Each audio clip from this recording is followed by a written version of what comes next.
It is the 176th episode of the Filthy Casual MMA Watch Party. How are you guys doing? This is in support of UFC 319 and probably one of the more anticipated cards of 2025. Most of the cards that we have done with you guys, I guess we've had to kind of support each other and entertain ourselves as a group because many of the fight cards just have not been, they just haven't been. But it looks like we have a fight card that looks like we're going to get a lot of fighting. We're not going to get a lot of people laying down to avoid fighting.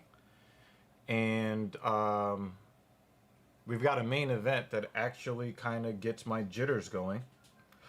We have the middleweight title fight featuring the champion, the least skilled champion in UFC history, Dricus du Plessis, going up against Khamzat Chimaev.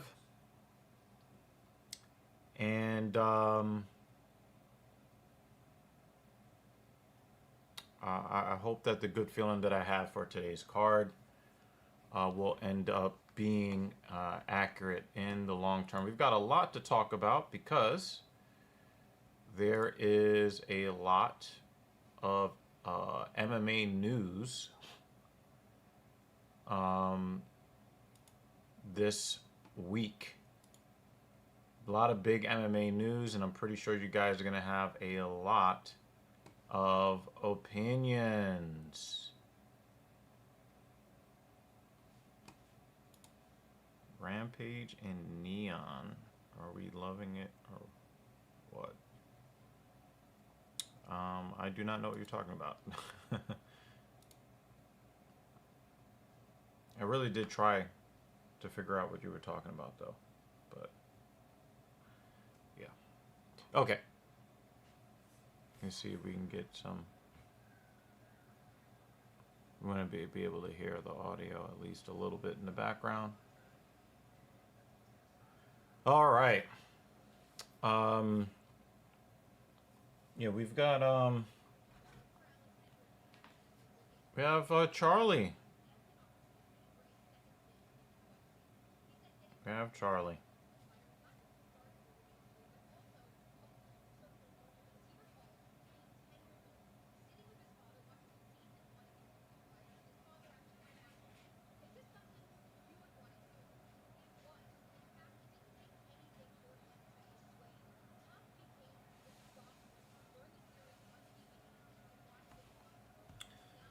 Rampage Jackson has a stream, and Neon is a popular streamer, funny content. Yeah, I don't know who that is. Rampage Jackson, what's he doing? Like a watch along with MMA? I mean, what's he doing? What's his whole deal?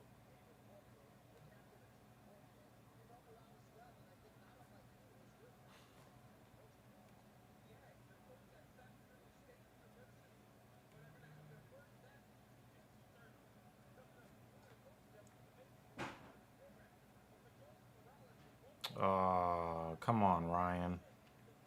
Come on, Ryan, with the trolling. God damn.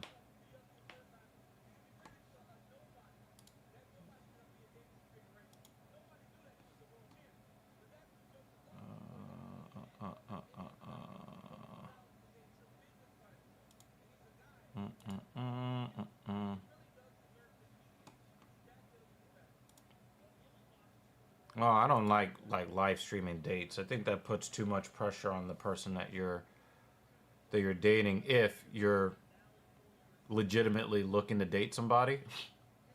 But like if you are um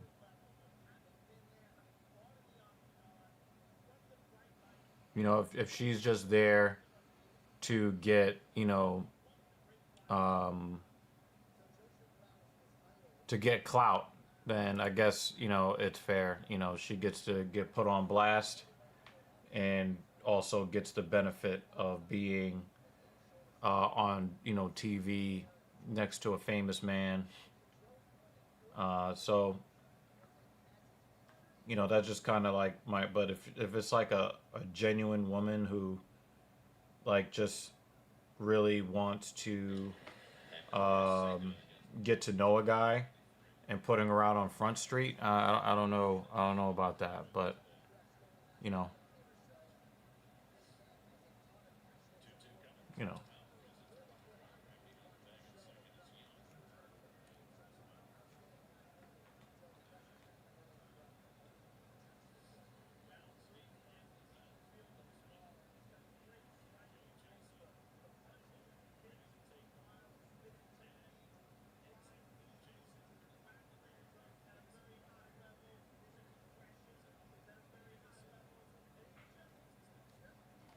Dan Jensen is here. I do want to give a special apology to Dan Jensen. Dan Jensen showed up like super early for last night's stream, and Mrs. Evil was at a concert, and I was indisposed. So I ended up starting the show a bit on the late side. And so my apologies to you, Dan. My apologies to you. Dan's picks. Always Khamzat. You got Aaron Pico, Carlos Prates, Kai Asakura, and Montavious Vontel Porter.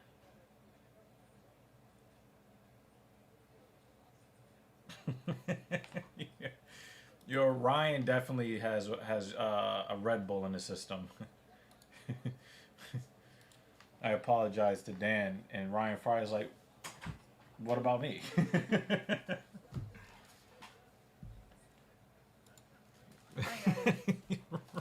is a piece of shit. Oh man. Oh no. Yeah, definitely.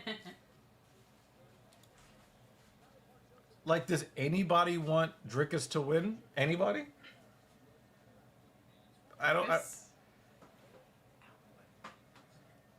I'm not. I'm not seeing it. Ooh, look at this purple. He's won this one before. I like it though.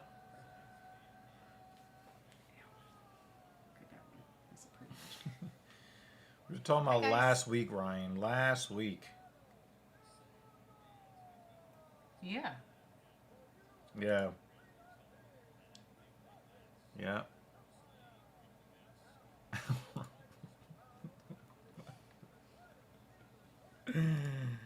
Oh, going to Florida tonight. Okay. Don't get deported.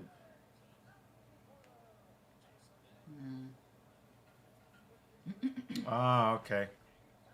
I mean, Khamzat seems to be the type of guy that if you're nice to him, he'll be nice to you. So he picks up friends like that. I remember when he started becoming friends with Darren Till, and Darren Till's career was going downhill, and he was goofing off. And then Khamzat was not training with the same intensity the way that he should have. And then you can kind of see it in the lack of dominance in some of his fights. And then when he stopped hanging out with Darren Till, he became, the wolf again. So I know I know what you're talking about, Ryan, as far as the guys that he has been associated with on the geopolitical side. I get it, but yeah, I know what you're talking about. But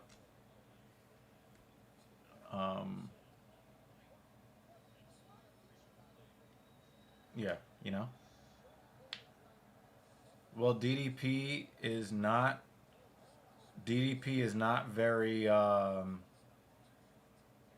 skilled. His fighting style is not really entertaining to watch.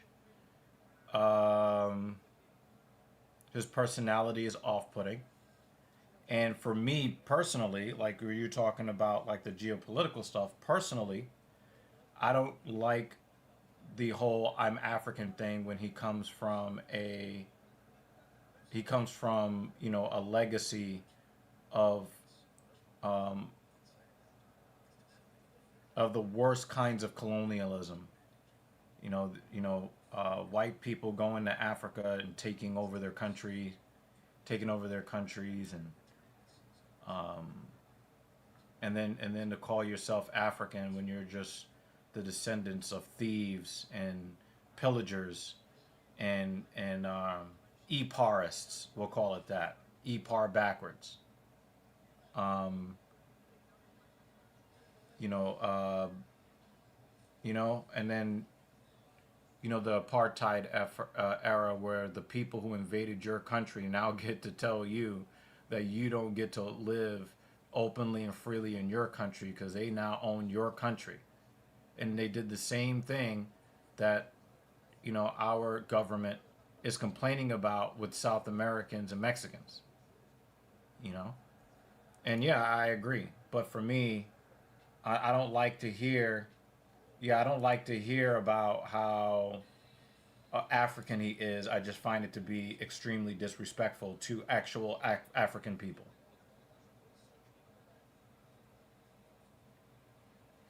Well, this is a final bout for Tough. Yeah, I'm so late. you should have seen, the I don't know why I can't remember this guy's name now. God damn it, he's always talking smack since he's retired from the UFC like 10 years ago. Um, he had a famous fight with Anderson Silva back in the day. Okay. What about him? I can't. He's one of the tough coaches, I guess. Okay. Um,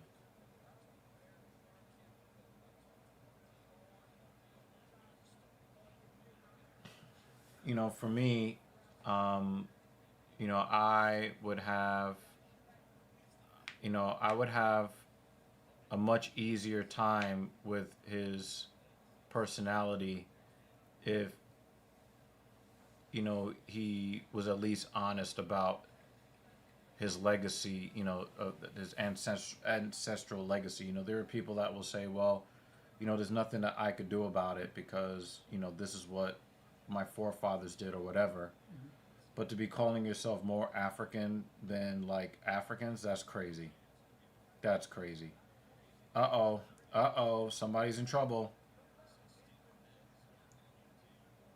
He's. Oh, he got out of it. He got out of it. You have to sneak out the back.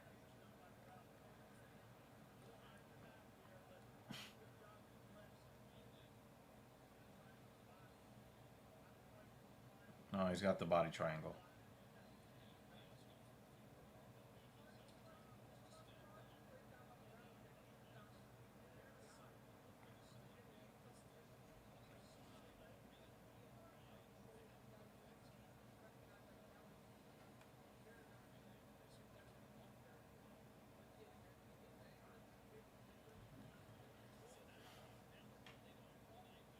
Yeah, it doesn't matter. Doesn't matter. Nope. Nope.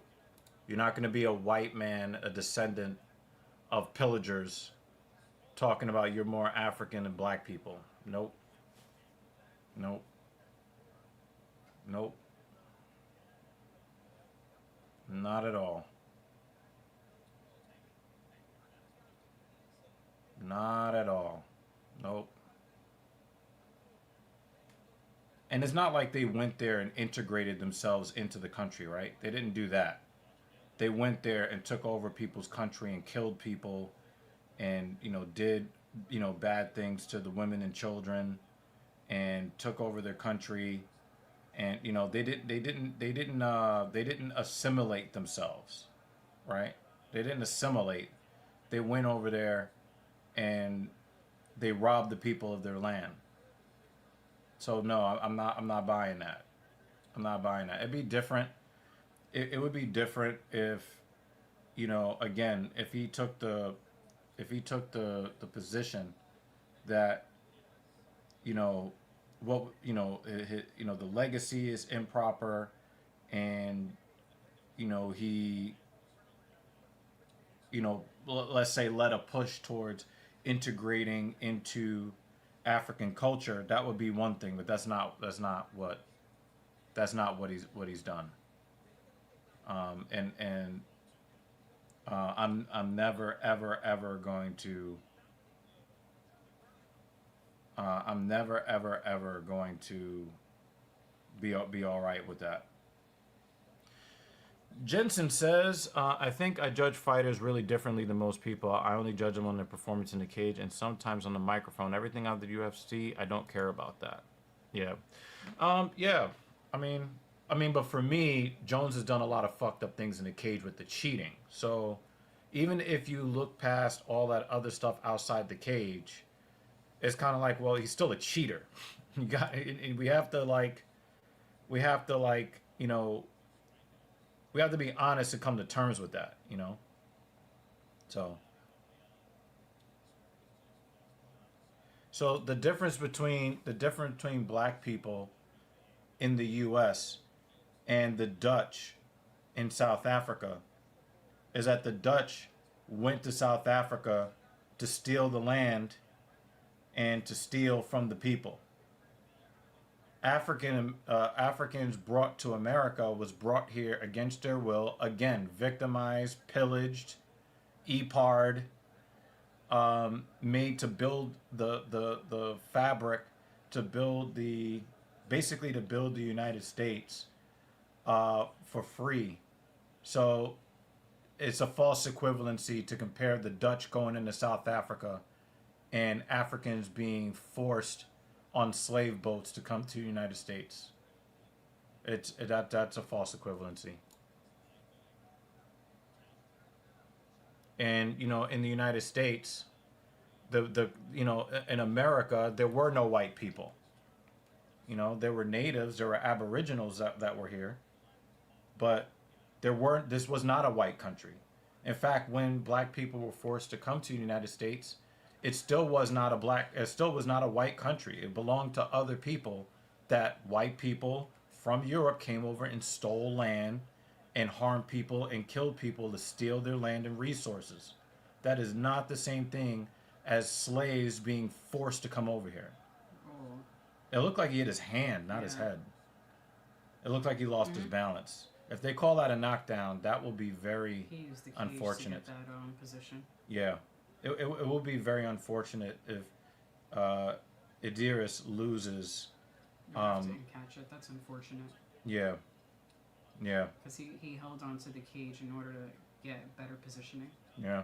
But it was really fast. I'm not sure if I can say that John Jones is the cheater of all cheaters because Anderson Silva exists. And I believe that he also popped for PEDs more than once. So I'm not sure that I can co-sign this. Like, I have to be fair, right? Like, I'll call out John Jones, but I can't say that he is the worst cheater when he's not the only one. I think Vitor Belfort is another one, right? If I'm not mistaken. Is Vitor Belfort another multiple times steroid cheat? Tapped. But you said that he was able to get that position because... Yeah. What did he do? He grabbed the fence? It. Yeah. As he was trying to get position on the back, he held onto the fence to kind of like help prop himself into a much better position. Yeah. Yeah. So I can't say that Jones is the all-time cheater. There's too many guys that have popped for PEDs more than once to single out John Jones. That would be unfair. But to talk about John Jones and to not talk about the cheating would also be unfair.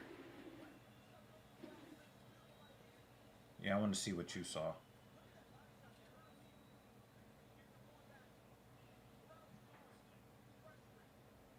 No, they didn't show it. They didn't show it. Well, he didn't grab the fence then, but he grabbed the fence to get into position. Yeah. Yeah, it was before this. Yeah, yeah. They didn't even bother to put UFC on the gloves. Well, when he does have his first official fight outside of TUF, We'll, hopefully they keep an eye on that. Maybe.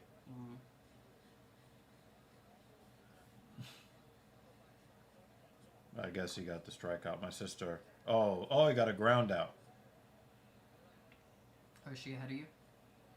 Well, this is the iPad, so this is going to be behind actual TV. Okay. Nolan McLean's major league debut. Josh Barnett. Tim Sylvia. No, it's fair to go by stats, which shows he's popped for more violations than other. Well, I don't see the reason why I don't count that necessarily is because I think that they had like the pulsating thing the third time that he was flagged. They looked at it and showed that it was just residual from the PEDs that was kind of stored in his body fat, so that when he went and cut weight, some of the old PEDs that he took was released, and the metabolites was released into the bloodstreams in very small amounts. So I can't really say that the last time that Jones popped was him cheating a third time, which is why in my mind I have Jones down as cheating twice.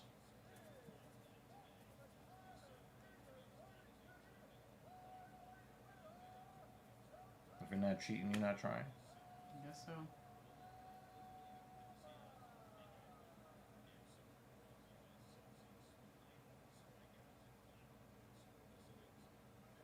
Damn, he walked 4 batters though. That's gotta. He was cycling down the picogram. Yeah. But yeah, they kind of went through it and said that even the levels that he had could not be attributed to just coming off cycle. He would have had more in his body.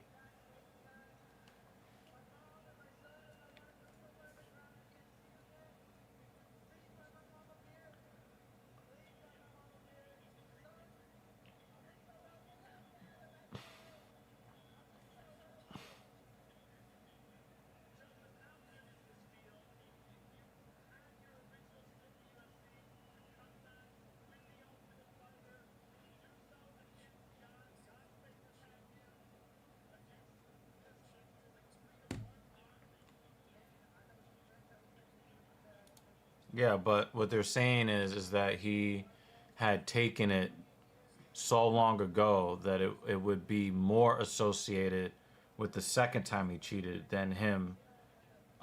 It was more likely that it was a residual from the second time he cheated and not him cheating a third time.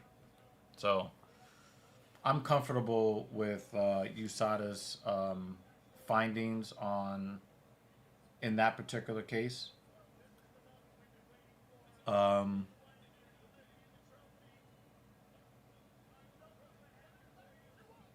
He's got some titties handing him a trophy. Some cocoa butter titties handing him a trophy.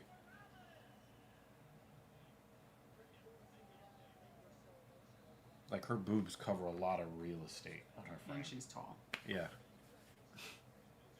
She definitely has like different shaped boobs, and there's a reason why they're paying her $75,000 a weekend. It's just sad that she gets paid more than most fighters. She just stands there with her titties out. Got bills to pay.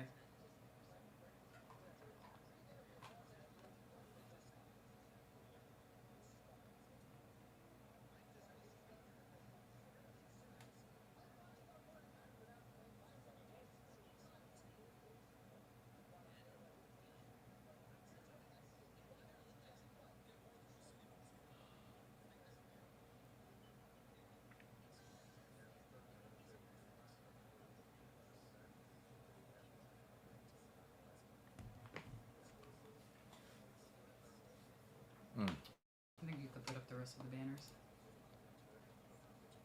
These are all old. I only did the first one. You know. Whoops.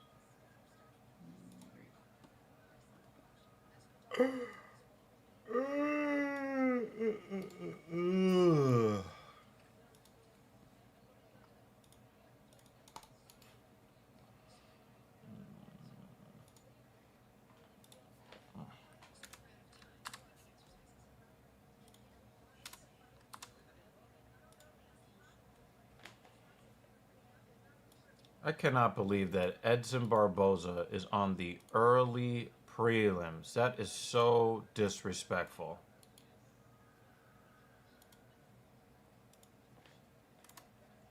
Jakar Close also deserves better than that, too. So who would you take off from the regular prelim? Dan Jensen's crush.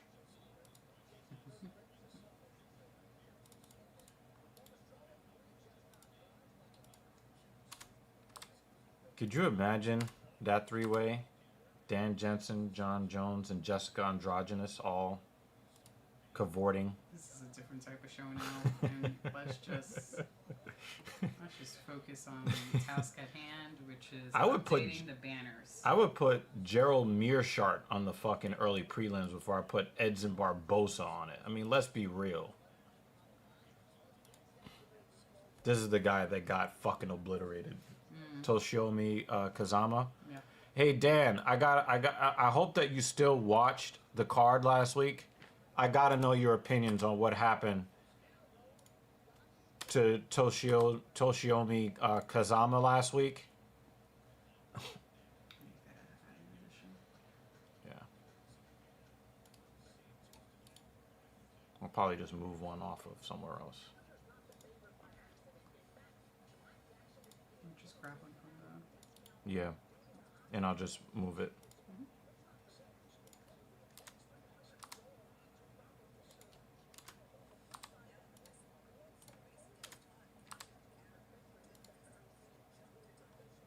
Your boy.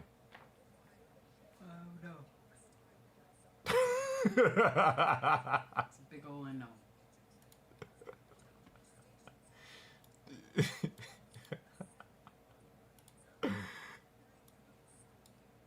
He got dominated. Much to your chagrin.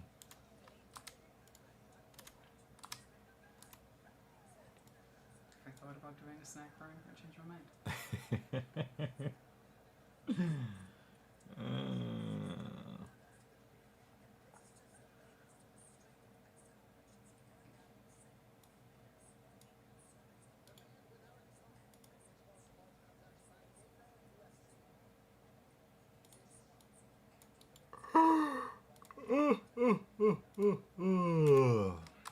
How you guys doing today? So guys, we need to talk about, I probably want to wait until Dan Jensen comes back, but we can start the conversation because Mr. Fry is still here. Your opinion of the UFC Paramount deal. We got to talk about that. About the $2 million one. Yeah.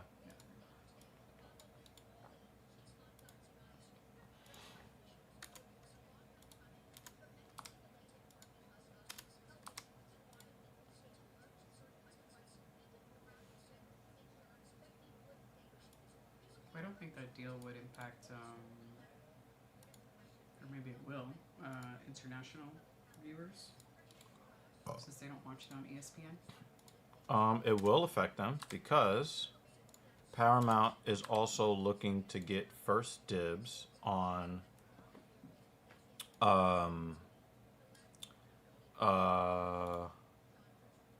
negotiations for international streaming rights as well. That's also part of that deal. So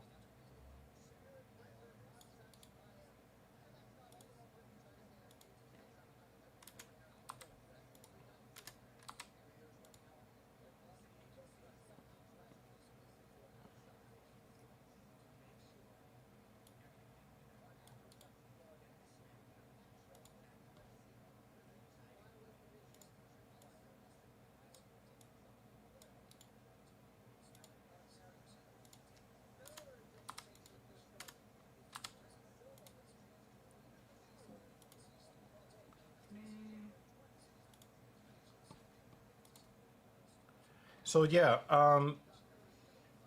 absolute. Oh, ICE is arresting 7-year-old kids. That's great. Because 7-year-old kids are like the worst criminals, right? Like, because that's what Trump said that they were going to target. They're going to target the worst criminals, the violent criminals, and apparently 7-year-olds qualify for that. Okay. All right. So, as far as fighter pay, fighters will I fully expect, unless I see otherwise, that the fighters 17% cut of the pie is going down to 15, 14%. The loss of pay-per-view points at the top of the card, I think that the way that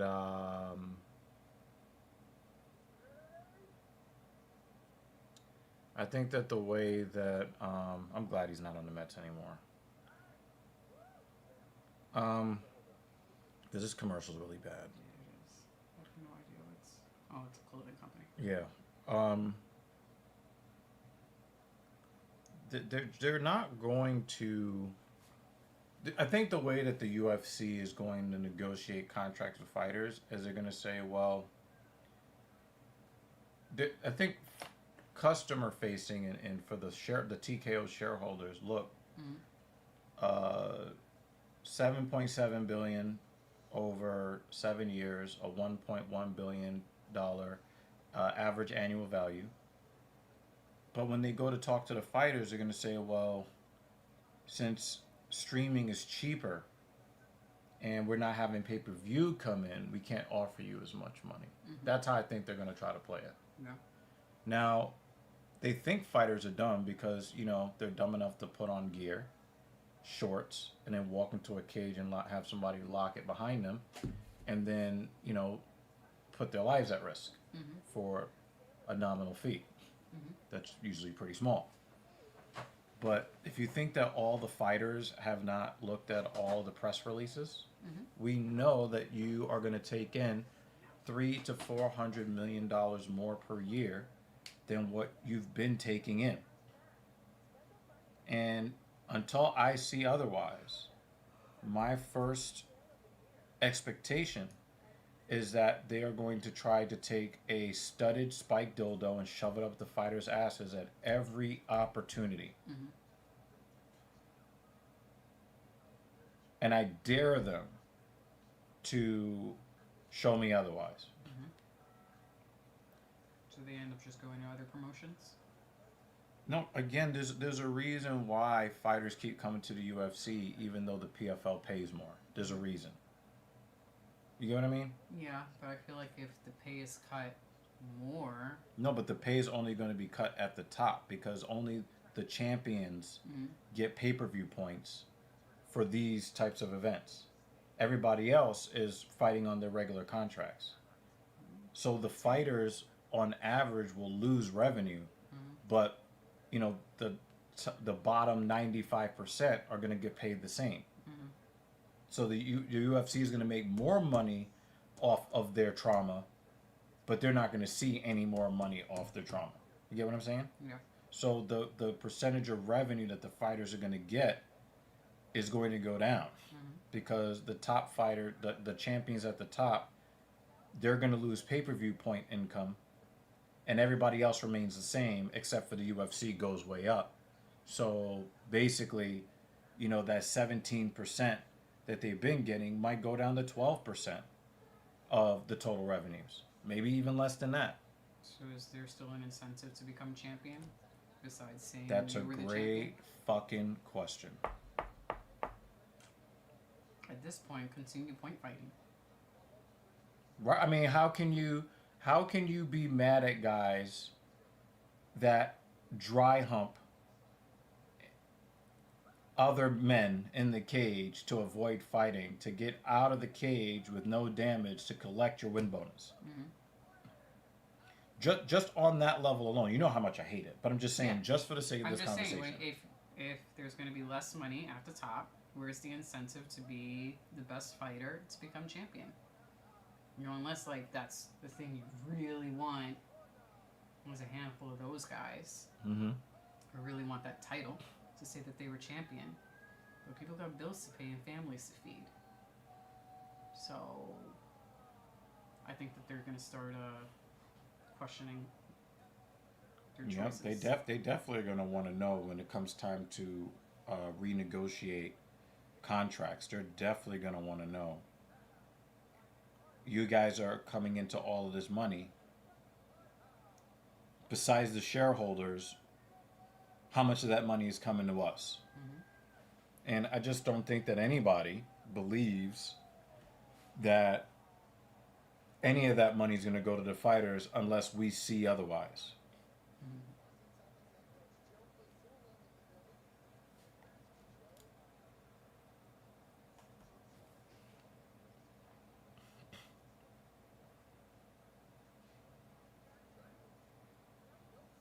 This is the battle of the mids.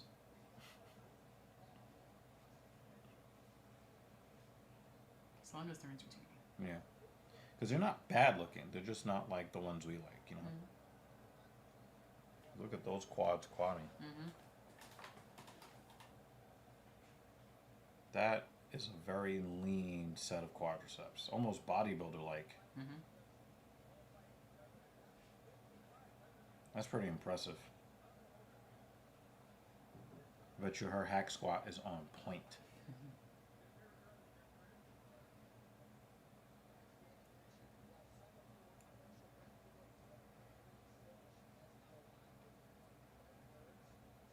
You can almost see feathering striations in her quads. Yeah.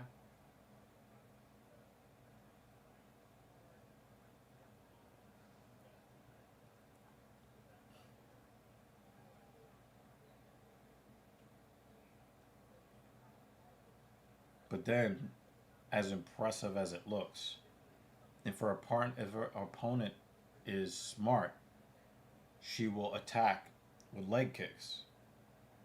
Because with all that dense muscle, the kicks, if performed properly, Mm-hmm. obviously, the kicks, all of that force and energy is just going to go into the quad. Mm-hmm. Mm-hmm. No cushion. There's nothing there to defray that. You know,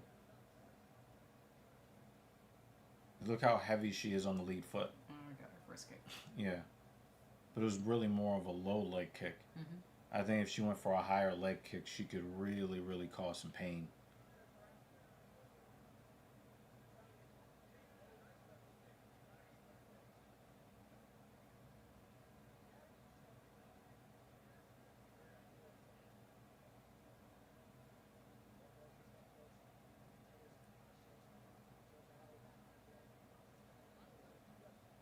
At least we know Corinne Silva could have a second life as a bodybuilder if she really wanted to, because she definitely has she has the genetics.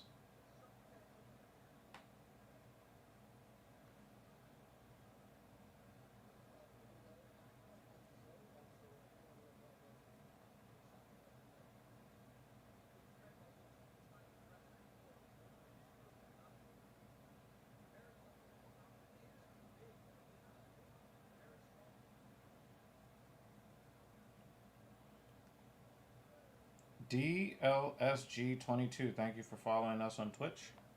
Nice. We appreciate it. Thank you.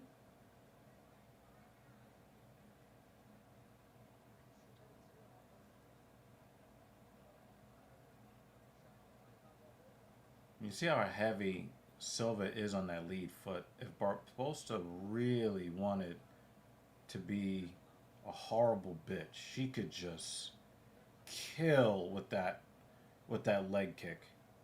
She could just kill with that. I might tell her that between rounds. Yeah. Because I mean, it might be in her arsenal. She just has not applied it. She's doing a lot of head hunting. Mm-hmm.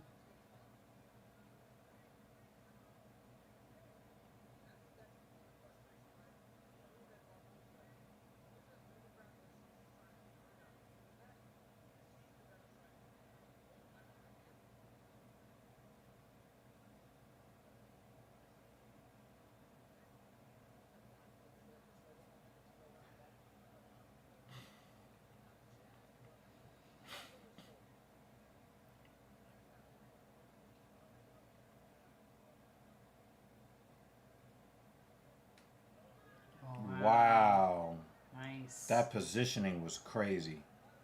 Toes, toes, toes, toes, ref. Oh, shit.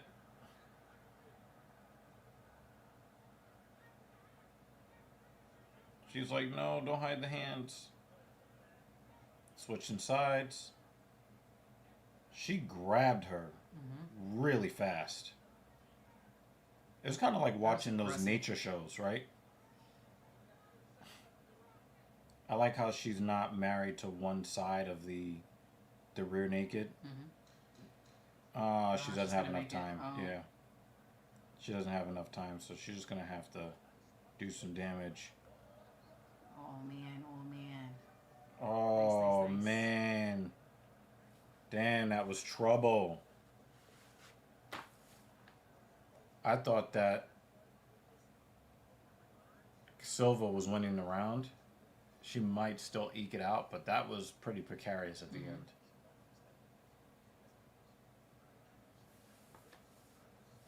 Well, forget them leg kicks. They might have her do that again.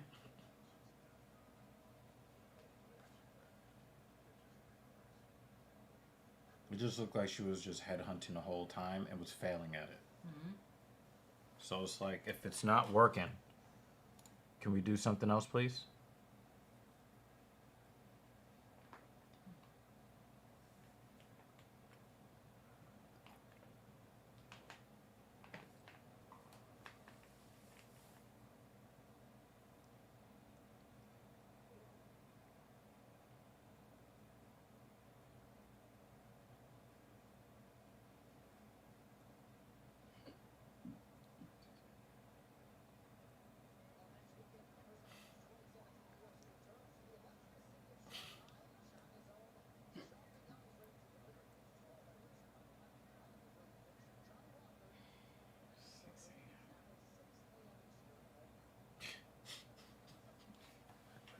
I'm tired today for next week.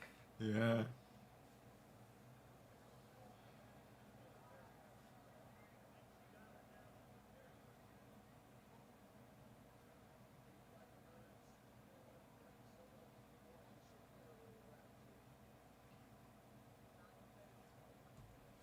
I might get some frozen pancakes from work. I'm sure they're delicious.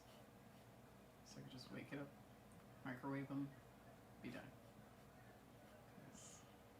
That's going to be tough.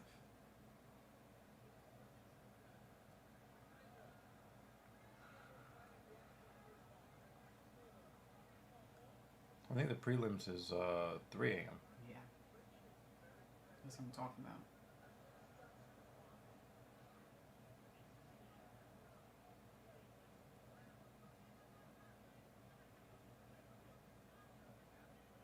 All right, so Barbosa's on the bottom, but I think that she's still dangerous on the bottom, so...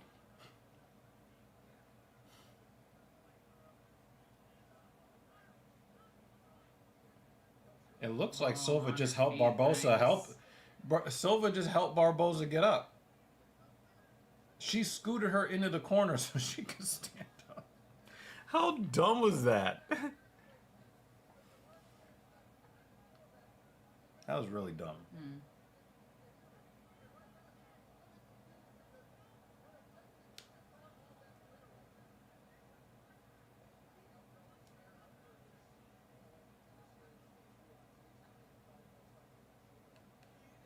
I think Silva's trying to let Barbosa know that, you know, I could grapple too.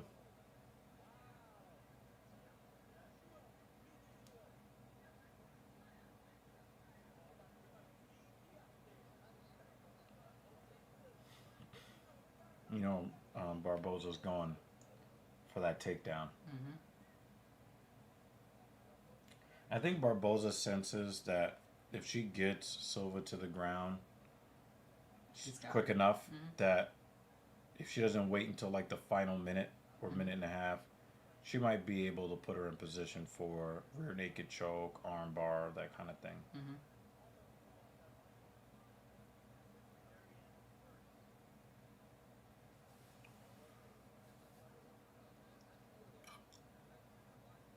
This is good cage work, though.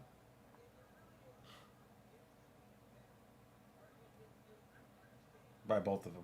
Yeah. because I think it's safe to say that neither of them are content to just stay here the entire time. Like, they're actually attempting they're to go fighting for for something. Yeah, they're fighting for something here. I mean, it looks like they stalled out here. Yeah. But for the most part, they've been fighting.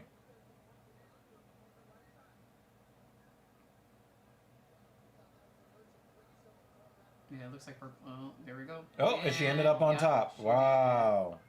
Silva's made a lot of grappling mistakes. A lot of grappling mistakes in this fight. She's trying to throw up gang signs from the bottom. That failed.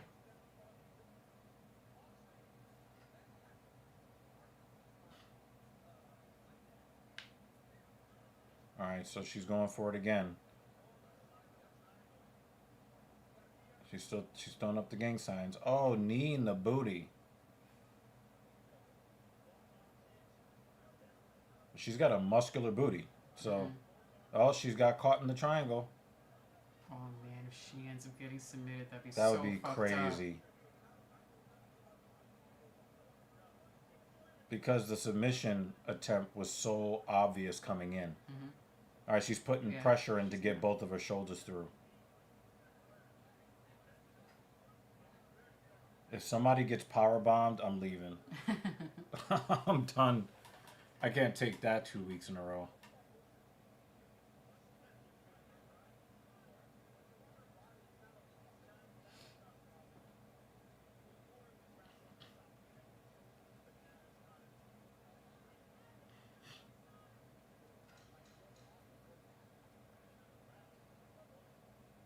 Oh, maybe.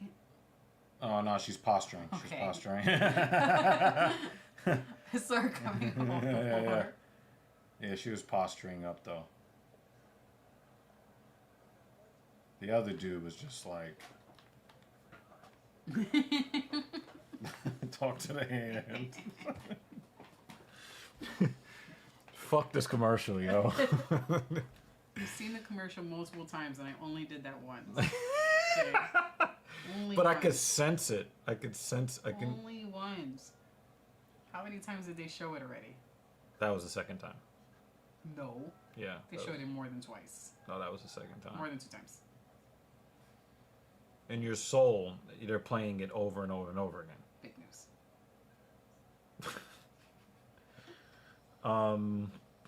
That's very Trump of you.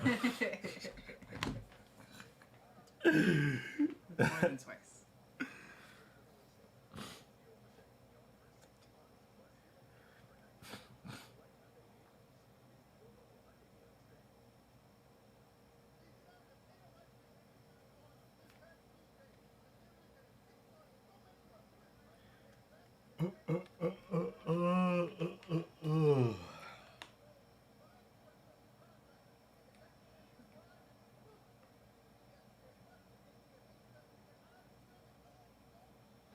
I tried to write blood clot and I wrote blood clit. I'm really needing to get my head together. Nice. Thank you, autocorrect, for actually putting clot.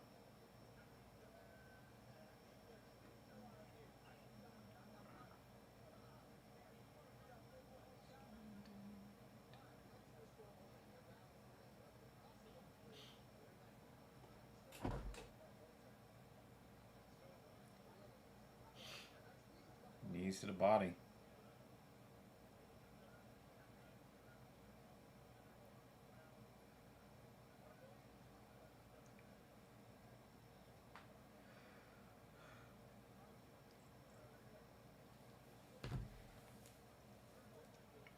Yeah, I think 1-to-1 is fair.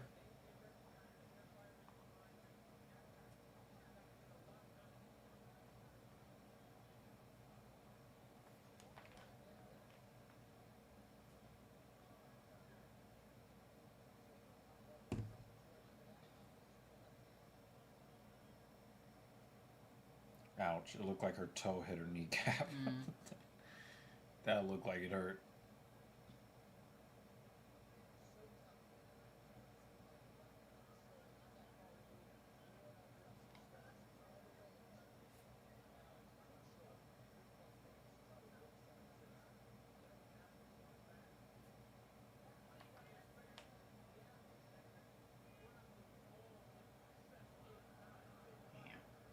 Trying to throw that leg up already.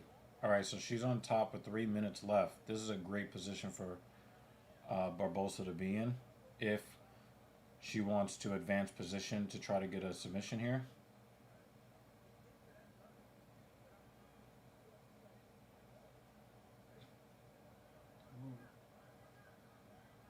Oh, tiny one.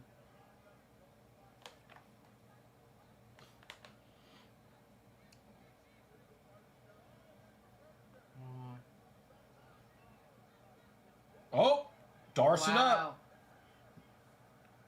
Guillotine. Oh man. Oh, it looked like she tapped. I thought she tapped. I don't know. I thought she tapped. It's too confusing in the scramble. No, I'm very sure I saw her tapping. No, ref didn't see it. There's a bunch of shit the refs are not seeing. In the first 2 fights, right? Actually, Silva also had her toes in the cage.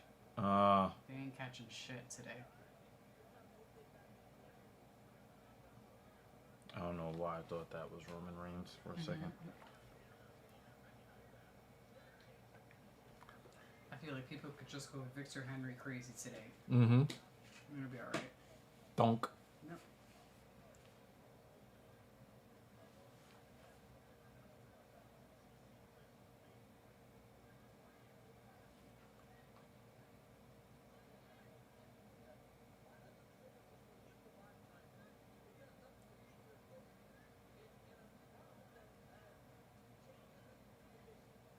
Yeah, we're gonna go to the scorecards here. I think Silva was much more defensively sound in these grappling exchanges, whereas she's probably just caught a little bit off guard when she got her back taken in the first. So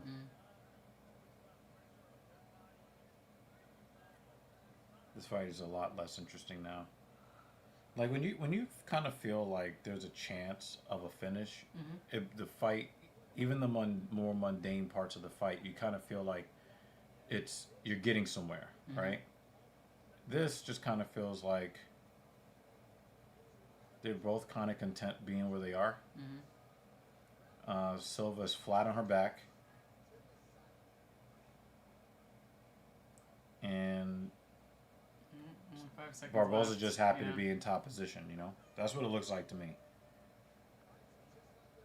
I'm pretty sure they'll do that with each other later on. Sure.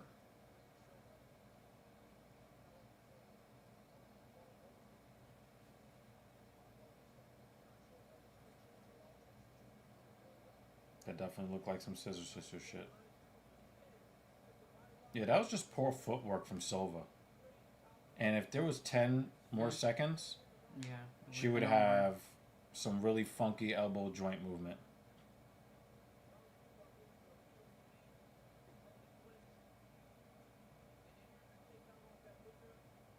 Hip toss.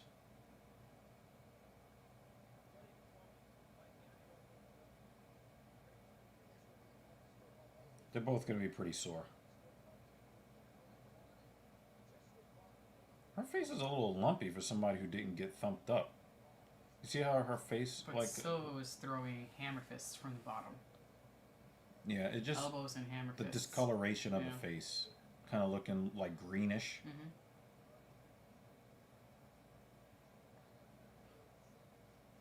She's like, I just need to get these gloves off. Thank God.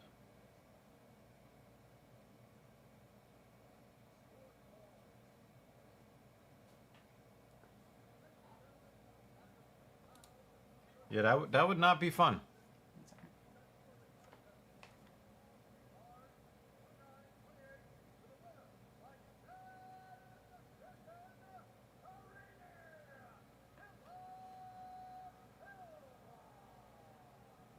I don't know if I agree with that. I don't know if I agree with that result. Well, the best result right now is that Dan doesn't have to go to work. Yeah. He could stick around. Yeah. Yeah, I don't really agree with the scorecards here. I had it really more 29-28 in Barboza's favor.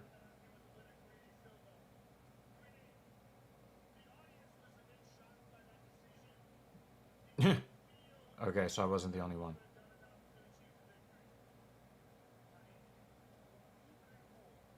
Crowd is not happy. Yeah, I thought that Barboza won the fight.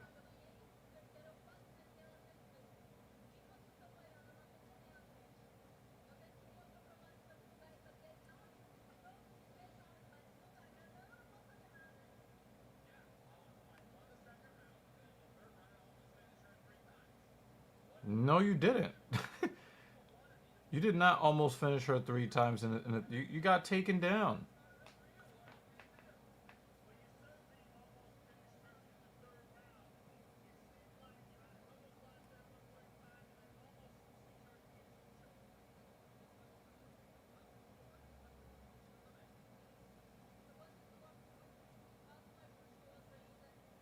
Well, no one agrees with that decision. Nope. Nope. Okay. I had Barboza winning the fight. Only one person agrees with that decision. One. And that was Silva.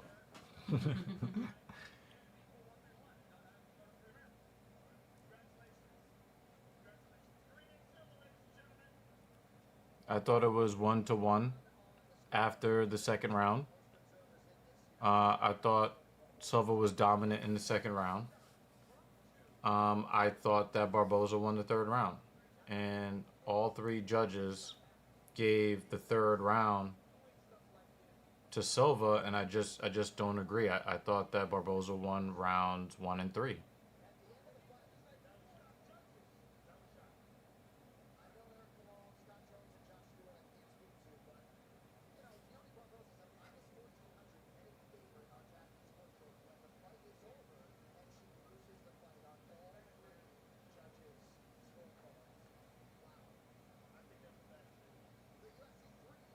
Yeah, there might be a little corruption on that one. Mm. I didn't know there was a minus 1400 favorite Barboza. I thought it was pretty clear that she won the fight.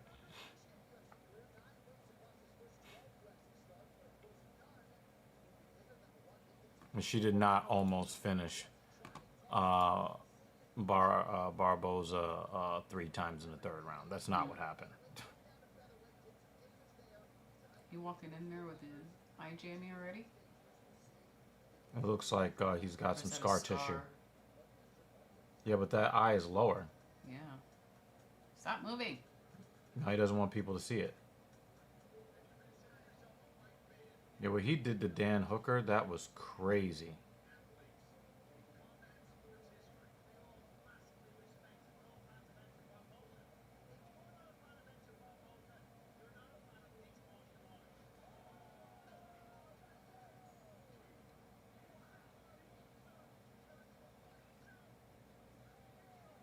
I do not understand why he's on the early prelims.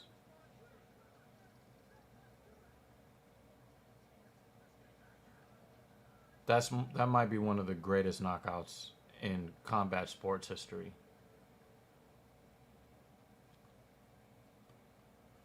Yeah, Brian Battle had his fight canceled.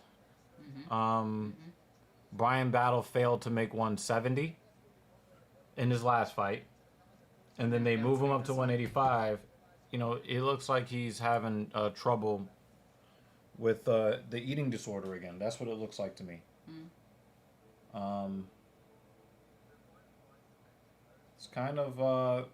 It's unfortunate because Brian Battle has had to battle a lot to get to where he is, and he is self-sabotaging.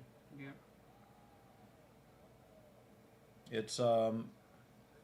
It's really unfortunate.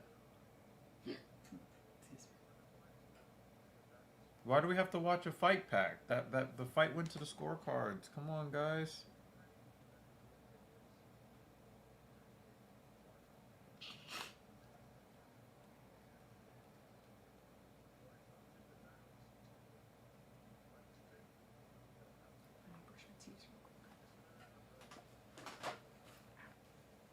want some?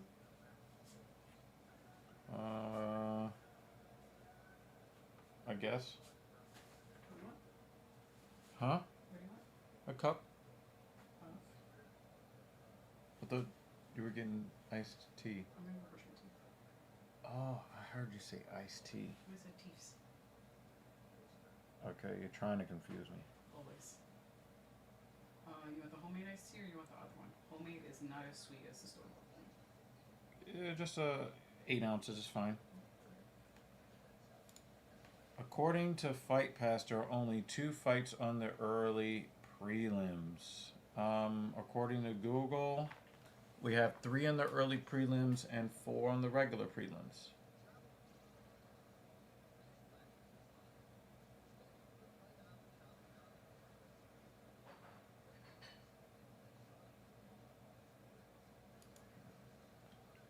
Next fight is in 25. Then what happened to this fight? There's no way that they're gonna get 5 fights in 2 hours.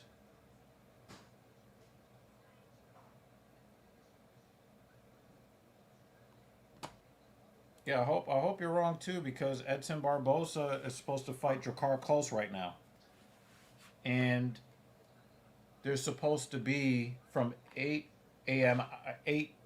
p.m. our time to 10 p.m. our time, 2 fights. That's 2 fights an hour.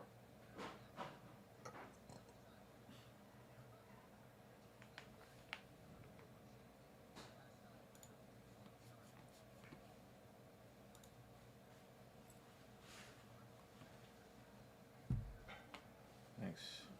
Ooh, lemon. Yeah. Let's sweeten it with honey. The bottom is probably sweeter. Try to mix it up. That's great. I like it. I like this Street Fighter 2 graphic thing they got going on here, though. Like what? The Street Fighter 2 graphic they're using in this fight pack.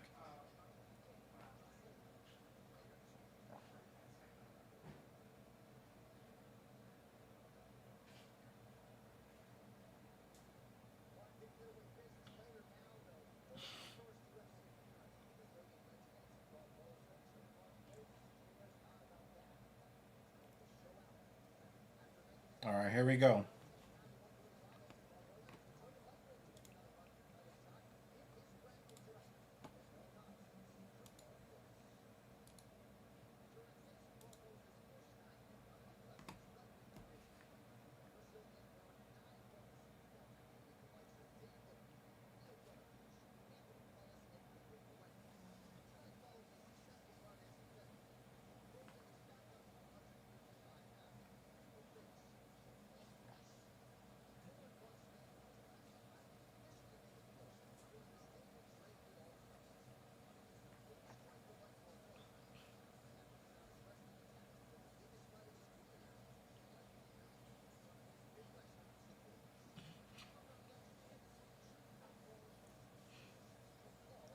I wouldn't be surprised if Edson Barbosa has a nerve condition.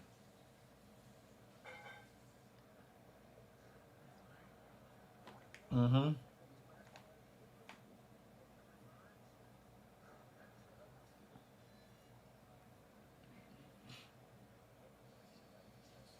They played your commercial again.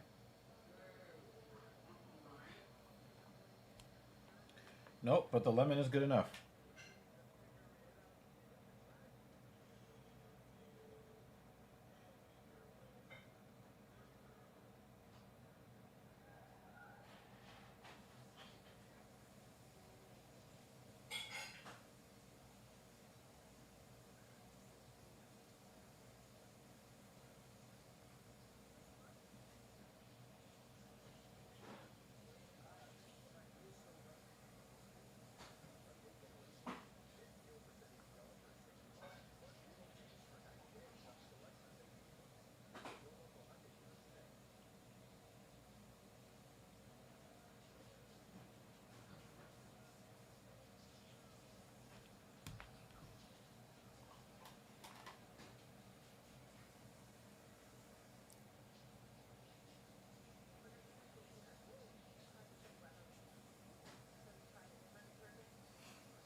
Nope.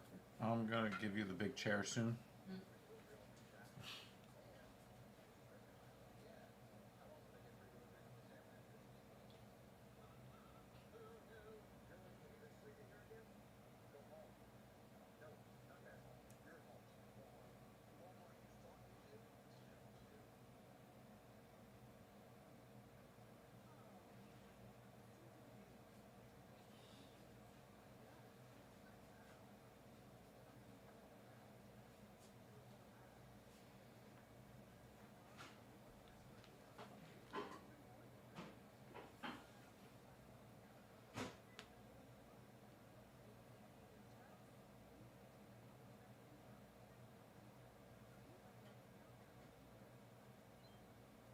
How about you cure me in 15 minutes? The fuck?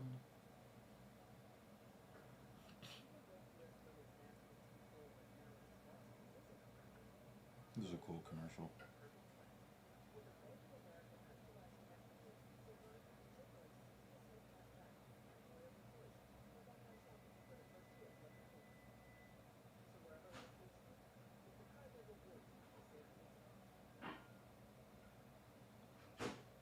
Yeah, that's a commercial I don't hate.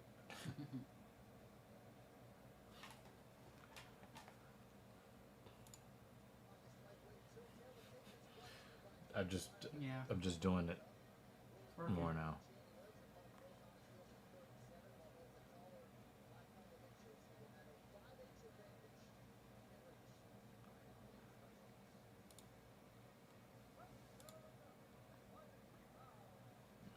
You can just exit it.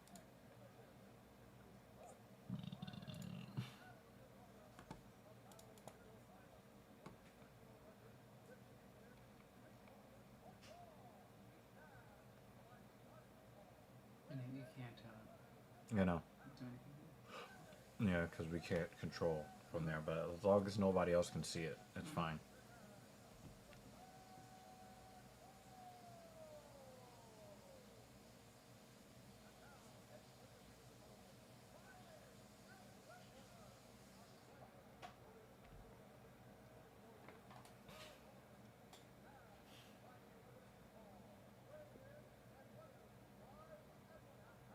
He's a very, very slight favorite.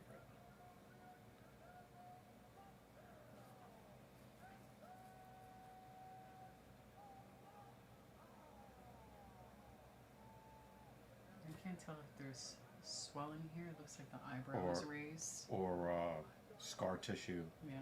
or some sort of nerve problem. But if you had nerve problem on the face, wouldn't it be that that side would be droopy? Well, he is drooped. Typically- No, but he is drooped on this It's side. just here. Yeah, the yeah, yeah. eyebrow is raised though. Yeah, Usually when but I think there's that's nerve scar tissue. issues, If you actually look at his eyebrow, you'll see he's had a bunch of cuts over that eye, and like the skin is spread out on that side of his face there.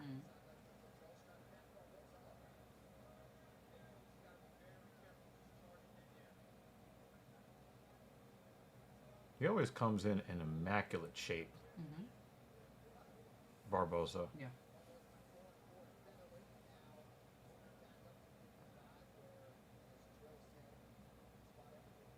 Yeah, so him being at 155 pounds is good because I thought that he was really, really drying himself out too much to get to 145. Yeah.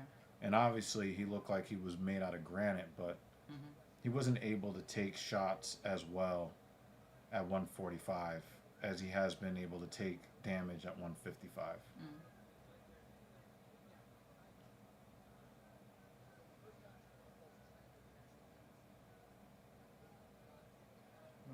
He looks very, very healthy. Angry. At least here in the early going, he looks snappy. Remember, the Drakkar Close has that permanent nerve damage in his C-spine from that asshole he fought some years ago that he was matched up with, and he shoved him during the face off. Right. Sandwich. There we go. And we're back. Internet started to falter a little bit. Mm.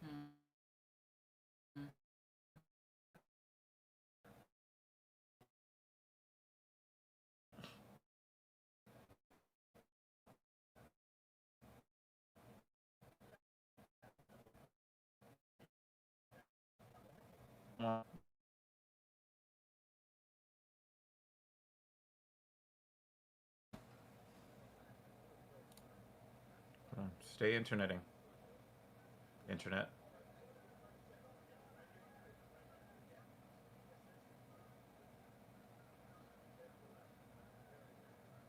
Seems to be okay. Yeah.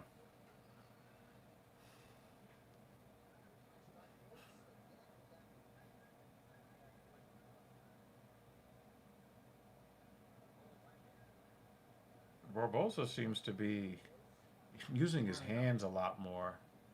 What's up, Molex? What's up? Howdy.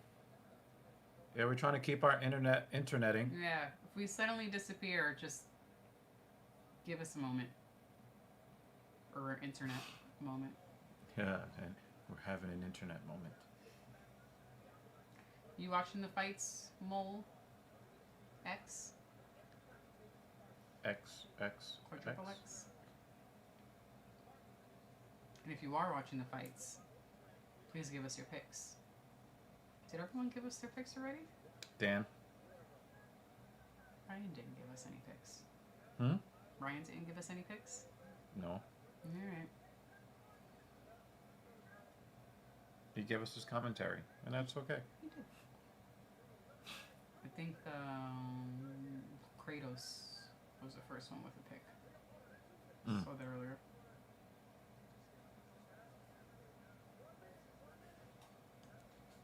Let's see. Yeah, he's starting. Yep.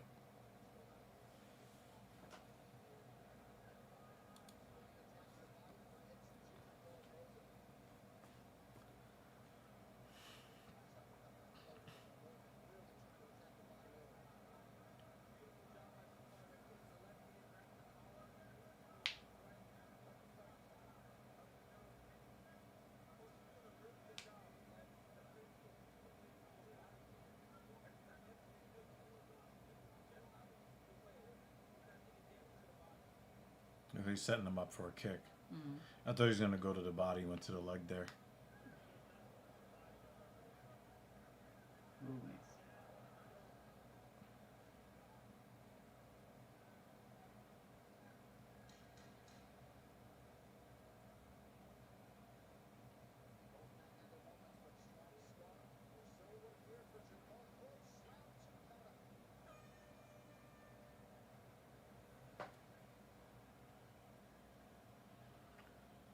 Yeah, Barbosa looks a lot healthier than when he was cutting the 145. Mm.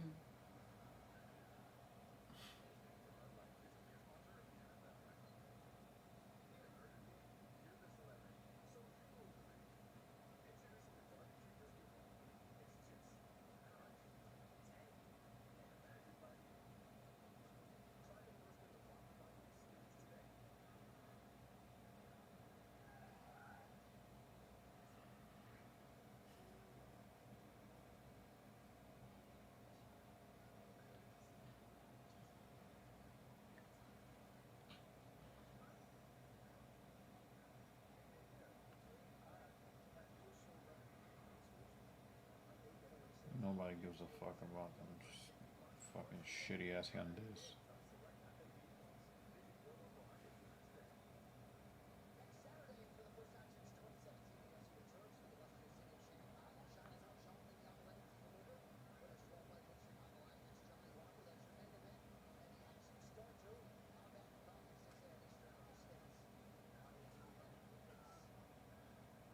One of them is no nonsense, the other one's a clown. Yeah. As long as we get a first round finish so we can take a nap after. Oh, Drakkar Close doing his best Edson Barboza impression.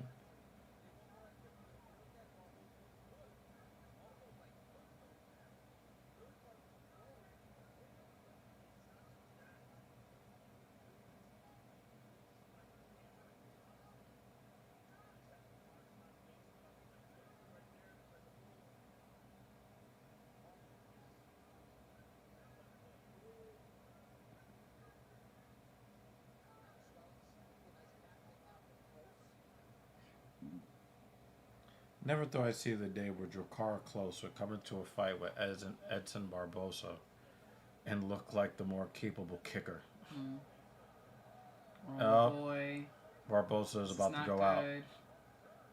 Barbosa is about to go out. Damn. Damn, man. Damn.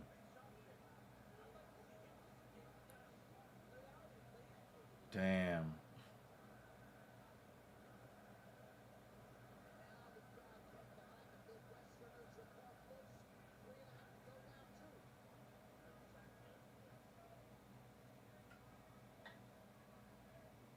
It looked like Barbosa was out on his feet. Mm-hmm.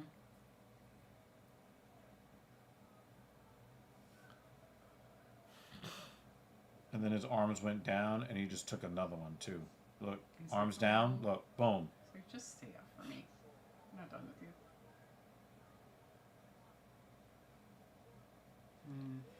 you. If that was the 145 Barbosa, that would have absolutely ended the fight. Mm-hmm. No, he's still wobbly. His kicks are still strong though. Strong, but that was... His balance was off on that one. Yeah.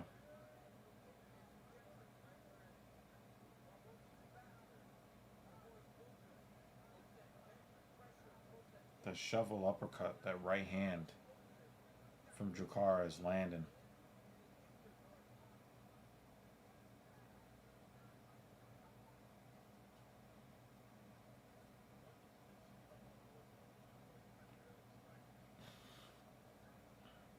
Elbow in the clinch.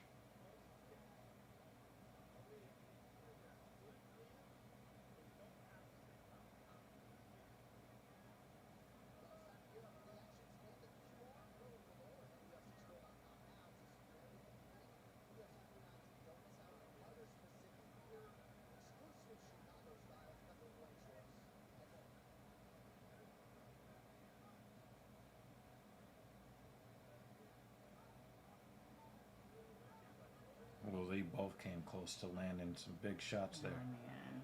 Don't phone booth with him. Yeah.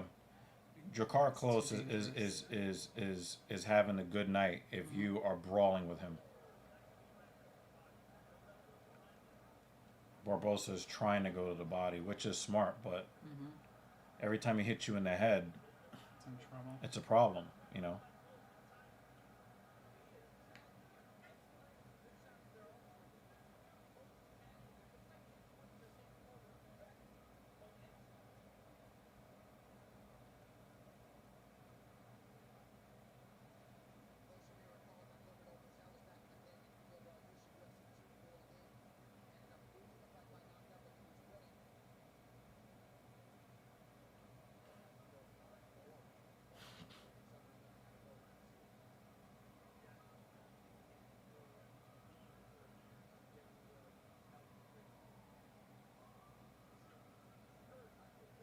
Barbosa's got to do something because he's lucky if it's 1-1.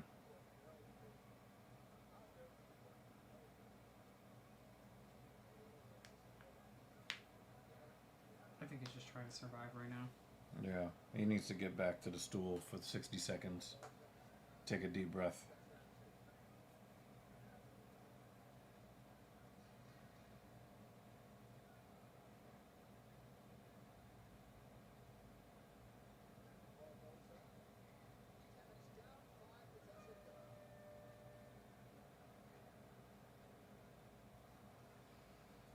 Oh, boy. Barbosa's striking defense has not been good at all. It just hasn't been good at all.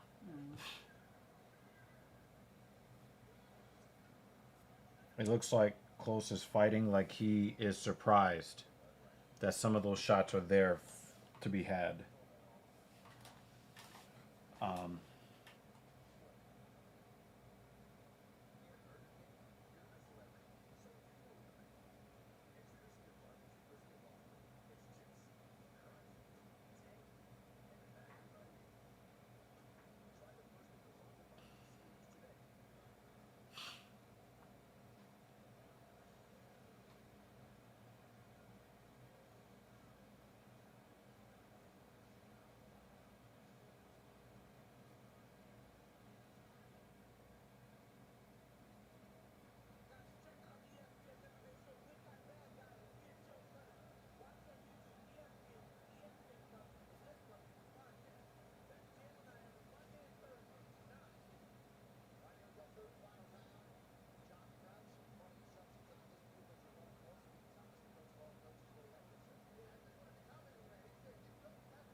Barbosa wants to wrestle. Yeesh. I just want to get knocked out. I think he's been out of like knockout trouble for a while now. Like, it's time to fight.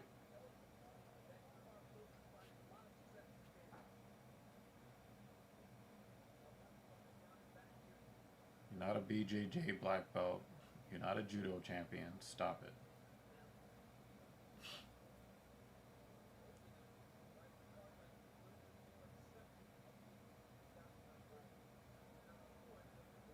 I never thought I would see a fight where somebody like Dricus is trying to get in the open striking range and Barboza is trying to clinch. And I think that's a bad sign for Barboza on the scorecard. Damn, look at that damage. Yeah, like, where's that been all fight? It's too late now. Yeah. Wait till like 5-6 of the fight is already over. Look, that leg is fucked up. And he's heavy on it too.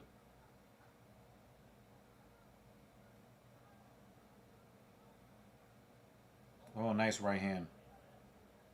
He was driving that straight right. He still doesn't look sharp, Barboza. He does not. He doesn't. This is not a good performance. Not considering the opponent. Like, yeah, it's been a while since, relatively, since he was almost knocked out within this fight, but I think it's still affecting him. I don't think he's fully recovered from it. Well, I think he has not been sharp even before that combo he took against the cage. I just don't think that this has been a good performance from him. Not by his standards. I mean, it's a competitive fight, the whole bit, but but there's not much confidence that he's going to win. Yeah, I mean, I thought that if Dricus was going to have success in this fight, it would be more along the lines of using the grappling, not necessarily striking at distance. But you couldn't tell that Barboza was the champion, the champion level striker,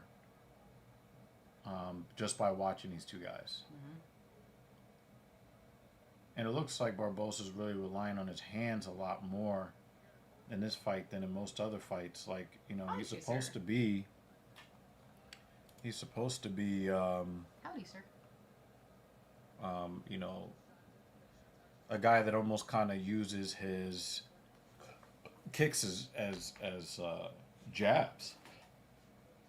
A kicking first, style of offense, and it seems like he's tried to rely on his hand. And the thing is, his striking accuracy has not been good. His striking defense has not been good. How are we today? I guess we're both pretty good. Yeah, the fights are not bad. They've been good so far. Barboza looks like a shell of himself.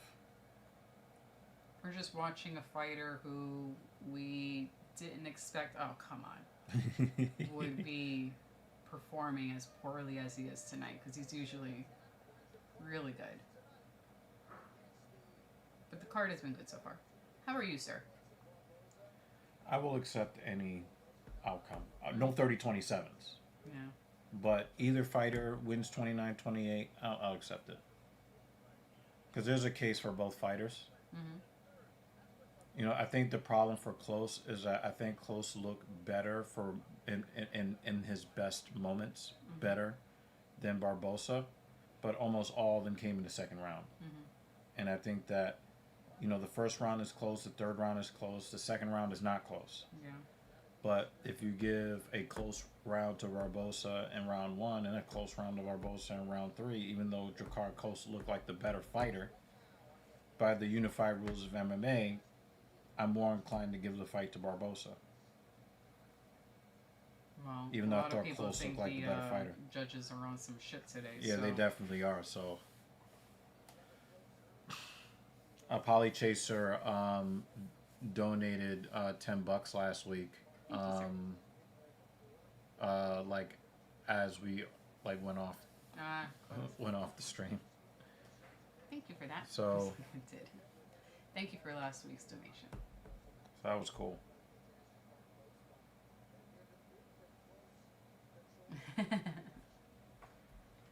Dan says you're on the wrong side, Polly Chaser. He said Dan made me do it. Dan wasn't even there last week.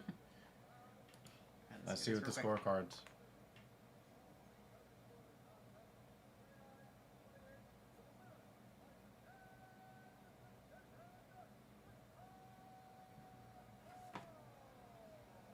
Well, Yeah. at least it was 29-28. Yeah, it was. I thought Jakar Close looked like the better fighter. I didn't think that Jakar Close won on the scorecards. I don't think that I would have picked just because of the funky rules of mixed martial arts. Mm-hmm. But I'm not upset at the decision because Jakar Close, I thought he looked like the better fighter. So, thanks, Polly Chaser. Thank you. Thank you. Double. Oh, boy. You want to tell Polly Chaser about our streaming platform upgrade? I figured that you would want to get into that. I'm going to give you the big chair for a little while. I mean, you are the host. It'd be nice if you did that.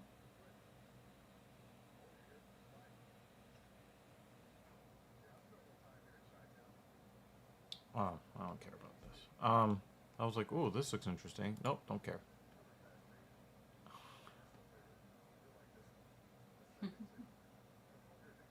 Well, Polly Chaser, we were off of StreamYard for a while. Went on to Streamlabs because it was less expensive. And then we were like, screw that because it's More complicated. more complicated and not as worth it. So with your assistance, we were able to get back on StreamYard. So thank you for your help and your donations. We were able to get back on a more straightforward, easier to use platform. And we really like this version better. So thank you, sir. Yep. What she said. Going to give you the controls. The controls. Oh, skeleton. It says I deny any involvement. Well, someone has the receipts. Someone. That someone is Captain Paul has the receipts. I don't. I know they exist, but I don't have the receipt. Onlyevil.com. That'd be a great website. It definitely makes things easier. We thought with all of the bells and whistles that Streamlabs has, we thought that it would be a good platform because we could make it our own and customize it. But the customization was just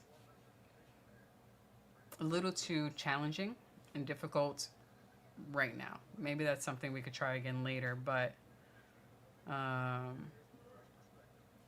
there are just some straightforward features that we enjoy, like putting up things on the screen like that. That's just, we don't need a lot. We just need little things to work, and StreamYard does that. So it feels good to be back. How's your week going, Polly Chaser?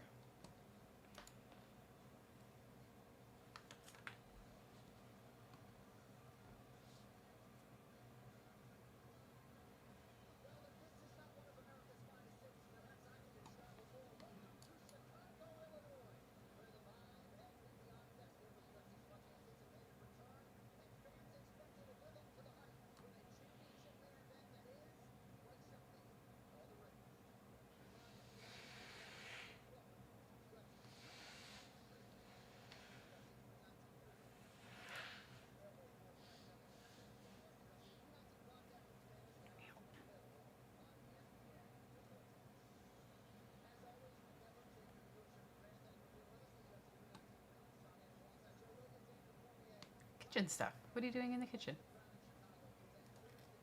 upgrades, repairs, replacements.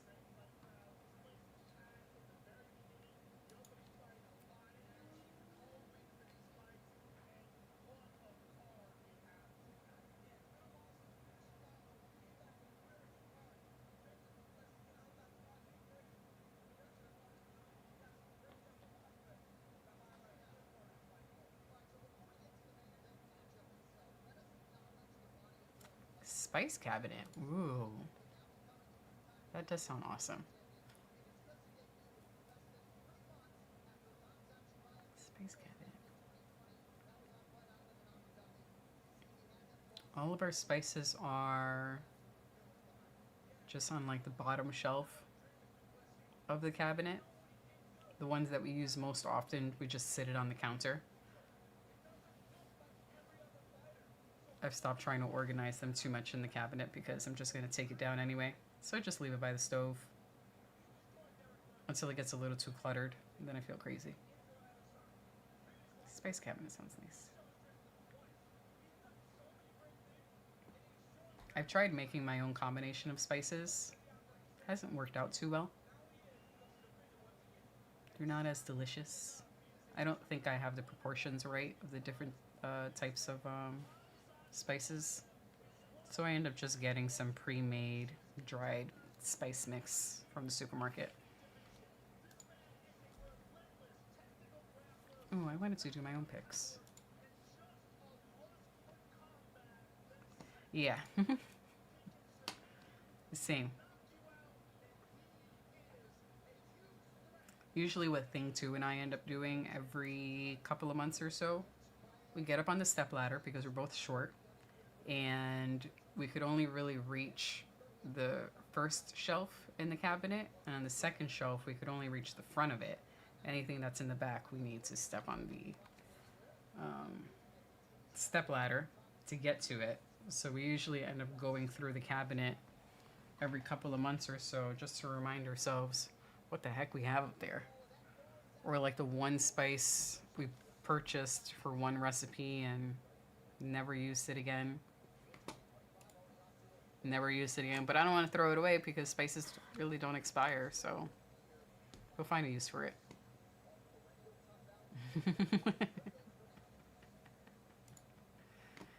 Spices.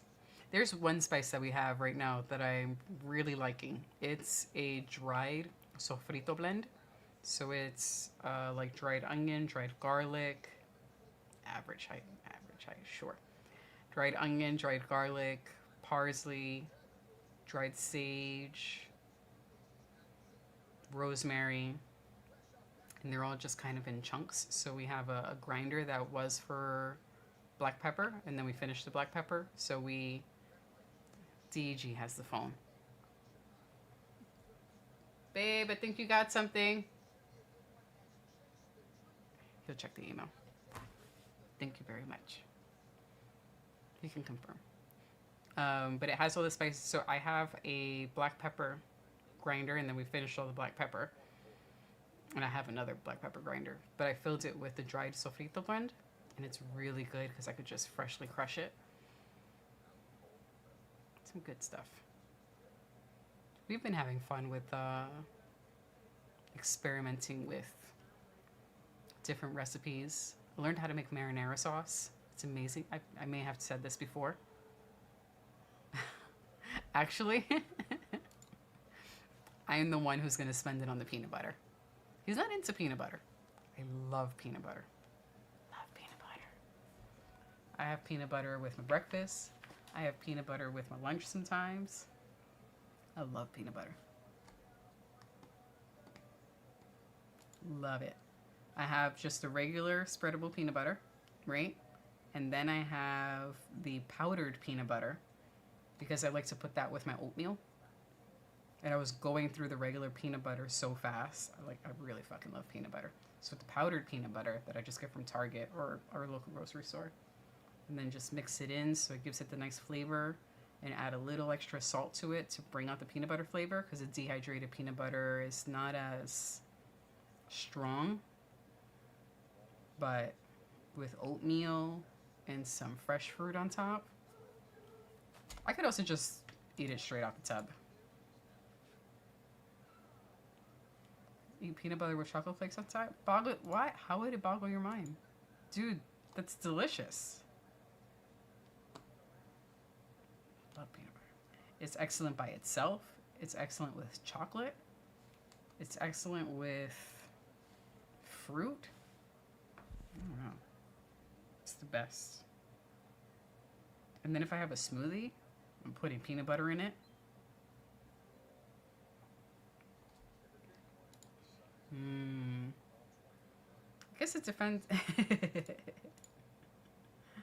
I guess it depends on how sweet the chocolate flakes are. What is average height? Thing 2 is not average height. Average height for women. She's just under average height. So according to Google, the average height in the United States for a woman is 5 feet 3.5 inches or 161.3 centimeters. She's under that. Okay, well.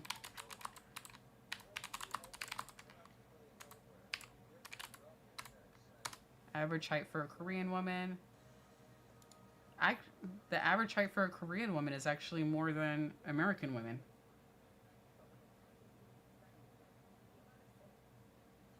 Average height for a Korean woman is 162.5 centimeters, which is 5 foot 4 inches. You're below average in height. And aren't you like 5'2"? I don't think 5'3" doesn't sound correct. I think you're like 5'2".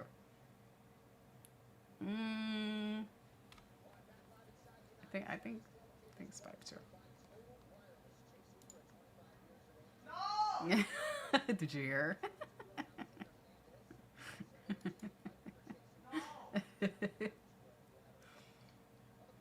She's usually very quiet, but not right now.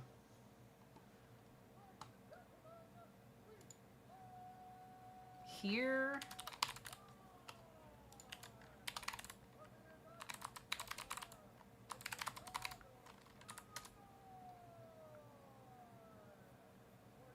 compared to American men, Polychaser, you were tall. The average height for an American man is 5'9". Our dudes are shorter. I did learn, or we learned, that Europeans are tall. Like, y'all are really tall. Holy shit. A lot of dudes made DEG seem short, and he is not a short man. But he looked short when we went to Germany. It was wild. You guys are just taller. Oh, because she screamed because I said that she's 5'2", and she's saying she's 5'3".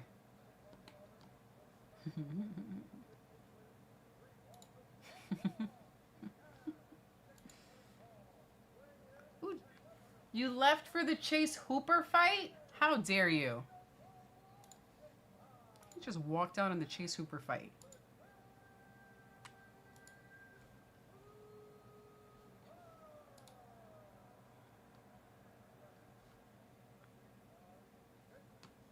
Jason Herzog.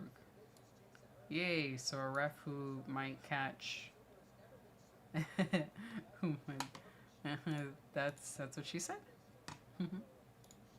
So the fighter that's on now, he is one of our favorites.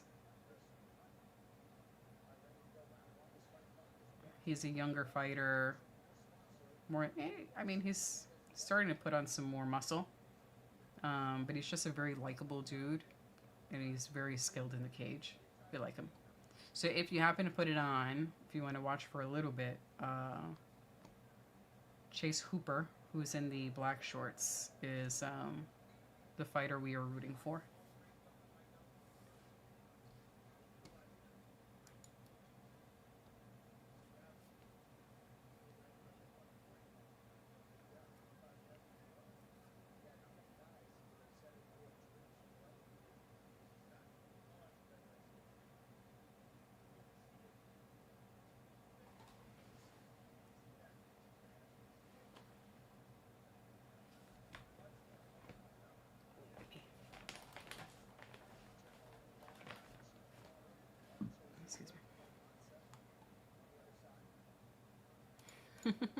That's what I meant to do.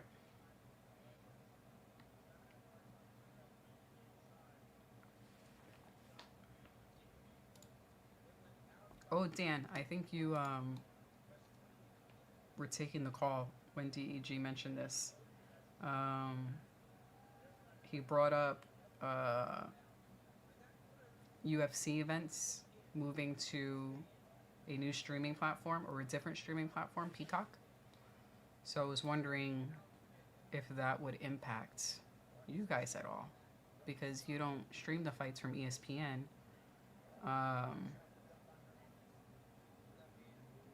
So I don't know. He was saying that Peacock is going to try to get an international streaming deal. But I don't know if you heard any news about that, or what the streaming would be like in 2026 for you guys.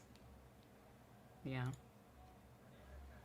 So at least for us, from what I understand, when it's on Peacock, we won't have to pay. I mean, we'll pay a monthly subscription, which I think we do already. But we won't have to. We won't have to pay for pay-per-views. So there won't be an additional charge for pay-per-views. Which in the long run, I think the monthly charge for the streaming service would be cheaper over the course of the year than the pay-per-views each month, sometimes 2 pay-per-views per month. So, oh, Chase.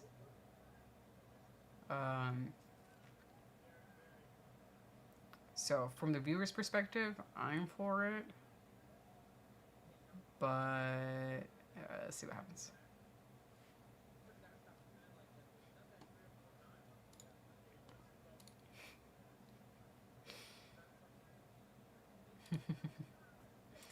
You're funny, dude.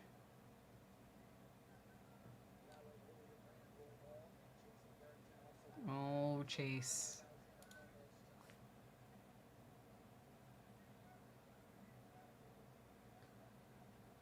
Oh, man.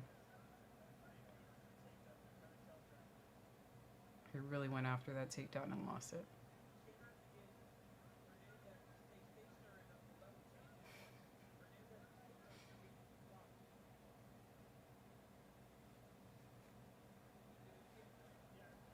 Oh, really? I hope so. Because I think the main conversation so far has been, or at least from the fans, is that we're assuming that the fighters won't get paid as much. So, yeah. Travis is here. We are also rooting for Chase. I meant to look at the other fights so I could give the rest of my picks, but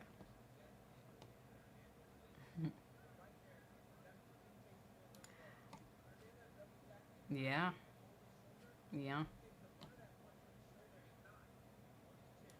Wait, did something already happen? Shh, because the fight is still going on right now for me. Am I behind? Maybe.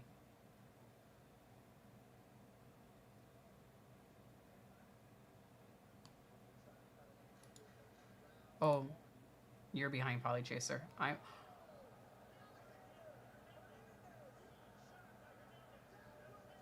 Dan is way ahead.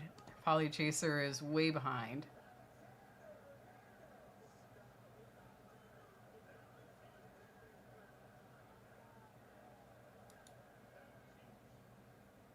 Oh.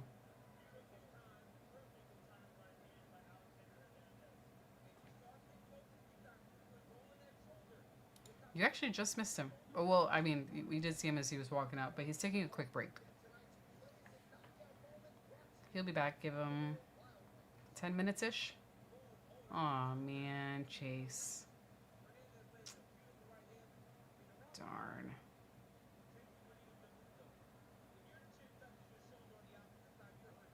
That sucks. He'll be back, though. After a while of sitting in the chair, it's uncomfortable. Nah. I'm a fan. I wanted him to win. Boo. Doesn't matter. I was still rooting for him. It's a good chair. It's a nice large chair. I think just sitting in the same position for hours becomes uncomfortable. So we figure we take turns with it instead of hips hurting later.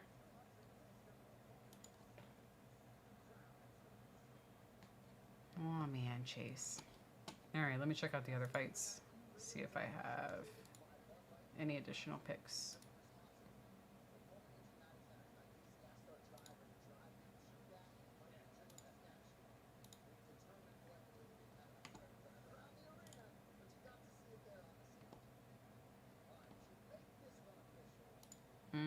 I don't think I have any picks for prelim. My only pick would have been Chase. And for the main card, I'm gonna go Cannoneer.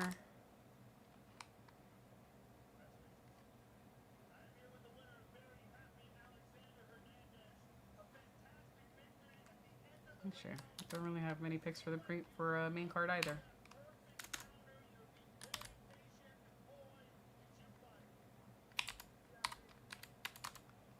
Cannoneer and Khamzat.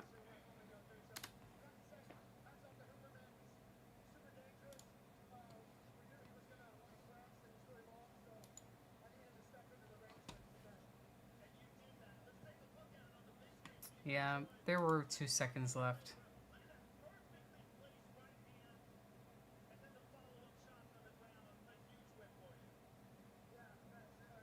I think he could have waited the extra 2 seconds. Unfortunate.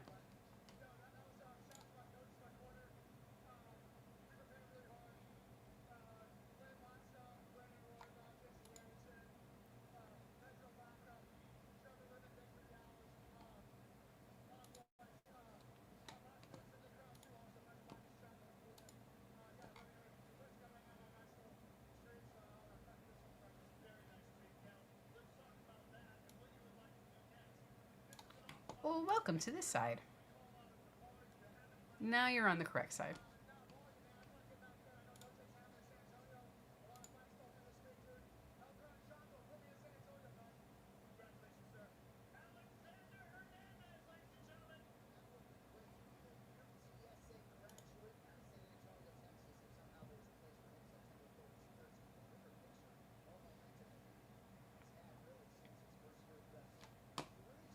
Oh, I wanted to look at his...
Welcome to the dark side.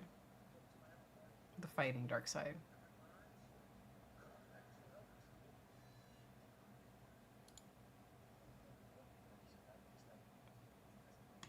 Hey, Jay is here. Excellent. What? Day off? Well, you missed it. Did you see any of the fights so far?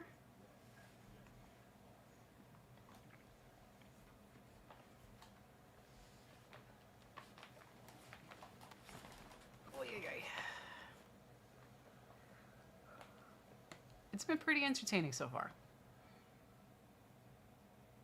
Pretty entertaining. I didn't make a pick for the next fight. Actually, I didn't make a pick for any of the remaining prelims. I only made a pick for the Cannoneer fight and the main event. The other ones, nah. Whoever wins, they win. I will take this pick for Andrade. You have any more picks for me? Thank you very much. Dricus, Murphy, and Page. I almost said Cage. Thank you, sir. Ah.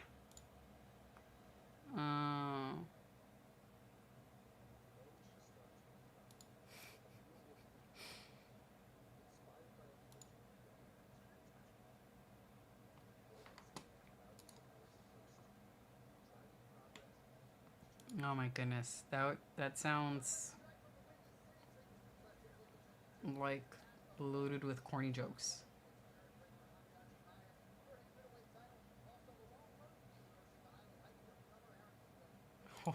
That's fucked up. Actually, that might be entertaining. I might watch that. And everyone just laughs out of fear because they don't want to get uppercut. Okay. All right. You got me now. You got me. Comedy by intimidation. I'll take it.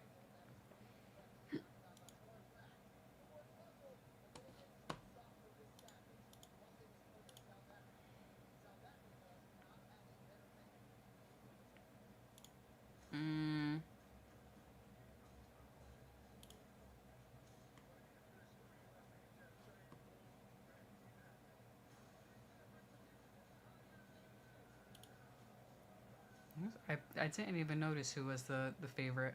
Oh, it was... Okay, I do have an opinion on the first fight. That was the Dana White's... Or the Tough series.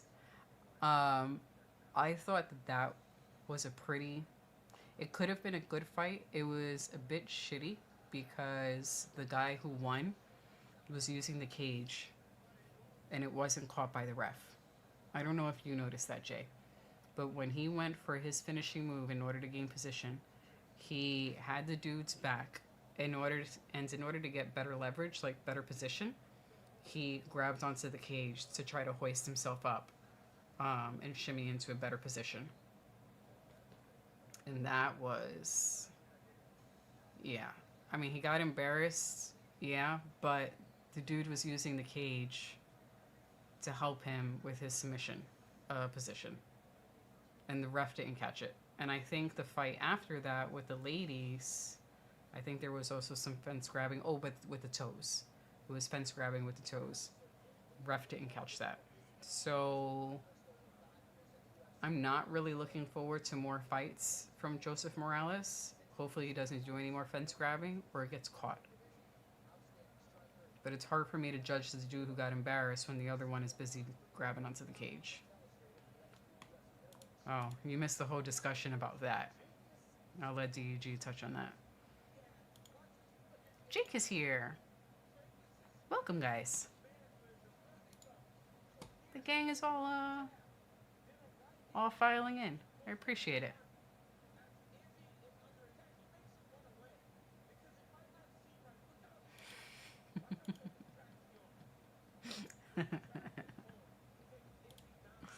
But then I would start cracking up as people got uppercut. That would make me crack up. But I'm awful. So, yeah.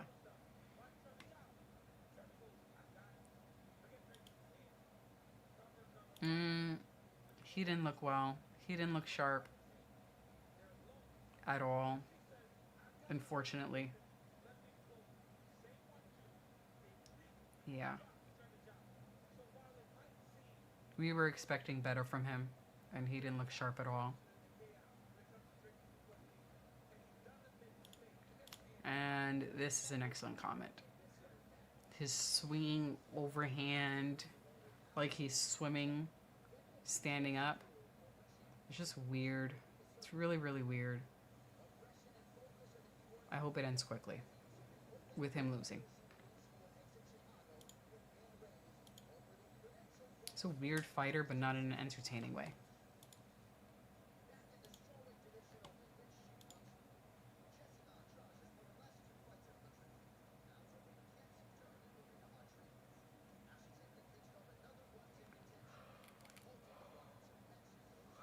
District 9. That was a good movie. Is that the one with the kids?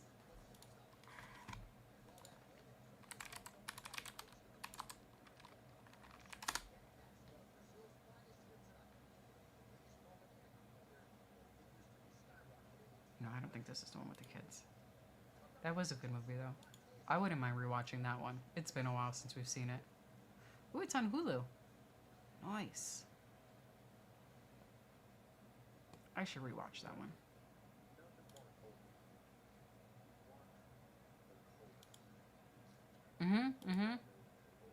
It is odd.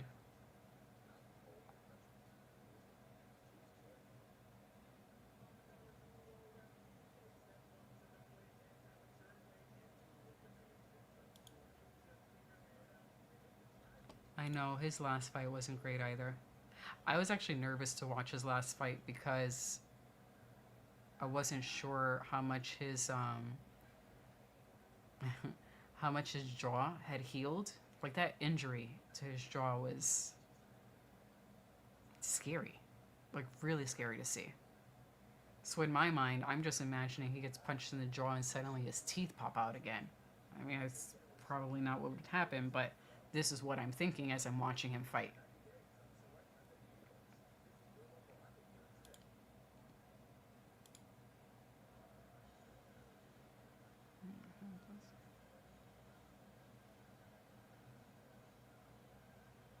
Yeah.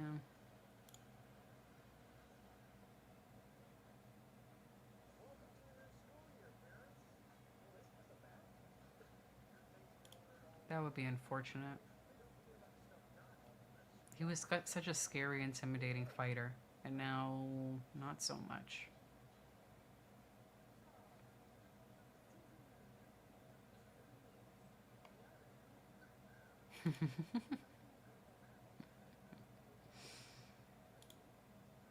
You'll see in a moment, Polly Chaser.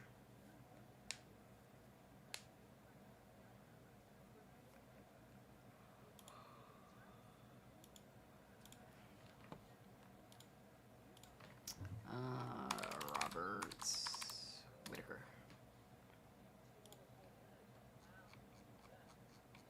While we wait for the next fight to start, we could all take a peek at this together. Window. Oh, Chrome tab. This one. Nope. This one. Okay.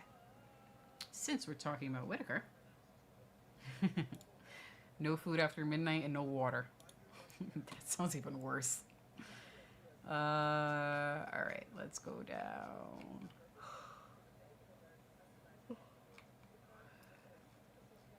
I just want to look at his full record here. Good number 3, 4, 5, 6, 7. Yes, 7-0, then gets the 1. Win-win, then a loss. Win-win, loss-loss. So there's a little trouble here with this back and forth of win and losses. Then he goes on a winning streak. 2, 3, 4, 5, 6, 7, 8, 9 win streak.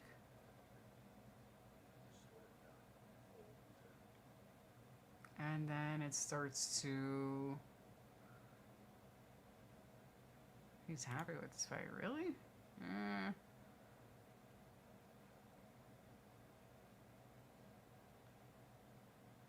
Like, we start to get a bit of hope here. And then we're like, all right, that's just a blip. A little bit of hope. Maybe that's just a blip. A little more hope. This doesn't look like a blip anymore. This is now a pattern.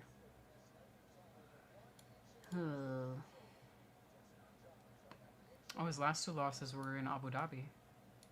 It's just interesting.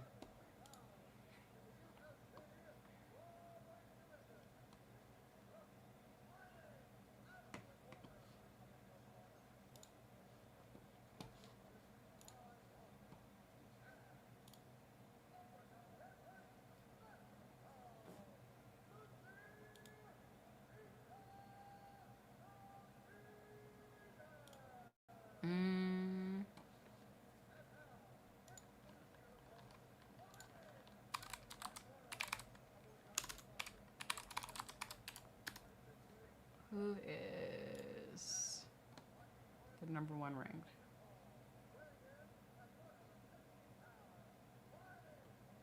Let me find out this for you. I actually don't know.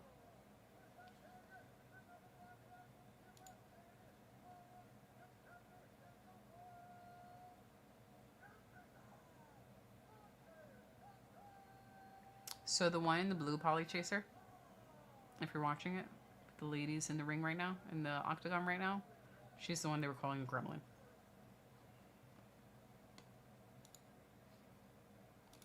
This website doesn't want to load for me.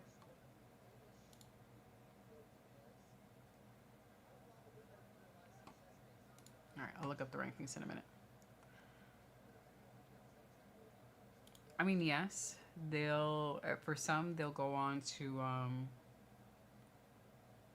become a trainer, a coach for the next generation of UFC fighters.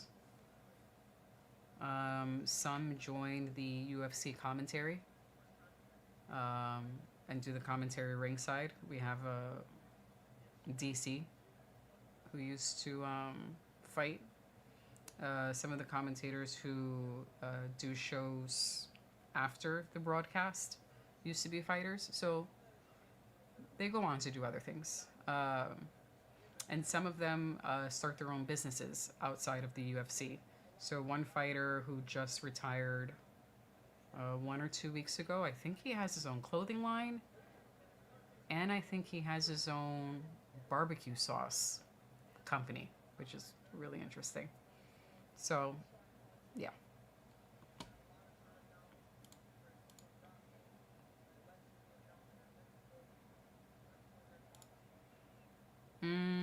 Andrade. Cyborg is too, like, her cheekbones are too cyborg looking.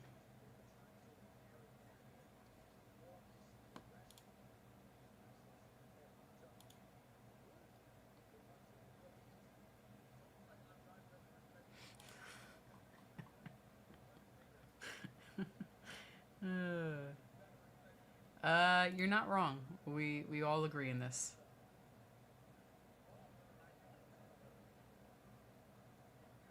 But the way she carries herself and presents herself is in a very masculine fashion, even outside of the octagon. So, not just the hair. It is her.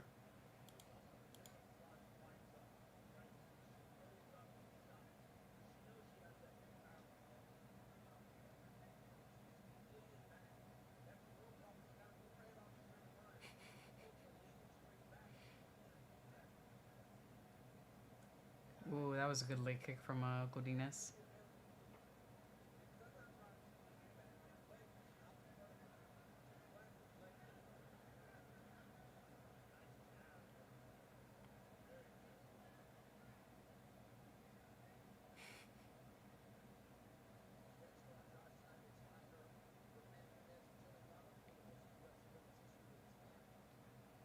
Yeah. Welp. Talking all that shit.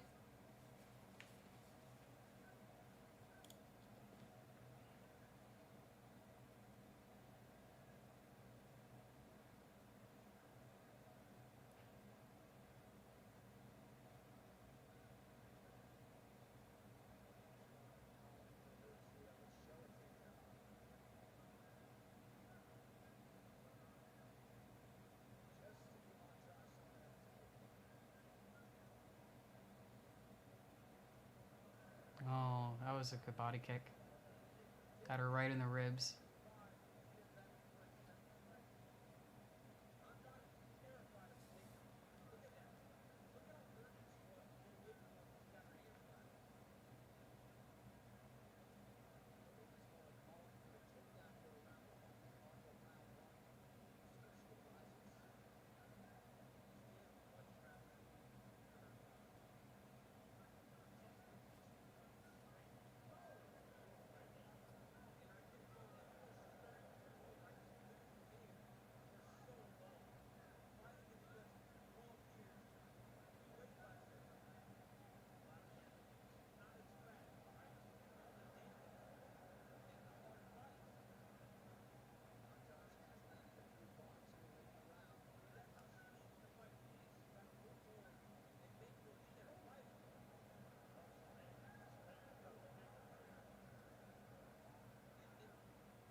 Was she fighting at a different weight class before?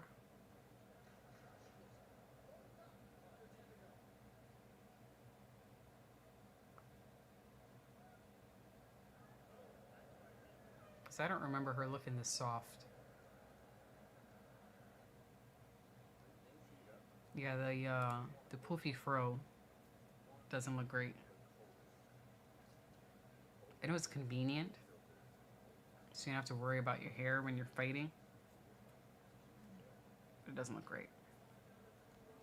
And she absolutely was.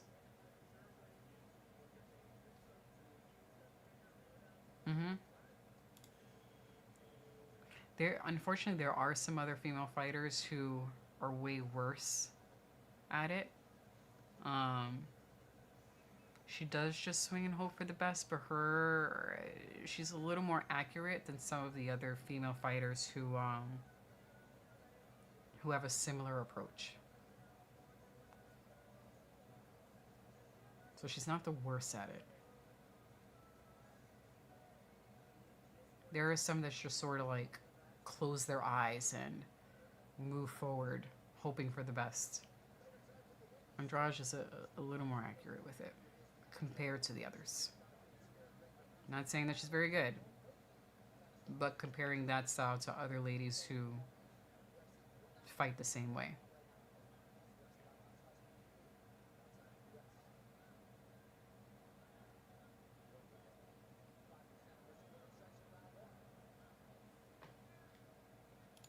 Oops.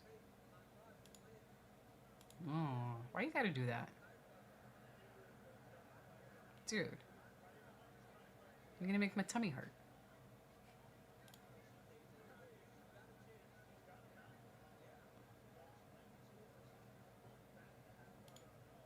For some ladies, no. I mean, for these ladies, it's better, but there are some ladies where you just see them hitting air. They're just air shots.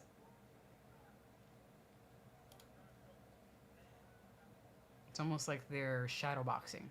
It looks more like they're shadow boxing with their opponent in front of them than actually trying to hit their opponent. It's weird to watch.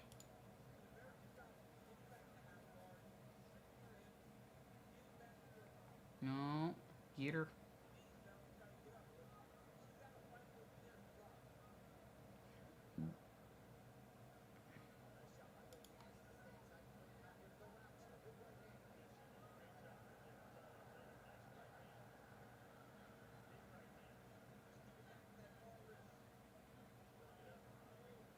And they're up.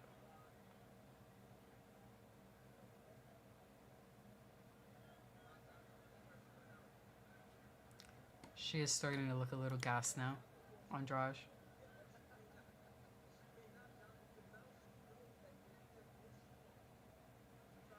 She's looking a little soft right now.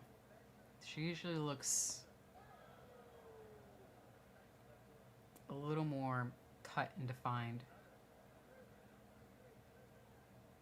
She has large traps.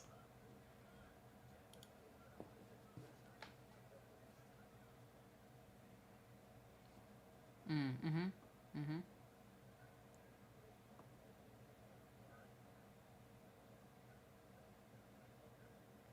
Accidental eye poke.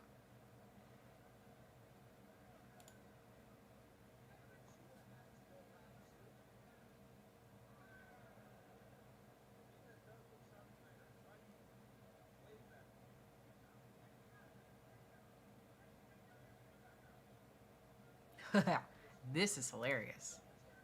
That's some stand-up comedy.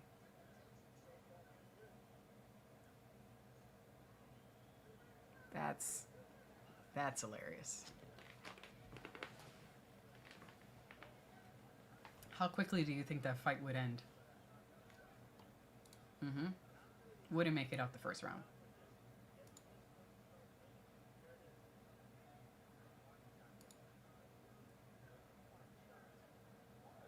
Nice 1-2.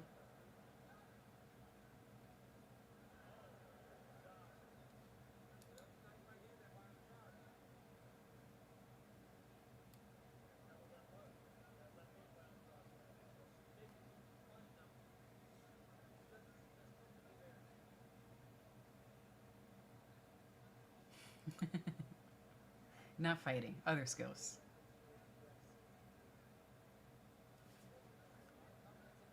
Oh, nice, nice.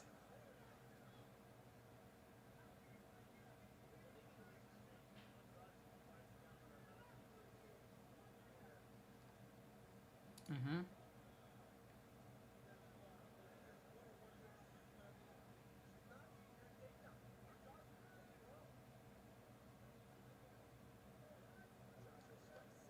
I'd like to see her throw longer combinations, because when she lands those combos, Andrade is just frozen there. She just stands there and takes it.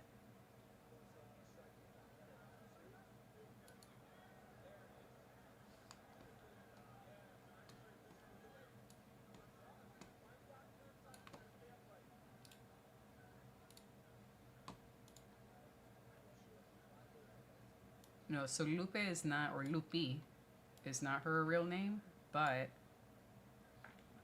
um,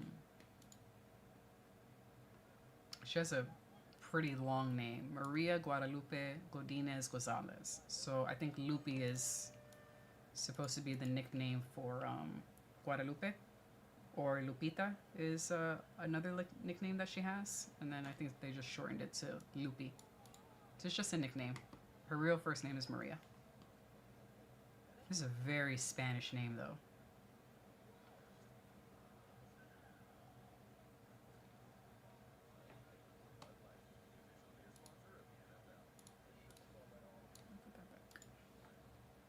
Mm-hmm. Mm-hmm.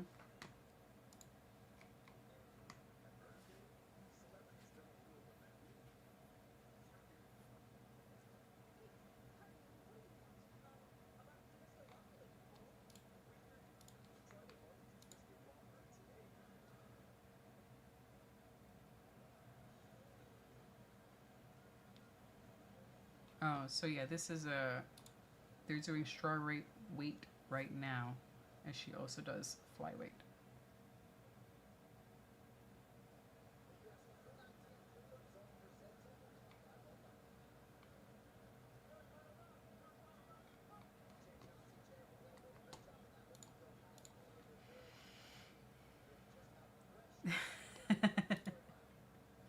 We appreciate it, sir.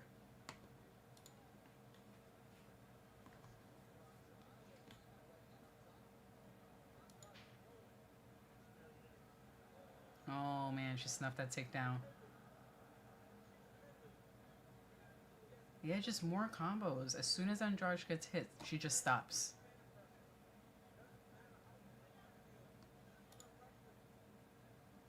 I read plant as paint for a moment, and I was like, what?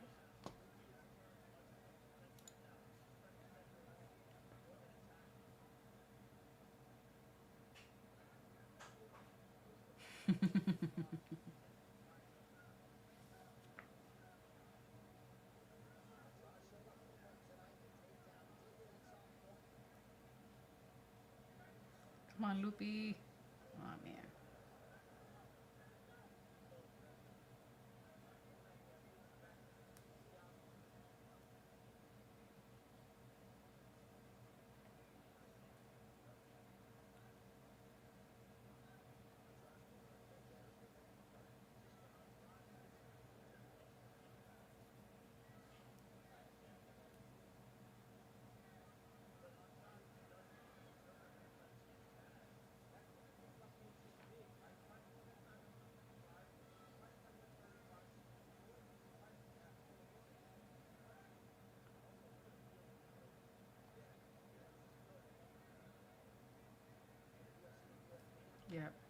If Loopy could throw more than 2 strikes at a time, that would be great. Oh, so what he means is for Andrade, she has now fought in. Oh, come on, Loopy. She has now fought in 3 different weight classes. And I'm guessing she has held the belt in the last 2 weight classes and hasn't in this one. So if she were to win the championship in this one, she would have held. She would have been the champ in 3 separate weight classes, not at the same time.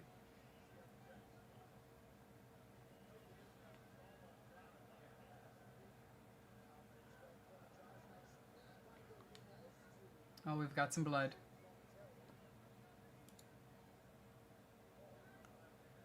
This is the heaviest of the 3 weight classes, which is why we were making the comments on her weight, and that she looks a little softer than what we're used to seeing her. We're used to seeing her a bit more leaner and defined.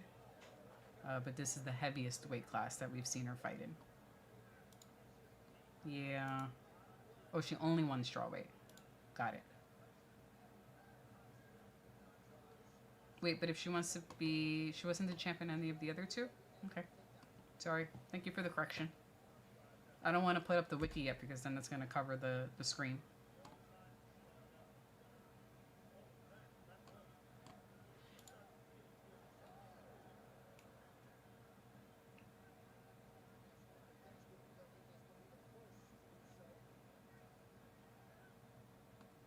No, there isn't.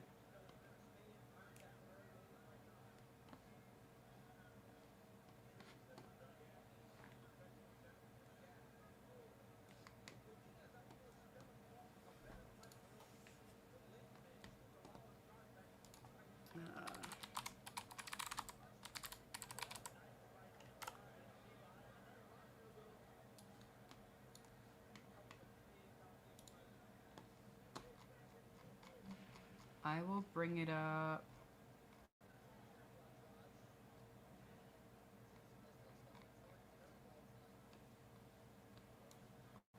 When this fight is over, Polychaser, I'll bring up, I found an article with a breakdown of the weight classes. And yes, they're for both men and women. And we'll be able to see just how high up they go for females. I think after a certain weight class, you just can't find female fighters or enough female fighters to make up that division.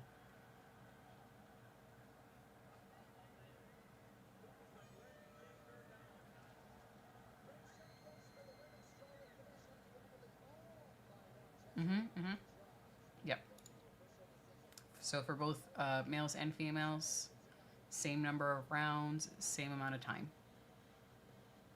And that's for just the regular fights, which is what we're watching right now, and for the championship fights. The championship fights would be 5 rounds versus the 3 that we're watching right now. Yeah, so JL is correct. After 145 pounds, it just doesn't work for the ladies. They would just be really overweight. You see it with the guys, you know, when they get into the heavyweight, they seem a little sloppy, and you could see it in their cardio. They don't have the best cardio.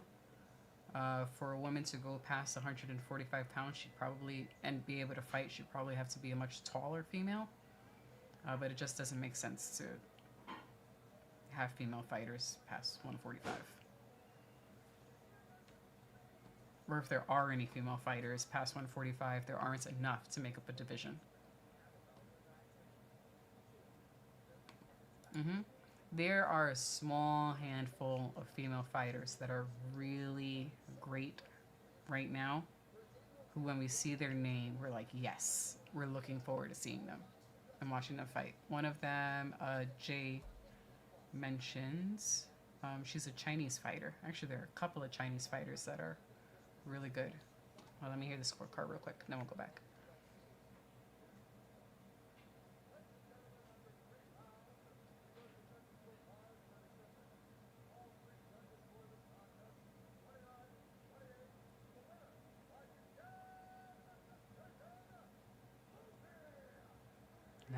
Nice. Loopy got it. Nice. Yes, this is the name I was going to scroll up to. So in women's MMA, the best fighter right now, the most entertaining fighter to watch, is a Chinese fighter named Zhang Weili, which is really, really, really good. We used to really enjoy watching Valentina, who is Polish? I forgot. She's a European lady. And Joanna. But Joanna is retired. So, of the current ladies, Weili. But yeah. Joanna was good. We used to really enjoy watching Valentina Shevchenko fight, but it seems like she's doing more of what we call point fighting instead of combat and actually going in there to fuck up people. As a matter of fact, I will put it up on the screen. Hold on. Let me put it up for you. Now that this fight is over. Because I wanted to show weight classes. That was a question you were asking. Let me take this down. So, the lowest weight right now is strawweight, yes. And this is Weili, who we were talking about. I will copy and paste this into the chat so you can Google that if you like.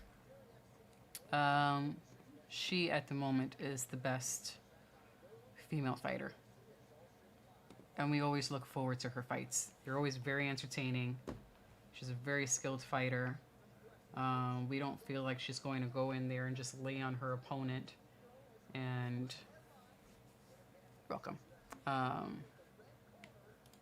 lay on her opponent and wait for the clock to go down.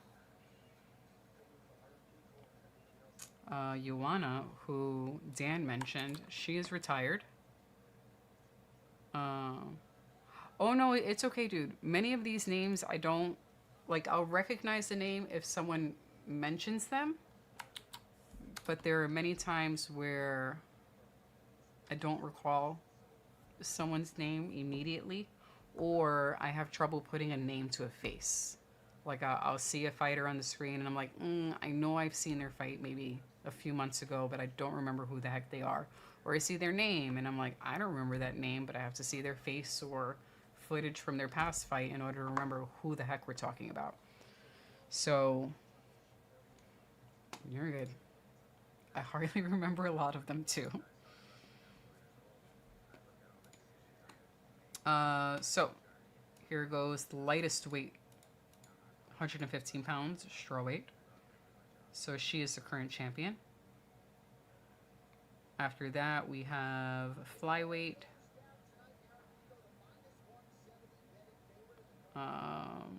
And Alexa Grasso, who is also one of our favorites, actually. She's a Mexican fighter. At this one. Then bantamweight is 135. That's the next one. This one is both male and female. After that, it's featherweight.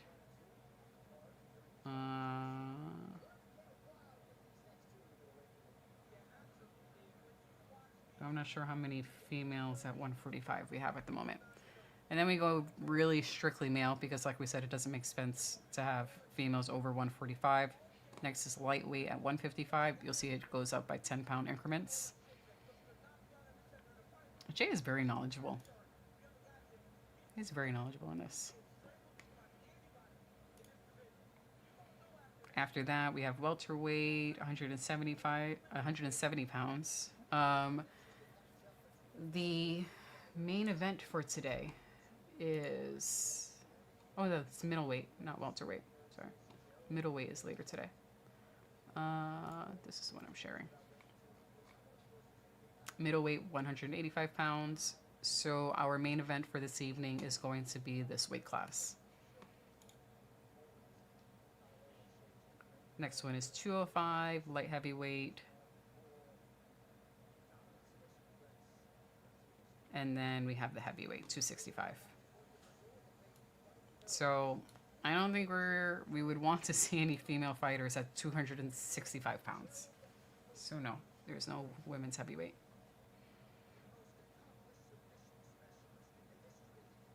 And then even at heavyweight, there is a top limit for the heavyweights. I'm not sure what the number is exactly, but I believe there is an upper limit to that as well. So I hope that helps, Polychaser.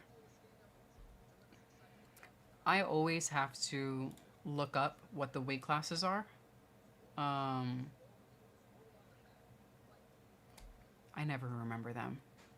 I mean, we say the weight classes as we're doing the show, but I don't have it committed to memory.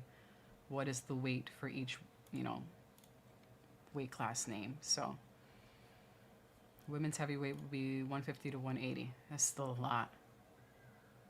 That's still a lot. That's a huge bit.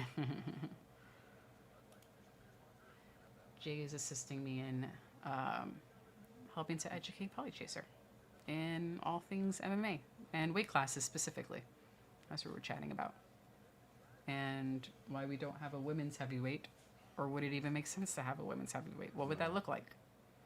I would probably say 10 years, you might get some big bitches to want to get in the cage and fight at a high level. Mm-hmm. Maybe 10 years from now. But the problem is that you don't have enough talent to pull from different regions to put them together. So Send it. part of the problem, the UFC just got rid of its featherweight division. Why? Because their featherweight division had 6 people in it. Mm-hmm.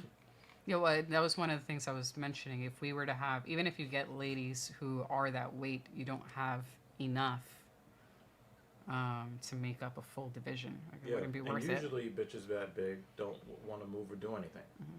There wouldn't be enough competition if you just have 2 people at that weight class. Could you imagine a woman at 180 pounds, rock solid,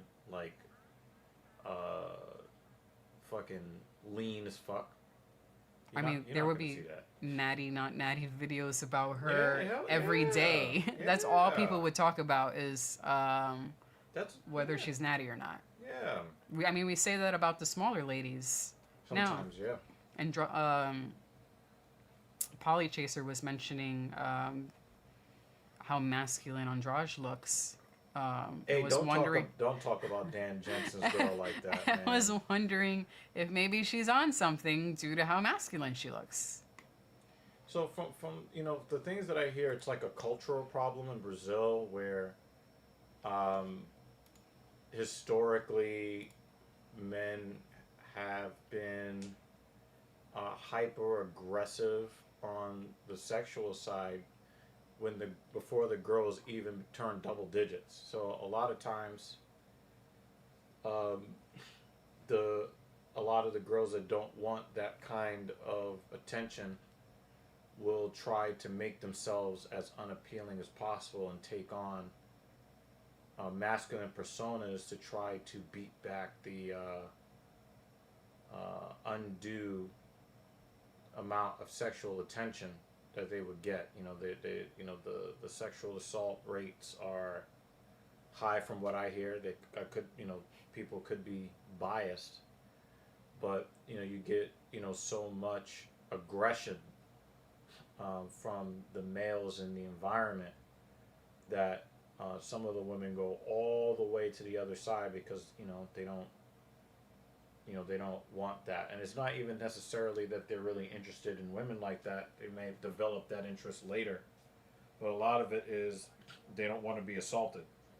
So sometimes that happens in Africa too, where women will try to masculinize themselves to evade that kind of attention. It's kind of sad, which is why I'm not so harsh when it comes to the Brazilians that come in looking like men. But one of the things that Dan Jensen will not tolerate I'll find it online. is you disrespecting his Jessica androgynous.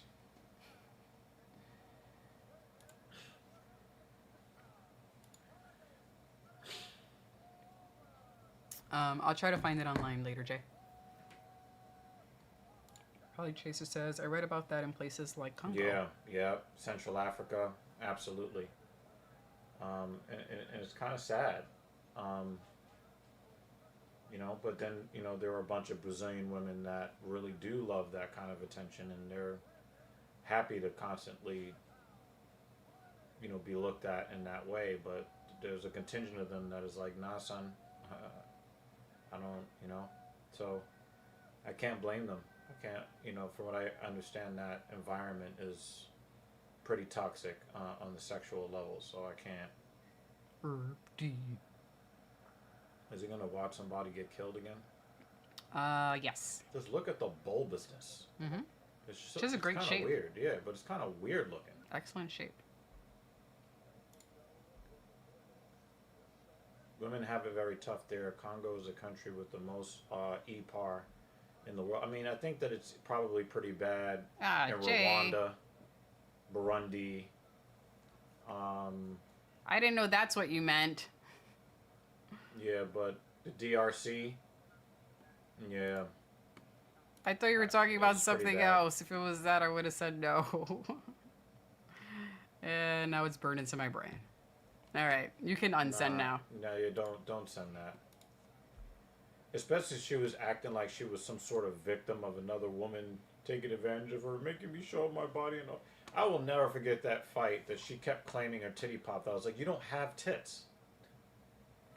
So, in the context of us doing this show, when I read opened, or I'm thinking like typo, opened her up as in like blood. So you start looking around.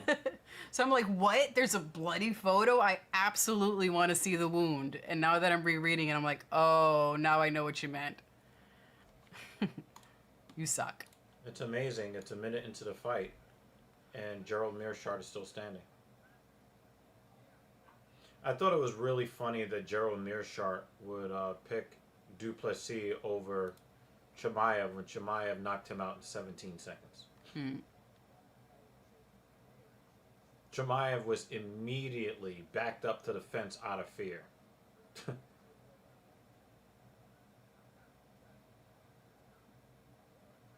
So that's real rich that it just seems like he's just salty because he got embarrassed by him, Jay wants us all to suffer. It's like, if I'm suffering, we must no, suffer no, together. I'm not looking at that. I'm good. Why is Gerald Mearshart desperation lunging 2 minutes into a fight? Is he man enough to have a mustache like that? I mean, seriously. Wow.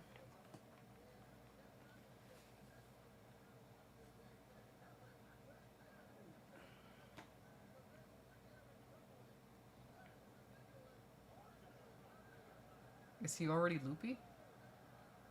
I think that's what it is. I think he's afraid to get punched. It's just, ugh.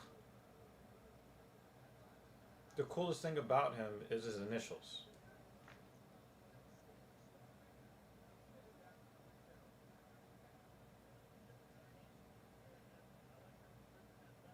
And all the shade shook had just barely touched him.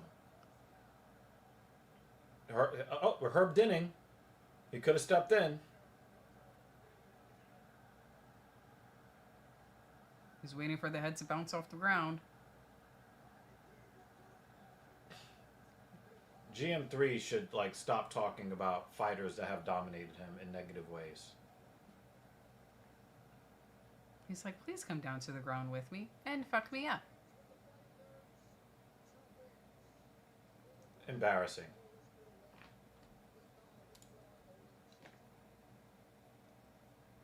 The thing is with Gerald Mearshart is like the ultimate Dr. Jekyll, Mr. Hyde fighter. You don't know which version of him is going to show up to the cage.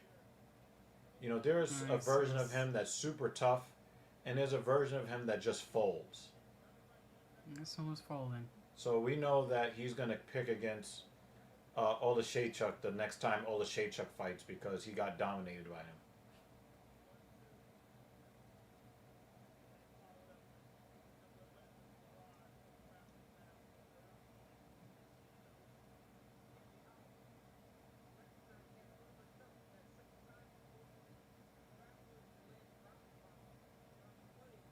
He looks like he wasn't even mad at the stoppage. He knew he sucked. It's almost like he didn't even come in there to win. He just No. came in there to get his show money. That's what that looked like.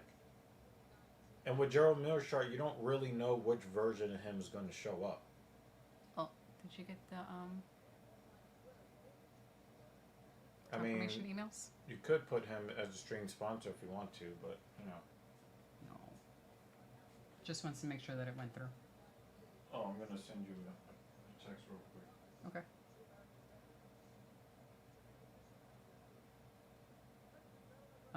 But you know, he doesn't like to be added as stream sponsor. I know. I'm just saying. We will verbally acknowledge it, but we won't put it on screen.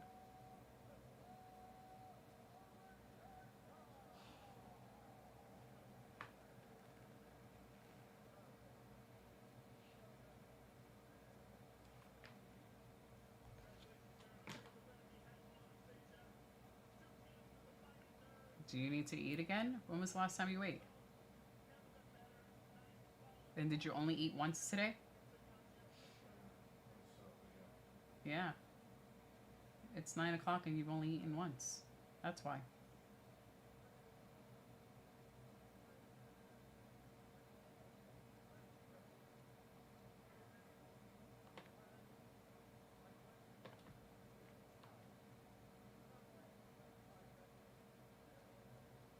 So you ready for food?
Yeah.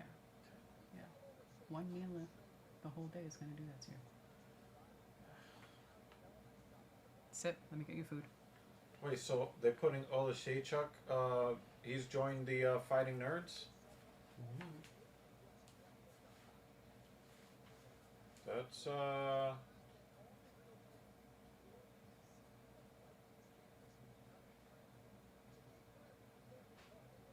looks like Jake Miller is here.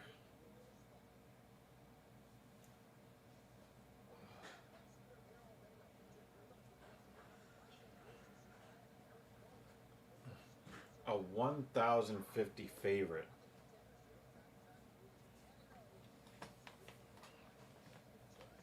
I think that's Khabib's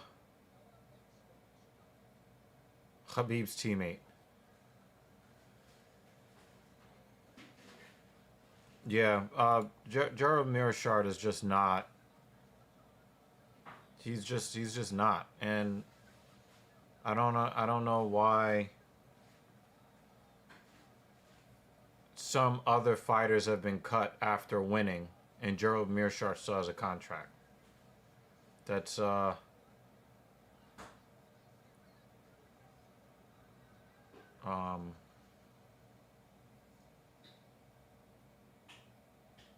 yes, it is Chimaev's teammate. Yeah, that's what. Well, if that's not what I said, that's what I meant to say. He's Chimaev's teammate.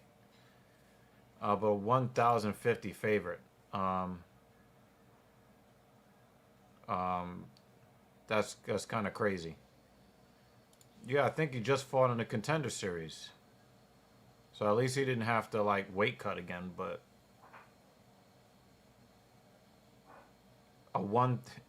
Yeah. A 1,050 favorite. Yeah, I just have to... Oh, by the way, there is no such thing as a small donation on this channel. We are just happy that people respect what we do and want to support us. There's no such thing as a small donation. Not here.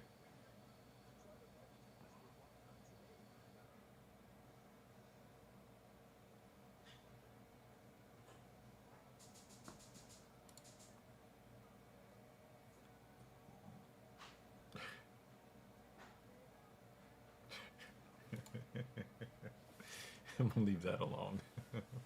I'm gonna leave that alone.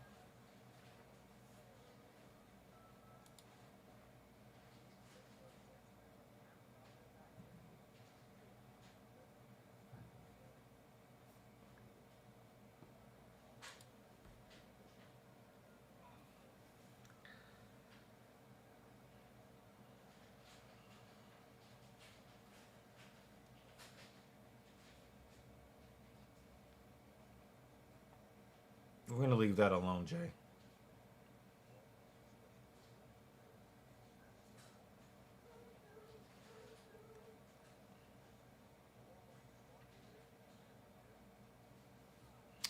Yeah, we were talking about that earlier in the stream. I think Dan Jensen kind of slipped out of the stream for a while, but you guys can definitely talk amongst yourselves about what the Paramount deal means for Dana White and the UFC, what it means for you, the fans, what it means for and what it means for the fighters. As previously stated, I don't love the deal for the fighters, but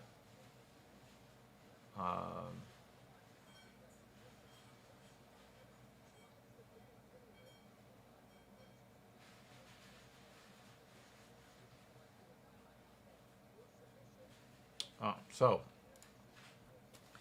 the UFC is leaving ESPN here in the United States at the end of the year 2025. In 2026, they are going to be moving their production to the Paramount Plus streaming service. And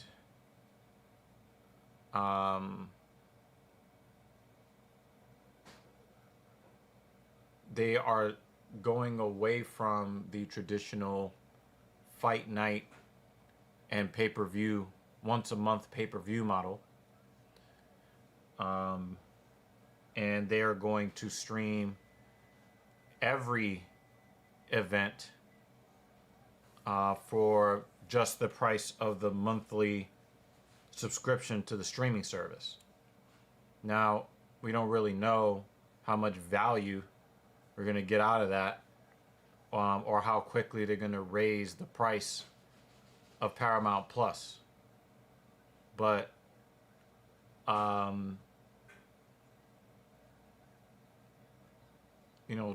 the UFC pay-per-view was $40 at one point, $50 and $60 and $70. And then they went to $80, and as they just kept raising the price, the number of pay-per-view buys kept going down. The amount of people that kept ripping streams kept going up. And then they started offering $10 discounts for ordering the pay-per-view early, because we had some events where the co-main or the main event was lost, and then people didn't buy the pay-per-view at all. People waited until basically the main card started to start buying the pay-per-views. So they offered a $10 discount to make sure that they get some money from people in case they lose fights during fight week, I think 3 different fights were lost on this card alone. So the pay-per-view model doesn't really seem to be very profitable for them, or at least not as profitable as it used to be. And so, they had a deal where they were getting about $500 million a year from ESPN for the rights to air the events. Now they're going to be getting an average of $1.1 billion over the next 7 years. So, as Dan Jensen says, they claim that the bonuses will be bigger. I will believe it when I see it. I think that the percentage of fighter revenue is going to go to an all-time low. I'm expecting it to head down to maybe 10 or 12% of total revenue, the fighter compensation. So it's a problem. As far as the EU is concerned, Paramount is going to be negotiating soon for the international streaming rights in all markets. So they were able to get it done for the United States. That deal is done. But there is going to be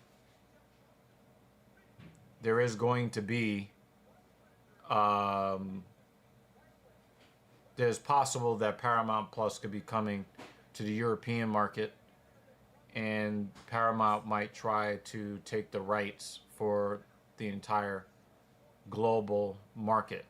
So look out for that. Obviously, we don't have any confirmation of a deal thus far, but that is something that's been reported. All right. As far as people in Europe watching, the UFC is wildly important. Wildly popular in pretty much all over the world. There are a couple of European countries where MMA is still not legal, but they are looking to change they're looking to change that in the future. So Xenon is here. How you doing?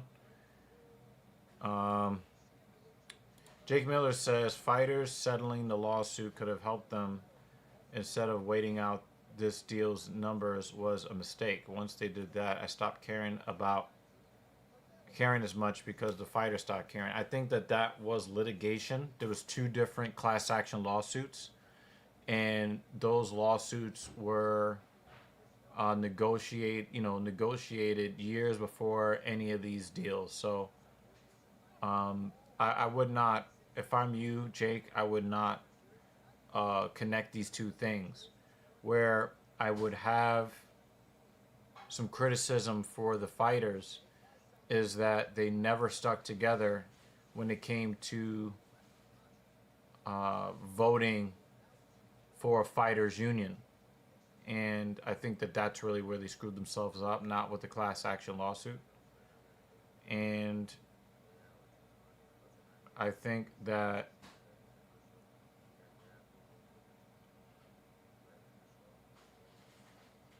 you would need guys that have a team-minded approach, but it's a very individual sport. And everybody is trying very, very hard to get just a small piece of a pie for themselves so they can pay their coaches and they can pay their sparring partners. So, yeah, there's a lot of problems with the sport. But I think that we purchased every pay-per-view last year except for one. So that's over $1,000 a year. dropping down to a couple of $100 at the most. So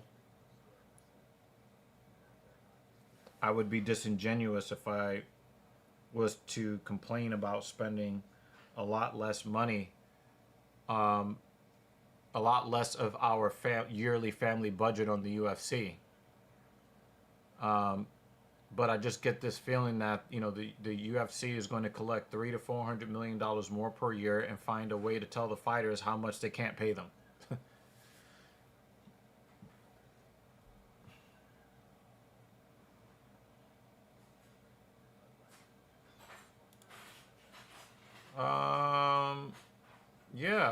Elliott is not a pushover. But I think that, Asakura came in first fighting for the belt.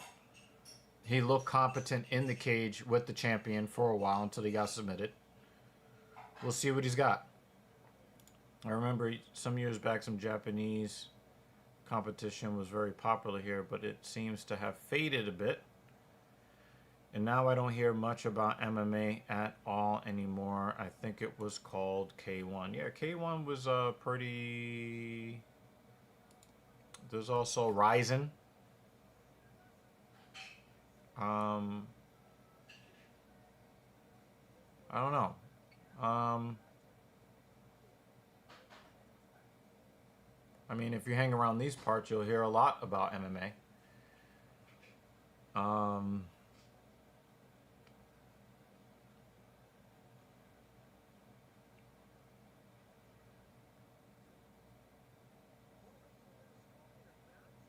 I think that one of the reasons why the UFC is leaving ESPN Plus and going to Paramount Plus is for the specter or the prospects of being in more households, being available to more households, and then also becoming, Pride FC. That's right. I think that they thought about the fact that, and I didn't know this, but Paramount Plus has like 3.5 times the amount of subscribers to their service already. So imagine when the ESPN Plus people, some of which are only have ESPN Plus because of the UFC, canceling that and going over to Paramount, I think that they're probably going to end up getting a couple more subscriptions over there. And then plus the ones that they already have there, they will be able to, the UFC will be in front of more people. So Paramount did make movies, but Paramount also owned CBS. Paramount last week finalized their merger with Sundance. So there was a huge multi-billion-dollar merger and acquisition last week. And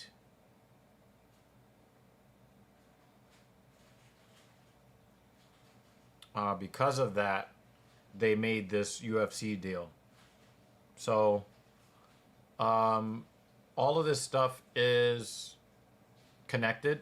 So I'm glad that you talked about the movies. Paramount Plus, and I think that a lot of these streaming services are getting into the live game, the live event game, because I think that a lot of people have kind of caught on to the streaming scam where they're trying to split up as much desirable content that's pre-recorded on as many streaming services as possible, so people binge the things that they want to see. They'll watch all the movies that they want to watch in a particular service and then just unsubscribe from the service. And then they might return to that service 6 months later or a year later and see what content is on that service at that time and then leave again. So maybe they'll binge for like a month or two and they're paying $20 a year instead of $150 a year. And then go and subscribe to another service that they had canceled. and basically just keep one or two services at a time. People are starting to do that. But one of the things that they want to reduce is churn. They don't want there to constantly be people. They don't want there to be people constantly binging content and then unsubscribing and then not paying for the next month. So if they can get content that is episodic and live, then they can keep people from just binging a couple of pre-recorded, films and television, and then keep them subscribed throughout every month throughout the year. So the best example of this would be Netflix. Netflix had a lot of churn, but then they drew in the wrestling fan by putting together a deal that I think was also for $500 million a year. 10-year, $5 billion deal with WWE to air Monday Night Raw in the American market. So they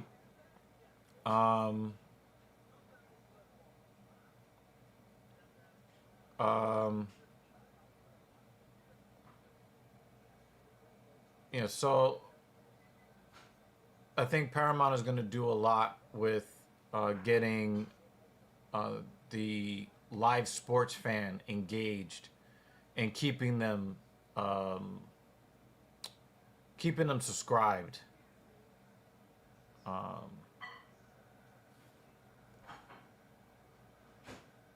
Let's see. Yeah, the streaming services are really getting annoying.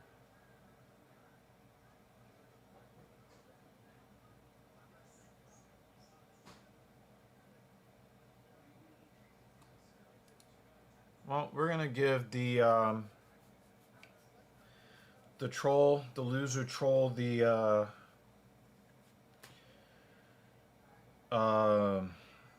attention that you just so desperately you need attention really bad.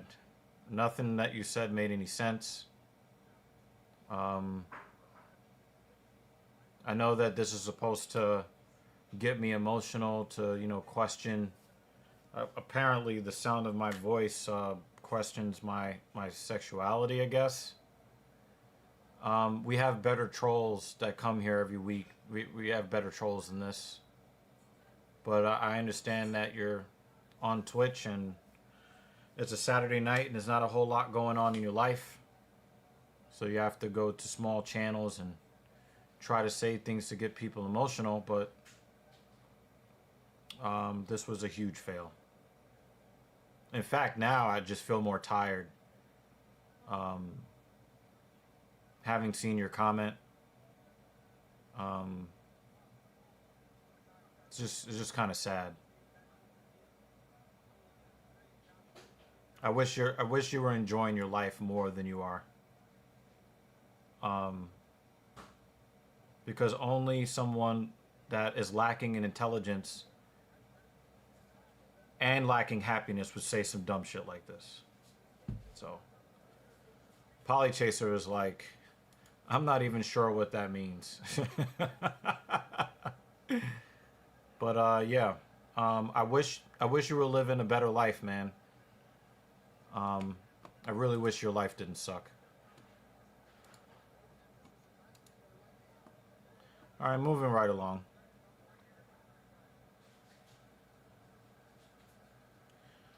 The Yakuza lack of bookkeeping shut down Pride FC. When US fighters were having checks bounced, they were investigated. They did not pay taxes or keep records. Live, non-predetermined, and year-round content is a high priority. Yeah, they really need to stop churn. They need to stop churn, and the only way to really do that is to have content that requires people to come back at least once per month. At least. So, ESPN is going to be releasing an all-encompassing $30 a month service. Good God Almighty.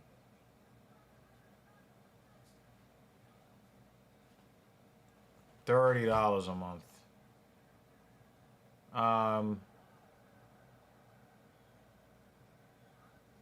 You know, I think that I hope that service fails, to be honest with you. What ESPN is trying to do.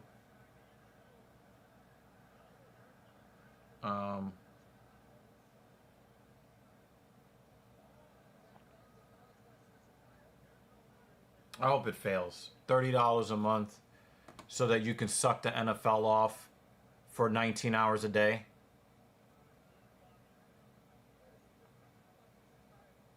I know I ain't paying that shit. ESPN doesn't even cover sports anymore. They just get on their knees they just get on their knees and suck NFL cock all day long now. You can't even get like a news you can't even get like news on the ESPN app website anymore. It's just sucking NFL cock constantly. They talk about a sport that's not even active. They're talking about a sport that's not even active. And they don't even talk about the sports that are active.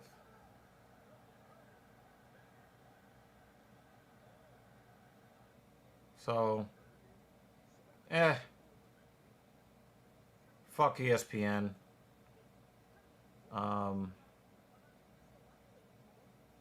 Yeah, no one gives a fuck.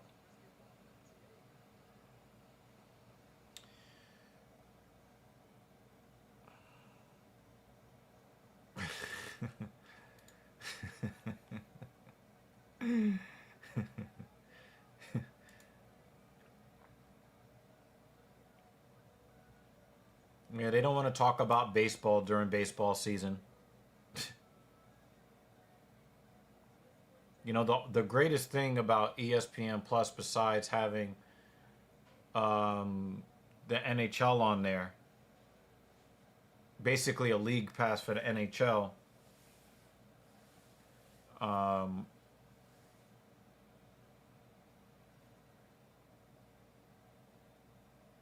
is that at least they'll cover the NBA when the NBA season's going on. They won't even cover baseball while baseball is going on. During baseball season, they want to talk about bitch-ass football. It's like they're not even playing right now, and you're just sucking NFL cock in the off season. Fuck out of here. I'm not watching that garbage. Baseball is going to grow in Europe, though. Baseball is going to grow in Europe, though. Watch. Oh, wow. Nolan is hurt. Nolan's knee is hurt. He is hurt.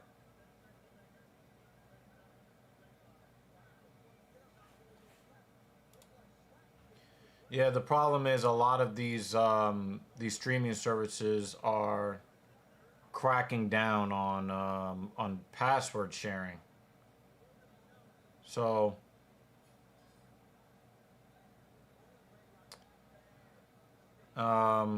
but yeah, you can, I mean, if you're not a big hockey fan, then getting rid of ESPN Plus is not a big deal, you know?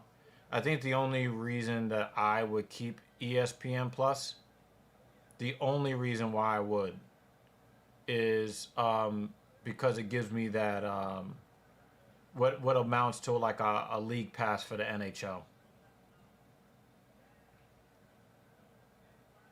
He's flattened out. Oh, he's trying to reverse it. Nope. And it looks like this fight might be ending soon.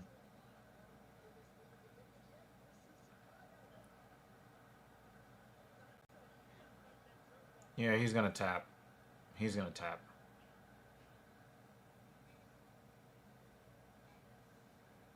He's going to tap. Yeah. I think he hurt his knee. I think that inside leg kick fucked his knee up. And I think that inside leg kick really fucked him up. very infrequently, you know, where they try to do, you know, some, what do they call them? Some initiatives. Um, yeah, that inside leg kick fucked his knee up. Yeah. Let's see what happened here. Oh, oh my God. That leg, that, oh my God. That inside leg kick was fucked up. That was a fucked up leg kick. Nolan really gave him a fight, too.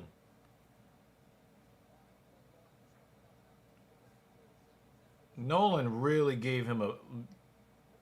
Nolan gave him a fight, but.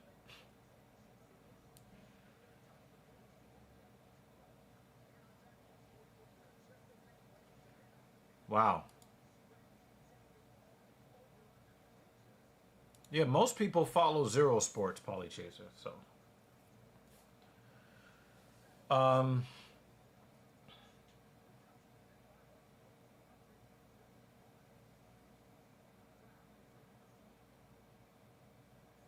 you know, I saw a statistic some years ago.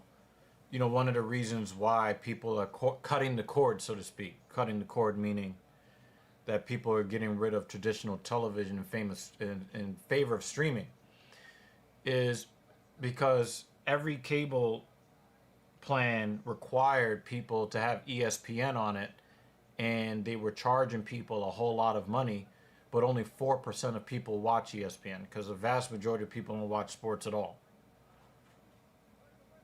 So, thank you. Just wanted to You're prep going to take the tomorrow's chair. Okay. You're going to take the big chair. So, um, you know, they were talking about the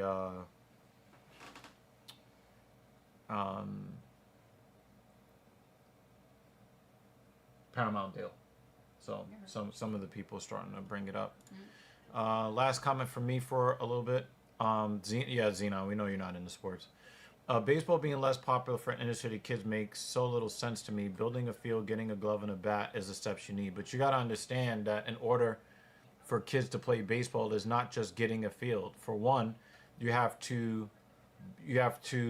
build a field. You have, like in inner cities, the municipality, the government has to reserve acres of space that is not going to generate any real tax revenue or private profit that they can tax. It's not really profitable to cater to poor, children of poor people. And the third part about this, which you're kind of missing, Jake, is that baseball is much more than just dirt, a glove, and a bat. You have to make sure that you have a manicured field that is safe for the kids to play on. The kids need the proper cleats. They have uniform pants, uniform belt, jerseys, hats, protective undershirts. Bats are very expensive. Gloves are very expensive. And then you have to, get a bunch of kids on the field at the same time. You got to have, at least 12 or 15 kids on the roster. So it's 12 or 15 bats, 12 or 15 gloves, 12 or 15 different pairs of cleats, 12 or 15 uniforms, pants, and jerseys, and protective underpants and undershirt. Like, there's so much that goes on. Baseball is just really fucking expensive. It's maybe not as expensive as youth hockey, but it's up there.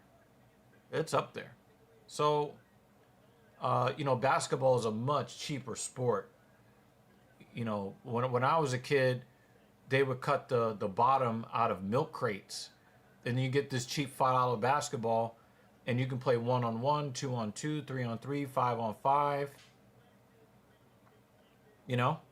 But baseball is much more expensive sport for kids to play, which is why, it's, at least in the United States, it's, mostly, white, middle class, upper middle class. There's just really not a whole lot that you're gonna get. There's really just not a whole lot that for-profit entities and governments that want to collect tax revenue, they don't really focus on poor kids. The poor kids don't generate any revenue. They use more resources than they generate. So that's just the sad reality of it. It's going to be very difficult to. It's going to be very difficult to kind of get that going. When it comes to football, football is a main driver for school systems. So the schools will buy that stuff because, people really value the sport so much that they come and they support it with their money. Baseball is not supported the same. Youth baseball is not supported the same way that youth football is on a municipal level. Baseball, parents are willing to pay the money for their kids. When you look at how popular college football is, college football brings a lot of money to universities. I've heard a lot of college students say, well, the jocks are stupid and they're not here to get a real education, and why do we value them over the regular student? Well, the regular student doesn't bring in revenue the way the football team does. It's the same reason why the football team the football players are more popular, but the golf players, nobody knows who the fuck they are. The golf team doesn't bring money into the university. It doesn't bring good publicity. No one cares. So, on a municipal level, you're going to get people that will see the long-term economic benefit of forking over the money for football equipment. Not so much for baseball, not so much for hockey, which is why individual families that are middle class, upper middle class, the bottom rung of the affluent class, they're going to go out there and they're going to spend the money on, hockey sticks and gloves and helmets and pads for their own kids. But the schools won't do that. The parents are going to take their money and do that. So, it's just different economic realities for different sports, and that's just kind of the long and the short of it. So, I will be back. I am lightheaded as fuck, so I'm gonna. It actually kind of looks like Cheetos. I'm gonna pretend that they're, like the corkscrew potato chip thing. You're gonna disappoint yourself, and that's some delicious ass pasta. Don't disrespect my pasta like that. You're gonna bite it and go, "Oh, it's not Cheetos." Disrespecting my pasta. Oh man. Wait, so Kai Asakura lost the championship fight, and then you just put him at number 15. That's kind of funny. I'll be back. You got your cargo pants on, John Cena stuff?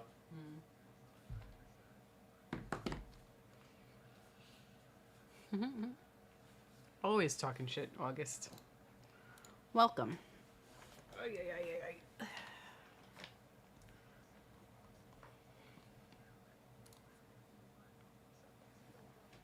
Ow.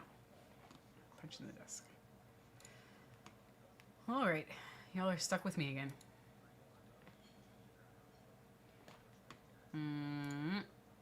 Yeah, personally, I can't stand the constant ads. Last time I saw it on TV, they lasted 8 minutes. Yes, which ruins the experience. Yeah, we do have the paid YouTube. DEG pays for it. It is nice to not have to deal with ads because that's the majority of my viewing content is on YouTube. After that, Netflix, and after that, Max. HBO Max. The streaming service that has an identity crisis and can't decide what it's called.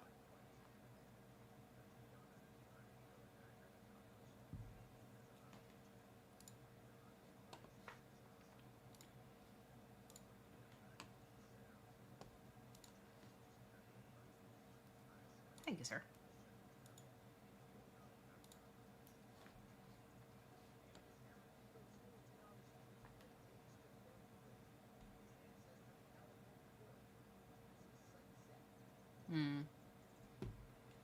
Yeah. I also use it for, actually, no, that's it, just watching. I tried to use it for music, but their music streaming platform is not,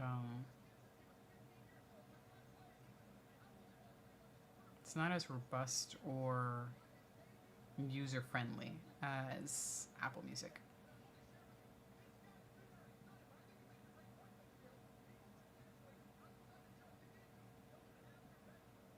Oh my god, excuse me. I am a heavy Google user. Much of my search is going to be done through Google. I rely pretty heavily on Gmail. Pretty heavy Google user.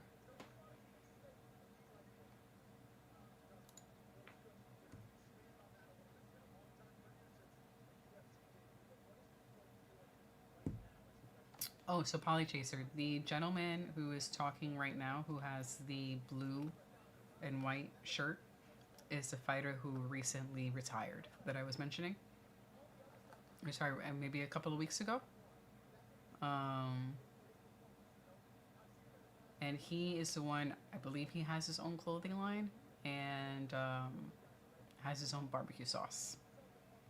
So he's already started stuff outside of the UFC, and I think actually what he's doing right now, talking in between fights, I think he's permanently part of the team in this fashion.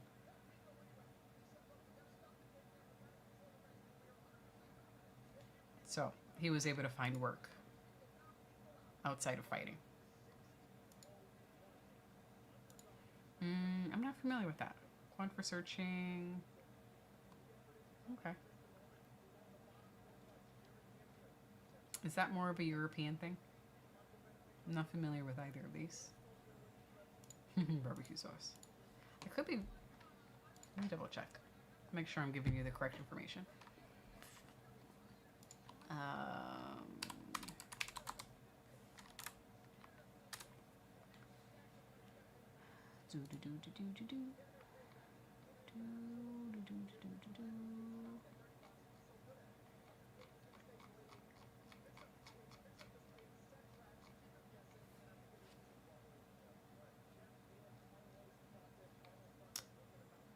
Oh, yeah, so he has a Louisiana style hot sauce. That's what it is.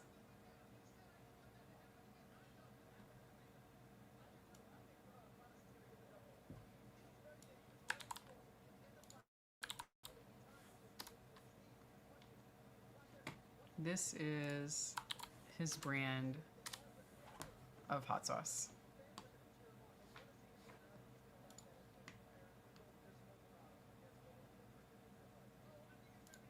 Oh, and he also sells bourbon.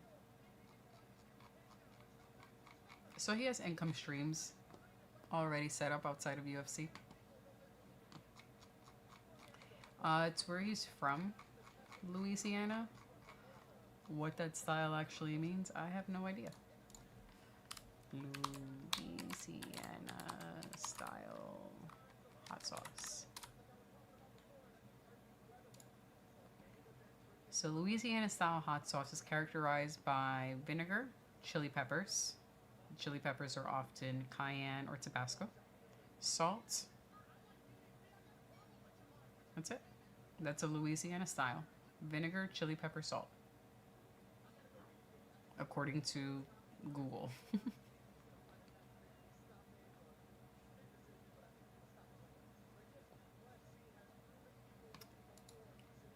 Google says a Louisiana style is known for its vinegar-forward taste and a spicy kick from the chili peppers.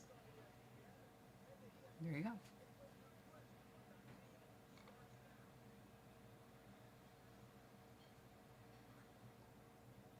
You actually disrespected it last time. It was. Tasted like Cheetos? It, I didn't want you to bite into it and go, oh no, this is not Cheetos. Blech. no. Oh, okay. No, it's pasta? Excellent question. I have no idea. It does seem like most sauces. Yeah, I don't know.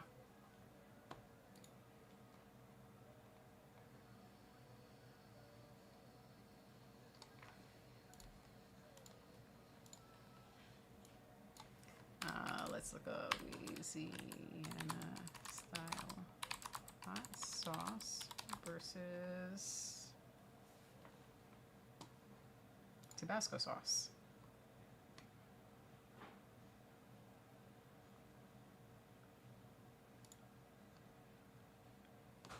So if I were to compare a Louisiana style hot sauce to like a Tabasco sauce, I think it's in the chili peppers that they use. I think that's where it differentiates. What type of peppers are used to make the hot sauce? Or where's the source of the heat? So Tabasco sauce is going to be made with Tabasco peppers. Louisiana style, more cayenne peppers, which are supposed to be milder. Let's just look at another.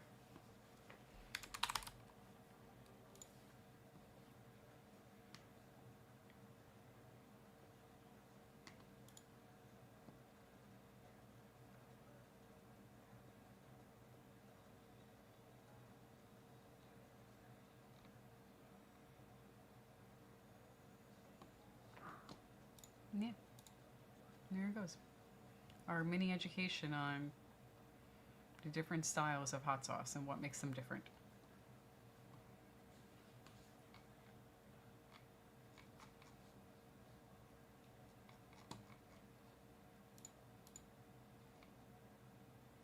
Oh, I have to change the streaming.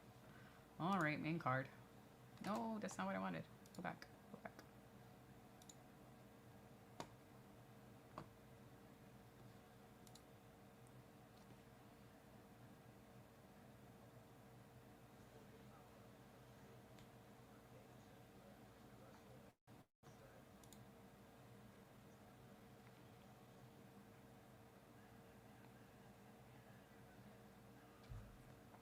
There are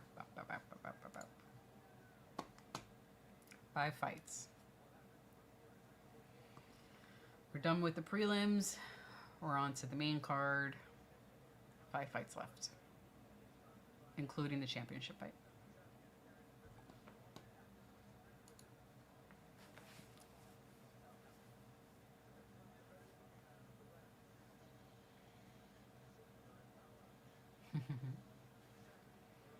Dan, are you sleeping?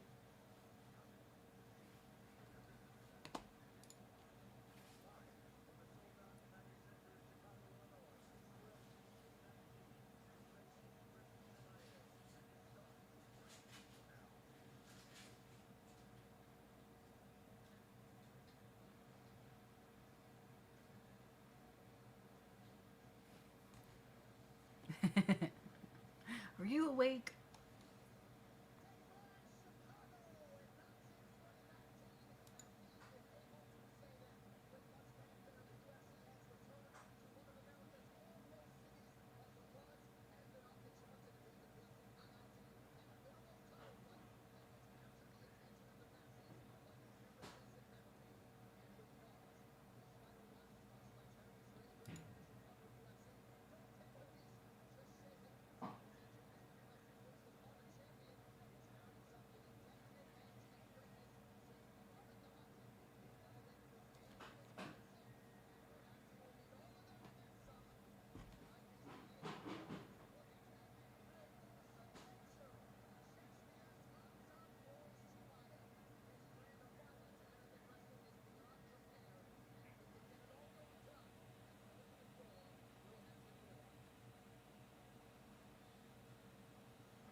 He's up.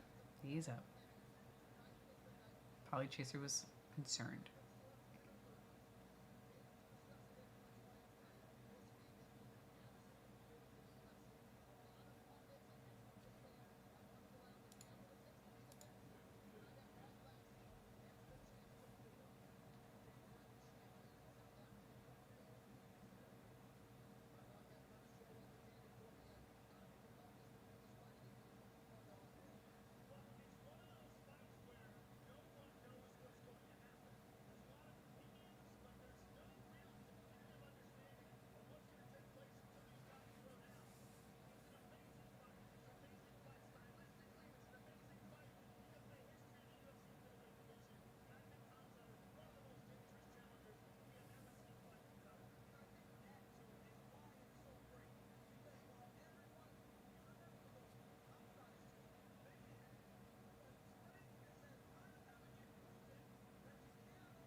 They could, but then social media would ruin the news with who won.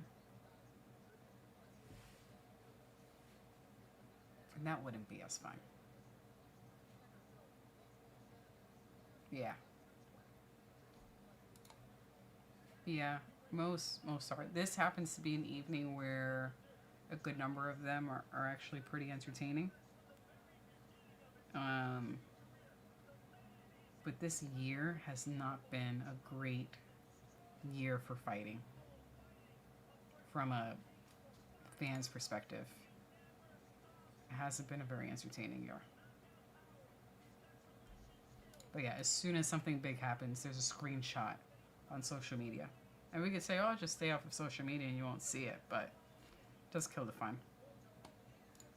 And then, as Dan says, it is very subjective of what is considered a good fight. Because there are some fights where there's grappling, but it is entertaining grappling because it seems like a chess match. And there's a lot of tension as you watch it. And for us, that's the type of grappling that we enjoy watching. But then the crowd will start to boo. So for the masses, that might not be as entertaining.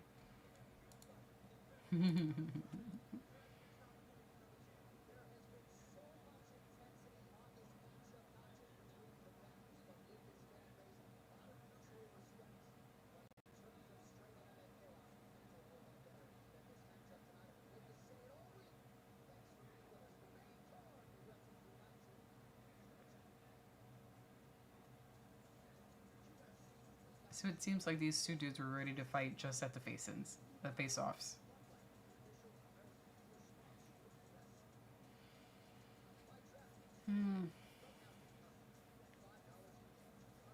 I hope that they're that fired up when the fight begins.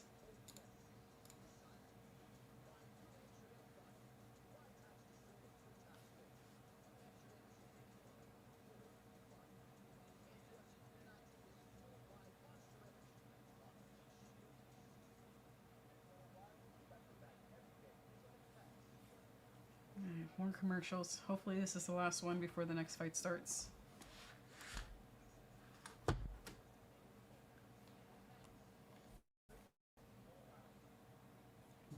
Pretty much. Yeah. It's kind of what they look like. It's like you guys are going to be paid to fight on Saturday. Wait till Saturday.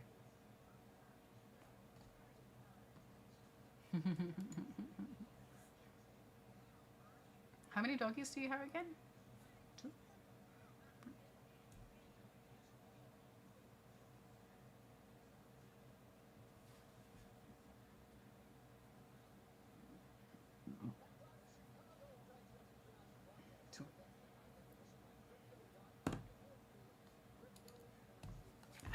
Shit.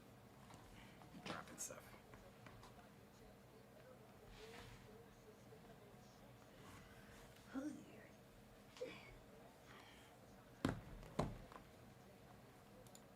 big dog or small dog potty chaser?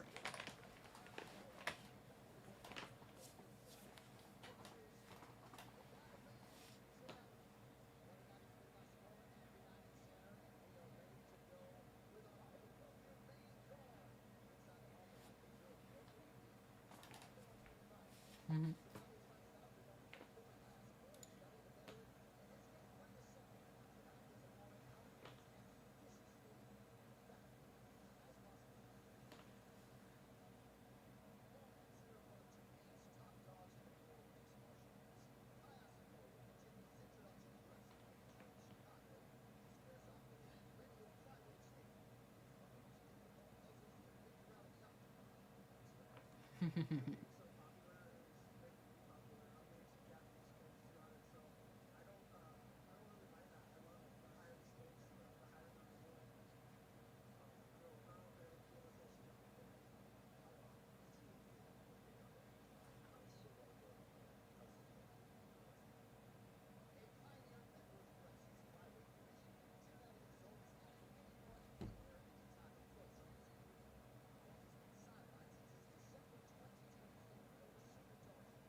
When it comes to cats or dogs, Joy Walking prefers cats.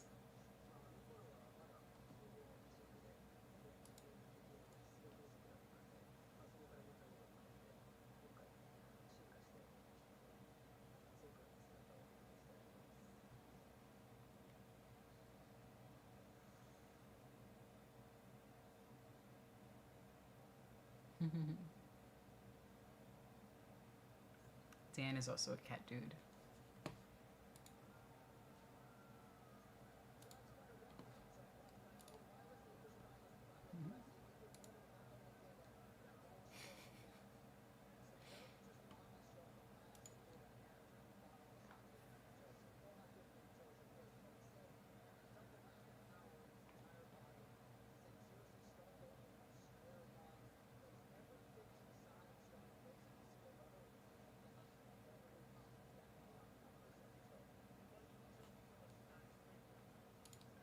But you only have the 2 dogs, right? Or do you have other animals? 2 dogs is not too many.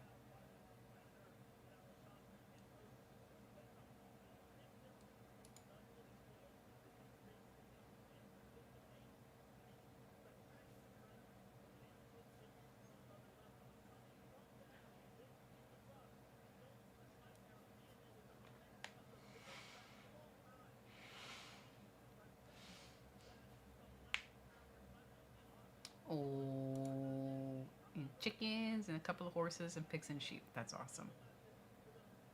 Chickens. Thing 2, or Joy Walking, also loves horses. He has a little farm, yep. Would you say that's your favorite animal, Missy? A horse?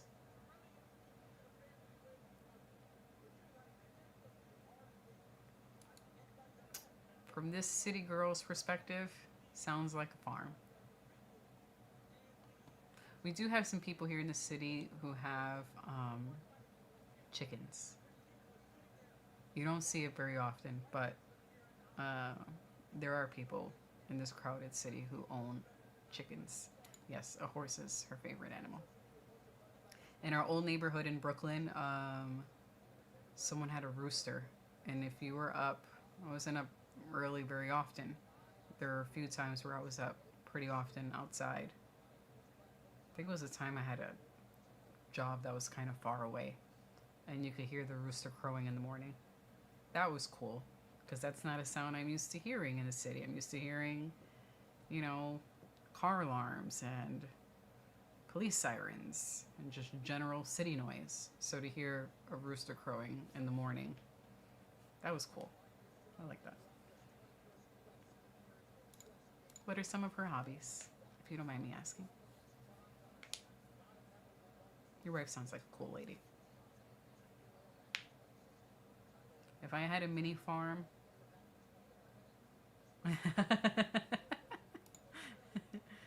I like this. I'm gonna second this. If I could have chickens, I would have chickens. Yeah, eggs.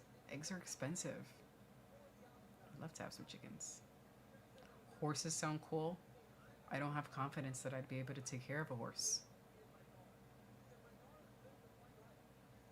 I would just go visit a horse somewhere else. Chickens seem like a safe animal to start with in a mini farm. Oh, that's awesome. Pains makes a lot of cloths and other creative stuff. And Polychaser likes to race. Now, what kind of racing? Are we talking like cars or running? Because I run, so when I hear race, I automatically think running, but there are other ways. So what's your preference? I love that she paints. I had a span of time where I just wanted to sew and knit and crochet, and I really enjoy doing that stuff, but work life has made it where it's a little difficult to find the free time and energy to do that, where I could just like sit and work on a project for a time. I did crochet a blanket. No, it wasn't crochet. I knit a blanket recently. A friend of mine had a baby, and I made her a baby blanket, and that was fun to do. I haven't done that in a while. I still have like a whole bunch of crafty things in our closet, but I haven't had to pull out the sewing machine in a long time.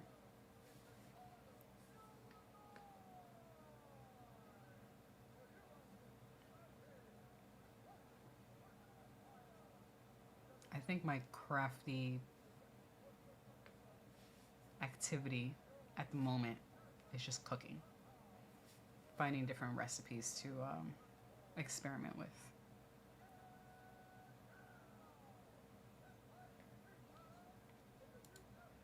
Was yes, but not competitive. Very cool. Racing sounds cool. Got a car for that. Yes, the purple suit is nice. I like it too. Banner is missing the suit.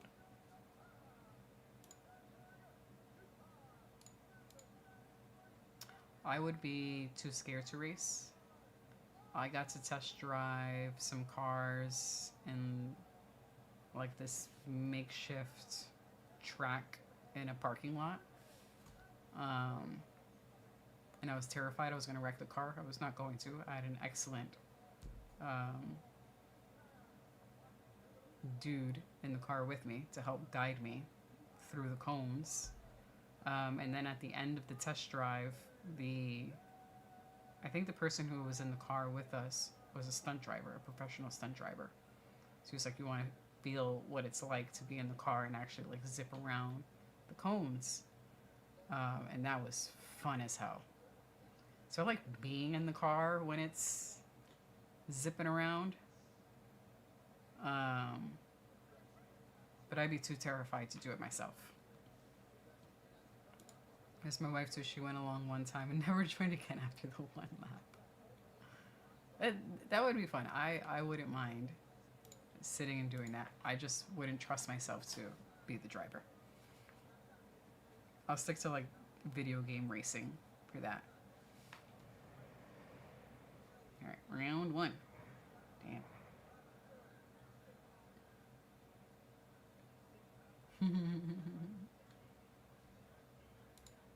She's just your cheerleader. Cheering you from the pit.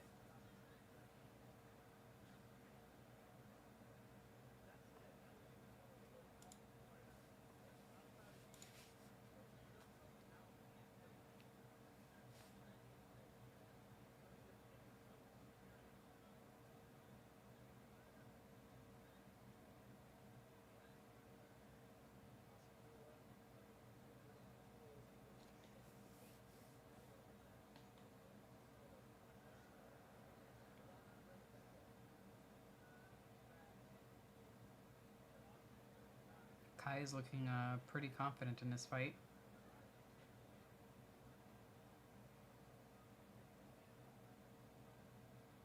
Almost like he's fighting with a smirk on his face.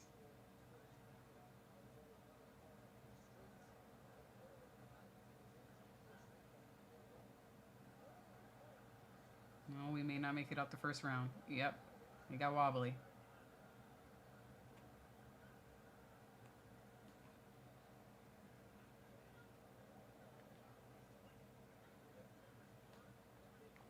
Thing too is into some crafty stuff too.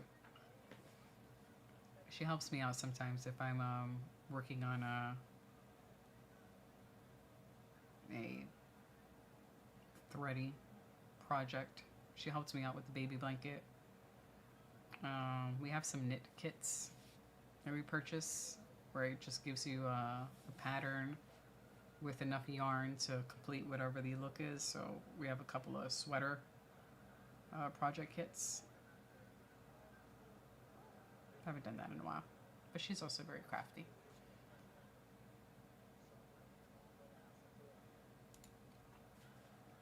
She says, might get rid of it in a couple of years, getting older and reflexes getting less, so at some point it is what it is.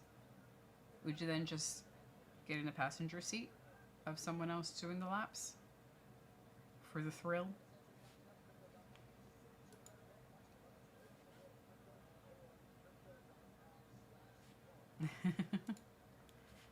Yeah, same. I didn't finish mine.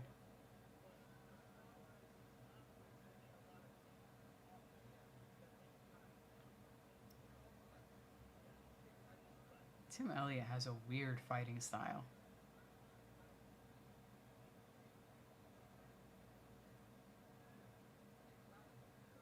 Just does this. Like he's pretending he's gonna uppercut you. It reminds me of one of those like old timey. Oh man, you got a knee to the chest.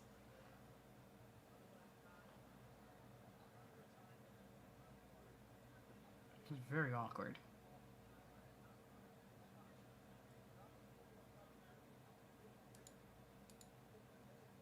Jake says Tim Elliott doing the karate stance is trolling, except for the fact his style is that weird, so it's unintentional. It's just weird. Doesn't he look like you know the little picture that I'm talking about, where the muscular dude with the mustache and he's holding up his fists like that? That's what he reminds me of. Oh, that was a nice takedown.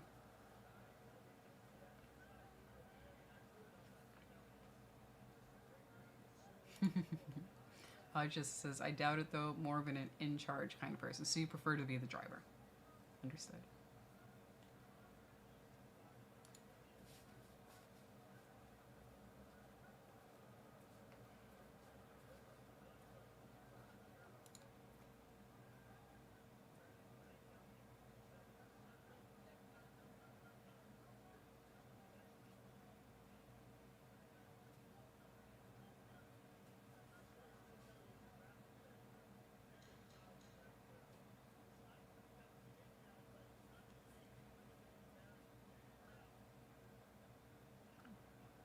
Alright, elbowed him to the back.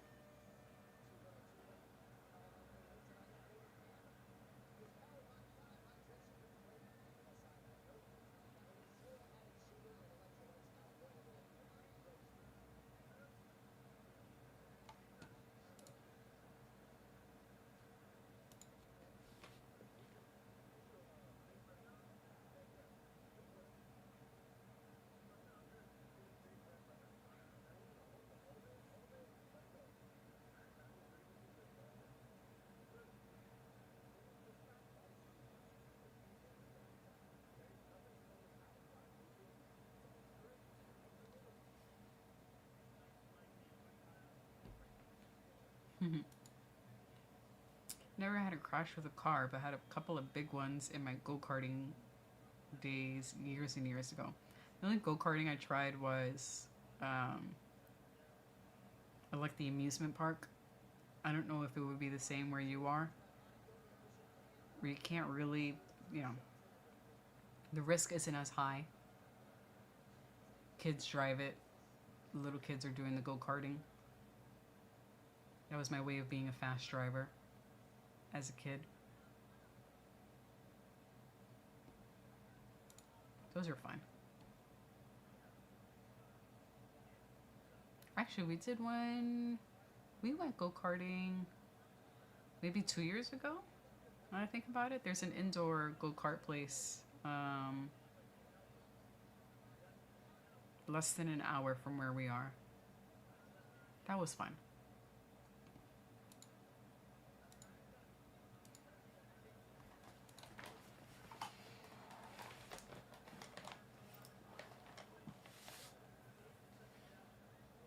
Oh my goodness gracious. Flipped one at 120, almost broke my neck, and went full throttle off the track in a race straight through a fence. Oh my goodness gracious. Please don't break your neck. Crazy man. Oh, the go-kart I was in was not going 120 miles per hour.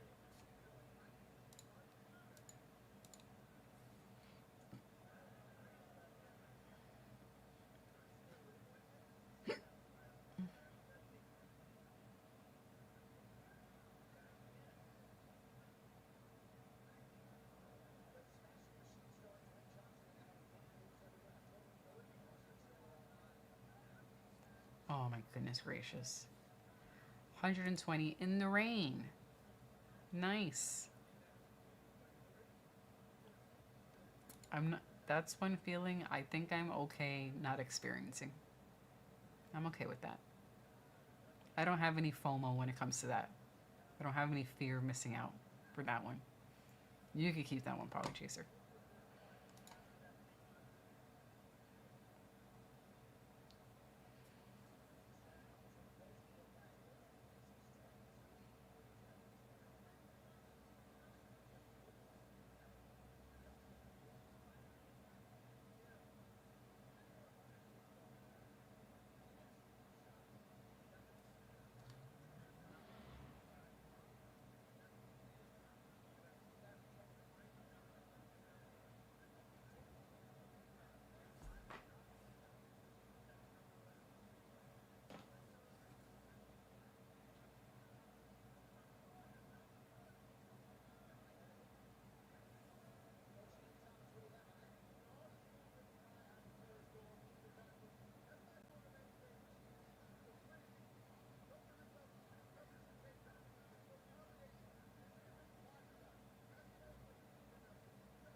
He goes, you ignore when your talent runs out and when you're young. My specialty.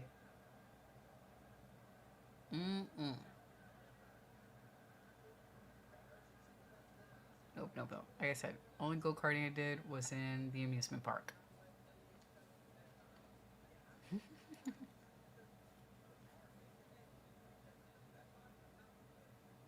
Or bumper cars. Go-kart or bumper cars. That's it.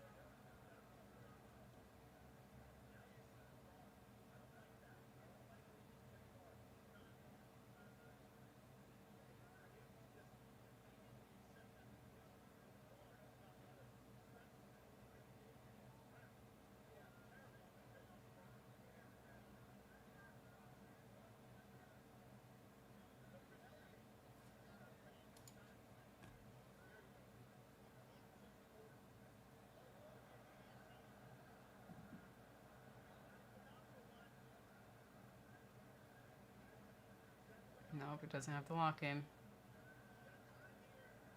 Well, oh my god, this would be terrible if he gets submitted.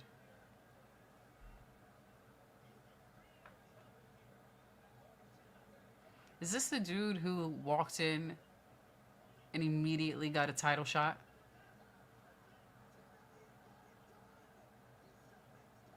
That's awful.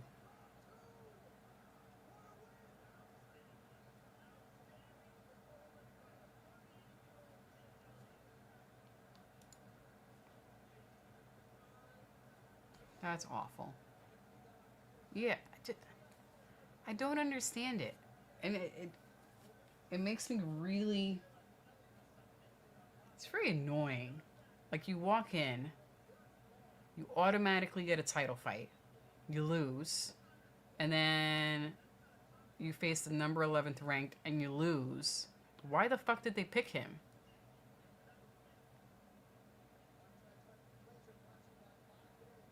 I think if he came in and started at the same level as everyone else, I wouldn't have a problem.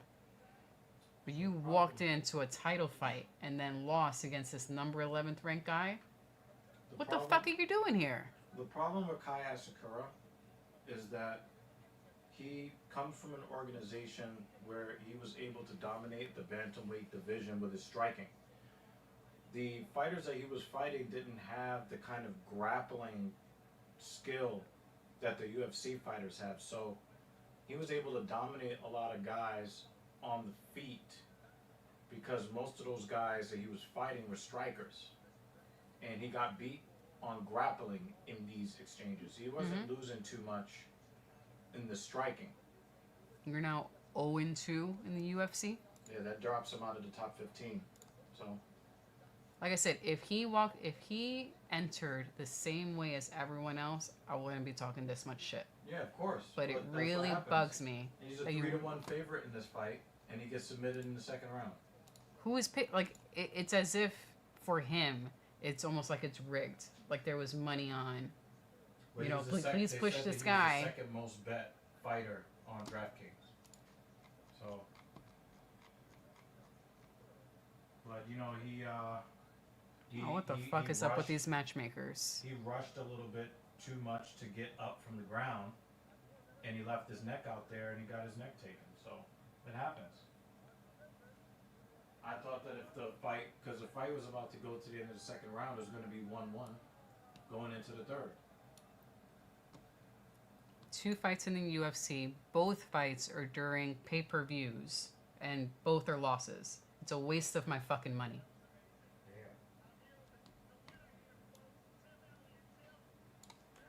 Put this guy on a prelim. Like, why am I paying money to see him?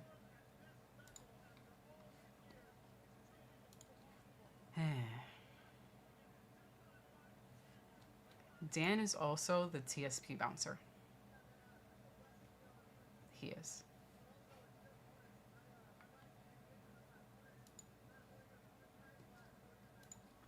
Polychaser says, if you manage to make a living off of your hobby, you are a blessed man. Absolutely. Absolutely.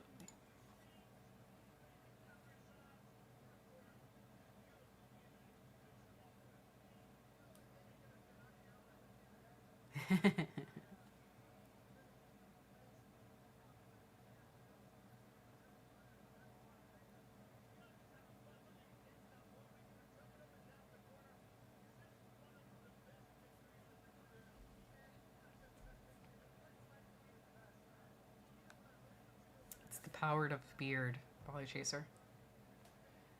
All of his power is in the beard.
I mean, you know, Kai Sakura does look like a competent fighter. You know, it's just Yeah. You know, it again, you know, he's not used to fighting against competition that that really puts emphasis on the grappling. He's just not used to that. He's used to beating guys, beating them up. Yeah, I'm not the only one. You can't just. I mean, this just can't happen. You can't go from a title shot in your first fight and now losing to Tim Elliott. And you know, and after I calm down a bit, and then I have to really place more of the blame on the matchmakers Yeah. who put him in this position. And he's doing his job. His job, you know, his job is to fight. And they give him the title fight, which, like I said, I think he should have came in like everyone else. But if you're given a title fight, you're not going to say no. Yeah. It would be dumb of him to say We no. talked about the same thing with Michael Chandler when they made him the alternate to a title fight, and he never fought in the UFC before. Yeah, You know, like, so I can't. I have to kind of like pedal it back, and the blame is not on him. The Yeah. blame is on the matchmaker, but it pisses me off. I mean, he showed himself to be a very dangerous fighter to fight against. Mm-hmm. You know, it's just in these grappling exchanges, he's not the most skilled on the ground. Then he got work to do He's if you got a want to lot of stay work in to the do. UFC.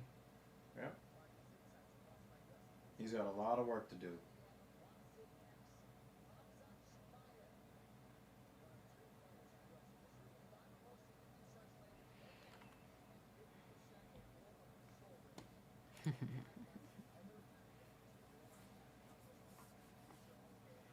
Said just walk it off. I'm cooling down. All right? Yeah. All right? It's just annoyed. Just annoyed. I'm cool now. 2-1 favorite for Venom Page. So he doesn't count himself as an Englishman. I'm a citizen of the world. Okay, guy. Thank From you the for the U- context. you're- I didn't know why he you're- didn't have a flag. Yeah, you're from the UK, and it's okay to say you're from the UK. You know, like, you know me, like, I'm not a person, I don't like any form of nationalism from anybody on any level for any country. But I'm an American. I know that I'm an American. It's not that big of a deal. You know. Actually, that is what I do. I poke his pecs. It makes me feel better. But my arms are short and I can't reach. Yeah. I'll poke his pecs later. He can take it.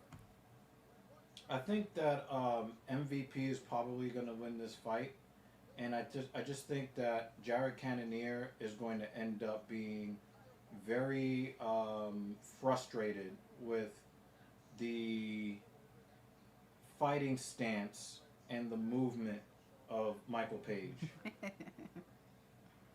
I'm good. I'm cool now. I'm cool now. I have my moment. I'm alright now. I have moved on to the next fight. Actually, I choose Cannonier to win, but it's more of I prefer Cannonier as a fighter. I mean, I like him as a person. I like his personality better. Yeah. I just think that if we are just analyzing the fight styles, Cannonier has a tendency to follow his opponent around the cage and not cut them off. And I think that Michael Page is going to be one of the more difficult guys to cut off. So, Excuse me. those white pants. It's a nice outfit. Yeah. Got some really well dressed ladies. Mm-hmm.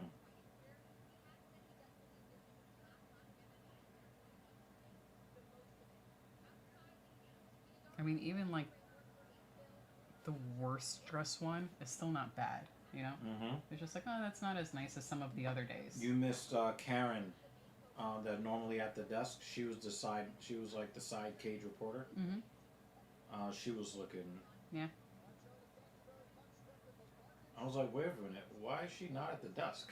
Some very well put together, well styled ladies the UFC has, and it's consistent. Alright, I want to go to bed soon, dude. Come on.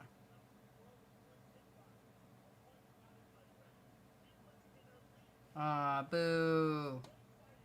He says my stream has ads, no ladies. No, it was one really pretty lady too.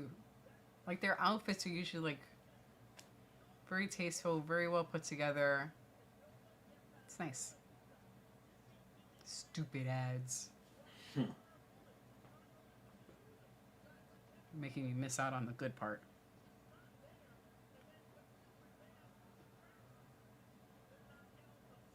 He said you're not helping.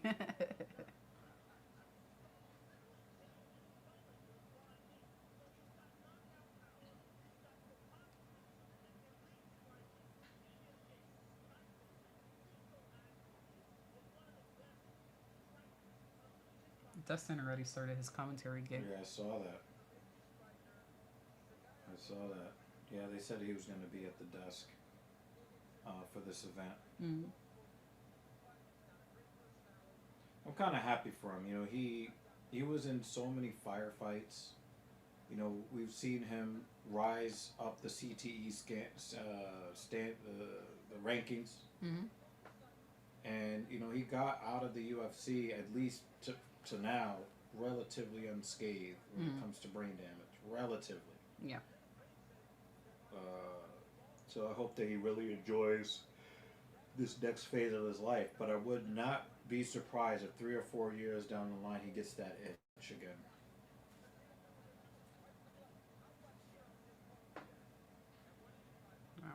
I hope not. I think if you made it out early and relatively healthy, enjoy it. Yeah, he's so hard to root for. Like, you know, he's got an entertaining fight style, but all of this weird, again, I'm not a psychiatrist or a psychologist, but the first word that comes to mind is narcissistic. Mm-hmm. You know, some people say, oh, they're supposed to be showmen and all of that stuff, but I mean, he's on everything a he does different is just level. says, look at me, look at me, look at me, look at me, look at me. Look. It's on a different level than the other fighters. Because there are other fighters who know how to turn it on and off. Yeah. Like it's on before the fight, through the fight, and then at the very end when it's over, they're like, Yeah, all right, I'm now a human being again. I'm a human being. Yeah. We're respectful. We did our job. You know, nothing personal. Yeah. Yep.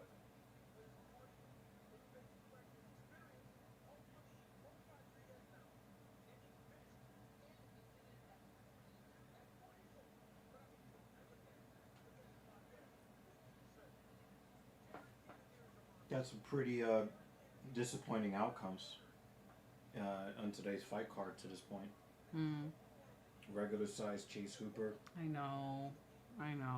So upset by that. I thought that the call to end the fight was a little too early. It was 2 seconds before And the. the thing is, right as he went to jump in, Hooper flipped backwards. He did a tumble backwards to get out of that position. There's only I just 2 thought seconds. he was just a little bit too quick on ringing it up. Yeah. Now, I mean, I'm not going to say that he wasn't in trouble. He absolutely Yeah, was he was in trouble. But I think we could have let him have the 2 seconds. yeah, I think the 2 seconds would have been fine there. Mm-hmm. And he looked like he was still intelligently moving around. But it also seemed to me that Hooper understood that there was too much going on where he left himself in danger of the ref stepping in. Yeah. Which is why I'm not like super angry at the ref, but I do think that he was just a little bit too fast. David Banner's here. Welcome. Wow. He said, but I'll be right back. Okay. I just don't see Jared Cannonier getting into effective striking range at any point in this fight. I would love to be wrong, but you know, he's got a disadvantage in all metrics, and you have that weird stance that Michael Page has. Mhm. Now, who would I actually like to see fight Michael Page? Stephen Wonderboy Thompson. Now I know, like right now, He's not. he's fighting at 185, but Mm. I'm just saying that, like, I would love to see both of those guys in that karate stance, you know? Dan is not happy with your picks. Yeah, I'm not happy with that pick either, but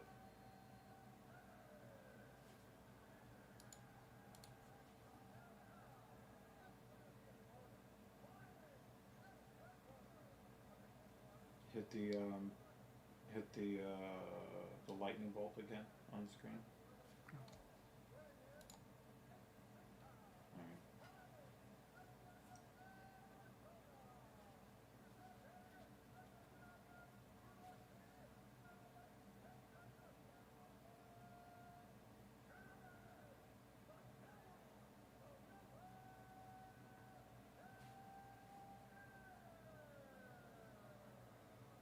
Really want to call him Magilla Gorilla.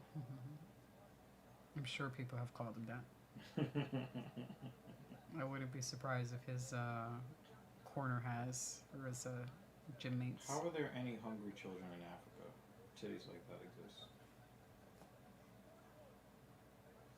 I mean, she pretty much has the shape and proportion that other ladies get plastic surgery for. Like, that's what they're trying to achieve. That's very true. Yeah. I never put that thought together. When they're getting plastic surgery, that's what they're going for. But I think you're 100% correct. Like, because the thing is, it looks unnatural, which is why I've been staring at them for years. Like, there's just something wrong with her titties. No, But she now really it has makes- the perfect breasts. Yeah, She it just makes does. sense. Yeah, it makes sense. You know? Yeah, it makes sense. See what I mean? Cannonier has a tendency Mhm. to just kind of follow his opponent around. Yeah. And the thing is, Michael is just going to keep circling. And the thing is, when he starts doing all this stupid stuff, I just really want him to get knocked out. Mm-hmm. I want him to get knocked out so bad. But the thing is that, like, from that stance where he's at, Mm-hmm. he's going to see every move that Cannonier's not fast enough. Yeah. Cannonier's not, he's just not fast enough. So as much as I would love to see Cannonier make his head roll around the cage like a bowling ball, Mm-hmm. I just don't see it. Yes, I know we all want Cannonier to win. I get it. But I really just don't really see that path to victory. It's not apparent to me. Mm-hmm. I see him getting point fighted to death, 30 to 27. Because he's not going to wilt and give in to somebody like MVP and just lay down and take a knockout. Mm-hmm. But he's going to be chasing the guy around, for a long time. It's not like, Jared Cannonier is like some big wrestler dude. Mm-hmm. I mean, that was terrible. What the fuck was that from Jared? Yeah.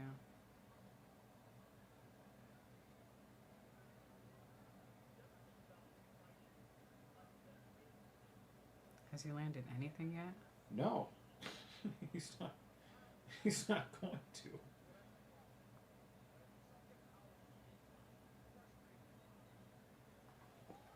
Oh man. Wow.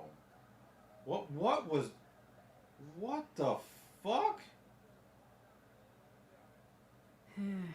All right, so the next page fight. Who's the person that gives us what we need?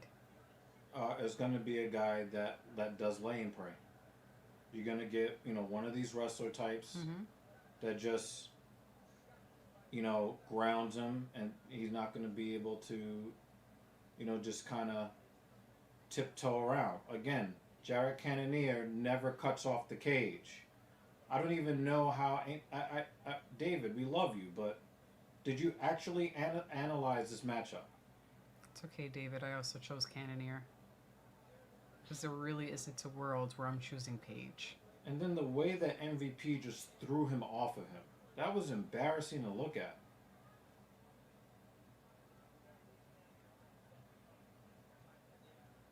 You know, Cannonier wants to get more grappling done, but that's not his game. Mm-hmm. You know, he's more of a brawler than anything, a technical brawler.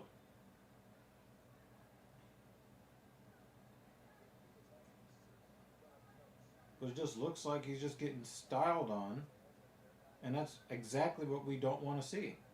Now, do what I like to see a miracle where he ends up getting a finish? Yeah, I like really it, hope but so. I just don't see it. And the thing is, he understands that he has to make it a dirty fight against the side of the cage to try to, you know, keep Page from moving around. But I don't think that he really has. He has the size to lean on him, but I just don't think that he has the wrestling chops and the wrestling skill for that. Mm-hmm. He just doesn't. You know, and then now it looks like he's just like leaning on him. Mm-hmm. You know, trying to, you know, bully him to the ground, and it's like you don't have that kind of wrestling skill like that, you know? Mm-hmm. Like Chimaev would have already submitted Cannonier by now because he's got those kind of wrestling skills. Yeah. Right? But I mean, it's just not. Look at him. He's just reaching. And again, I saw this in the matchup. Just in my mind's eye, Cannonier is just going to be annoyed. He's just going to be annoyed for 15 minutes on his way to a 30-27 decision loss.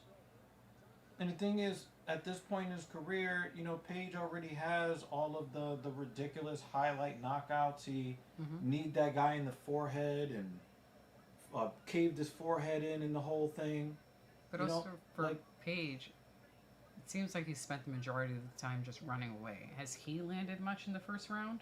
He landed enough to win the round. He also knocked him down. Mm-hmm. Right? Like, Page is fine. He's completely fine winning by points. He's completely fine winning by points. Mm. It really looked like he lost his footing, but they're going to count that as a knockdown. Yeah. That's a knockdown. He caught him off balance. And again, a guy like Page is doing a lot of this weird stuff that is really annoying, but it is meant to distract you and lull you to sleep. Mm-hmm. You know? And that's how he got caught off guard. Oh, look at that right hand.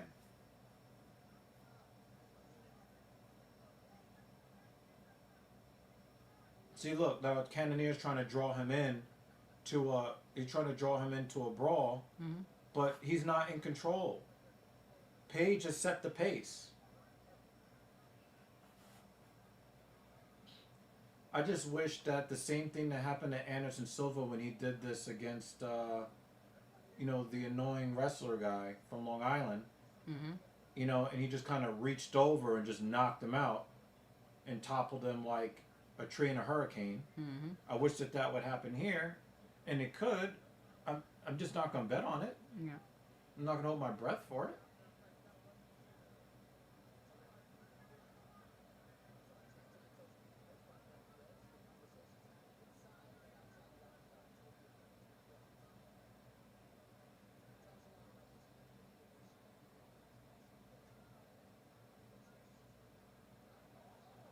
And then he pushed him on the floor. This is embarrassing to watch. Mm-hmm. But again, you know, styles make fights. And Cannonier is a technical brawler. He's not even a technical striker that can brawl. He is a technical brawler. And look at him. He's just following him around the cage. He's not cutting him off. He's just trying to get close enough to reset. And every time he goes to reset, he takes a shot to the head or the body. And then, you know, Page is plenty fine beating you by lulling you to sleep or by annoying you to death.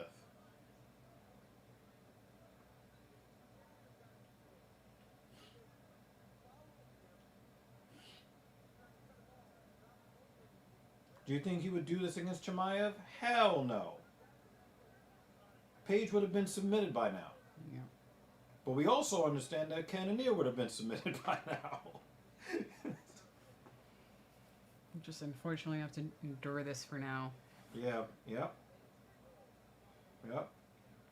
No leg kicks. Mm-hmm. Nothing to force Page to stay in one spot. Look at the skill on the footwork. Cannonier rushes in, he just steps to the side. Ole. Yeah, boy. Finally a leg kick. It's obvious that he's physically stronger than Page, but you know he's losing on speed, he's losing on accuracy, and he's starting to get frustrated, which is part of the MVP plan. Mm.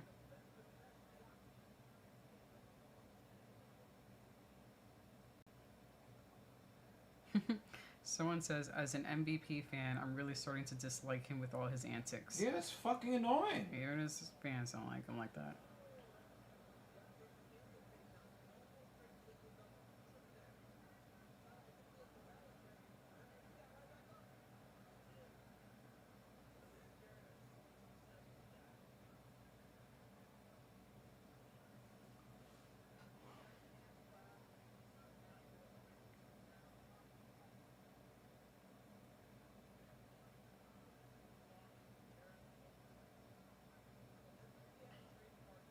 And the thing is, when Cannonier does get him up against the side of the cage, what does he do? He just leans on him, doesn't even attempt to strike. Page almost knocked himself down, slipping. Cannonier almost caught him there. Cannonier almost caught him. he Someone almost said got him. Silva versus MVP would have been crazy. Yeah, again, Anderson that I would Silva watch. versus Michael Page, Stephen Wonderboy Thompson versus Michael Page at 170. Something like that. Those are matchups that I would be interested in watching. Mm.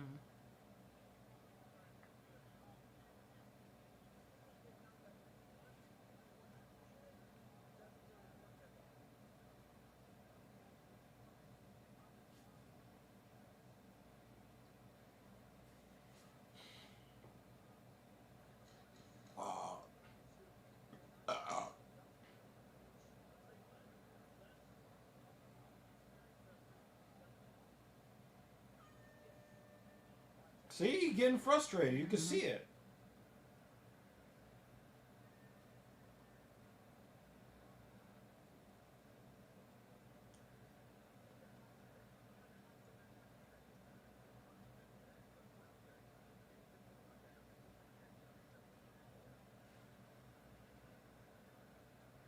Cannonier Cannonier has resigned himself to the fact that the most success he could possibly have is to grab Page and hold him against the side of the cage, and that's a moral victory. Mm. Like,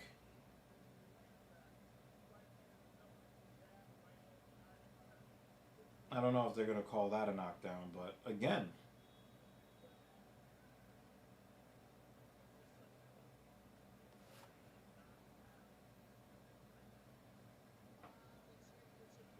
But where was this Michael Page against Cucky? That's what I want to know. Where was this version of Michael Page against Cucky? Sorry. Oh, man. And the thing is, you can see the reaction time of Cannonier is ridiculously slow. What is right? There's no pay-per-view in September?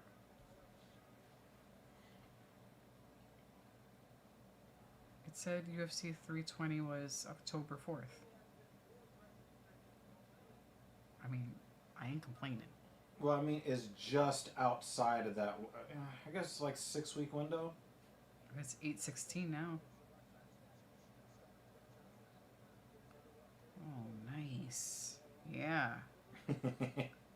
Fuck yeah. Oh, he slipped and he fell. There is no pay-per-view in September. If Michael Page gets submitted on the ground here, oh my God. 2, 3, 4, But 5, again, 6, 7. we're talking about Jared Cannonier. He just doesn't have, he's not a wrestler. He's not a BJJ guy. Him getting, I don't know if they would give him an official takedown for this. Because it looked like MVP kind of just slipped a little bit. Yeah. I mean, what is he going to do more than just kind of lay on him? You're just going to take the 28-29 loss? Because that's what that would be? I'm not even paying attention to this. I am so happy. My wallet is so happy for the month of September. No pay-per-view in September. Oh, he's trying to advance. Oh, he advanced. He advanced. And actually, Labor Day weekend. There's going to be nowhere for Michael Page to go. There's no UFC Labor Day weekend. Michael Page is in. Oh, all right, he got half guard back. I was about to say, if you did all of that and you end up getting finished on the ground in the third.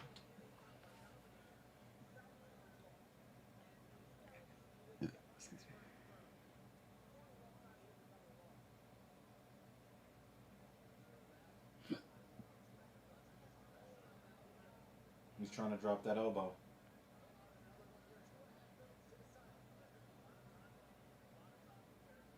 He needs to get back to mount if he has a chance of winning this fight. He needs to get back to mount. Alright, he's posturing up here. Looks like he's trying to advance. Up. Hand on the hand on the outside leg. And again, this is the physical strength of. You say he just pushed his leg down? Mm-hmm. Yep. Back down on the ground. Oh, is he going? Oh, he's going for. Mm-hmm. Oh, he's going for it. Oh, do it. He's going for the Kimura. Crank that shit. Oh, he had to let it go. Oh, and back in the full mount. Oh!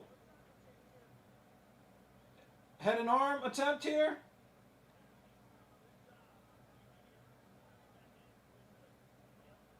No, he's not gonna get it. He's not. He's trying to. He's trying to get him to put the phone down. Oh, turning over to his back. Got to stay. Oh, I got back half guard. At this rate, Cannonier's just going to lose 29-28. Mm-hmm. He's got to do something to try to finish this fight in the next 50 seconds.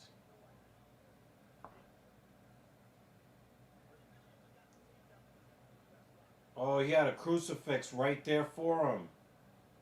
Ah.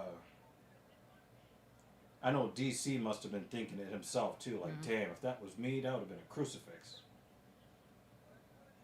But Cannonier knows that he needs to get to a dominant position so that he can try to finish this fight. He just doesn't have those kinds of skills.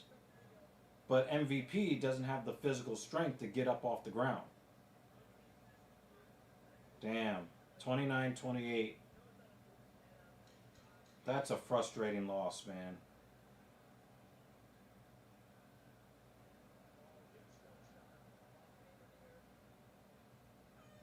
Damn, that's a frustrating loss for Cannonier.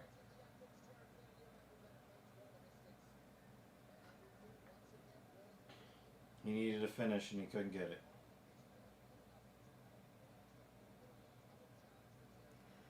Hey. You could tell Cannonier knows it too. He was really... And the thing is, you got to give Cannonier a lot of credit. You know, he got lucky. He got into the position that he needed. And then he really was hunting for that finish. But MVP would make just the right defensive play to get back to half guard. Just enough. And, you know, Cannonier just doesn't really know what the next step is once he gets in the mount, right? He was listening to his coaches, pushed the leg down, got into that dominant position, and then he would just kind of rush it a little bit, just giving MVP enough of a window to regain half guard.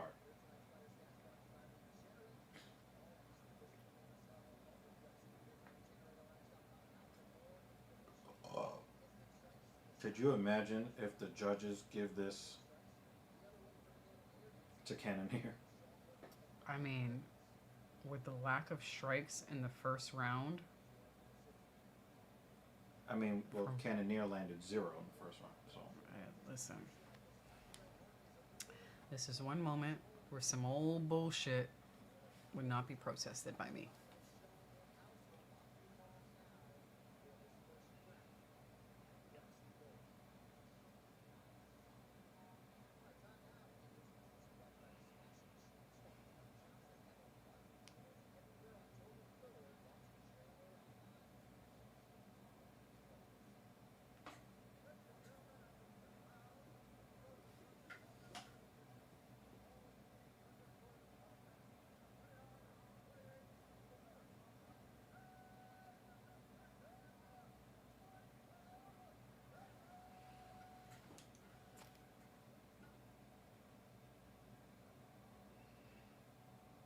You gotta mute that shit.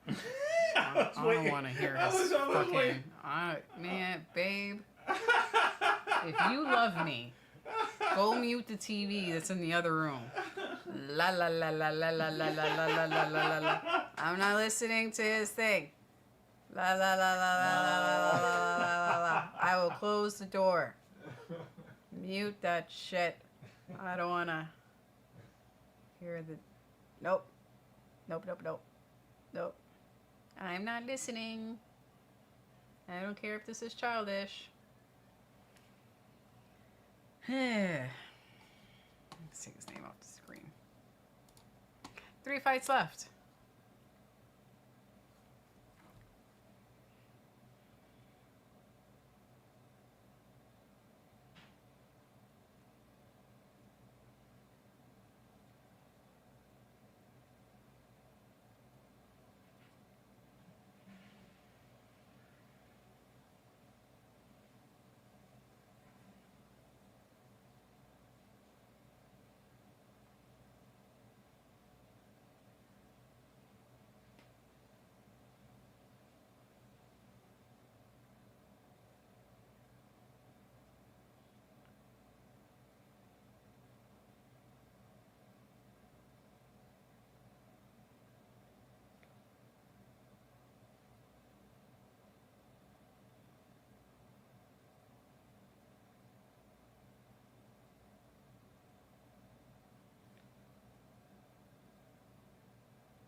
Yeah, he wasn't annoying.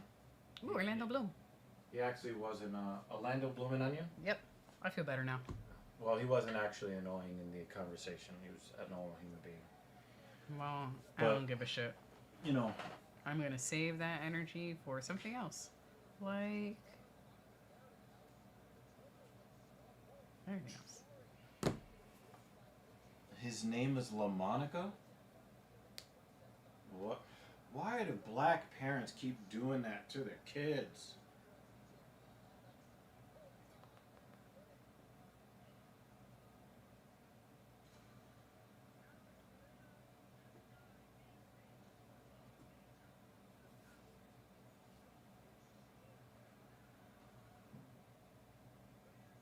Sham.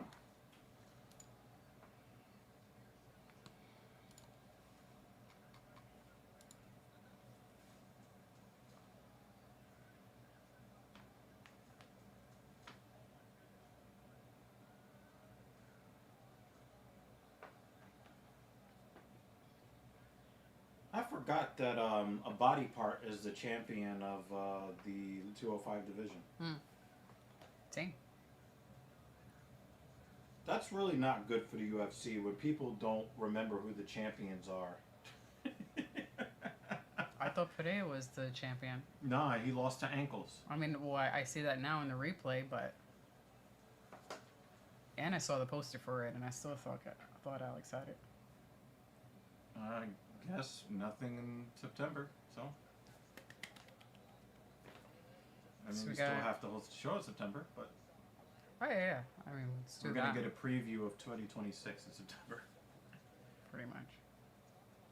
But we got that early next week, and then the week after there's no UFC. So we'll be able to do like, you know, human being stuff. Human being stuff.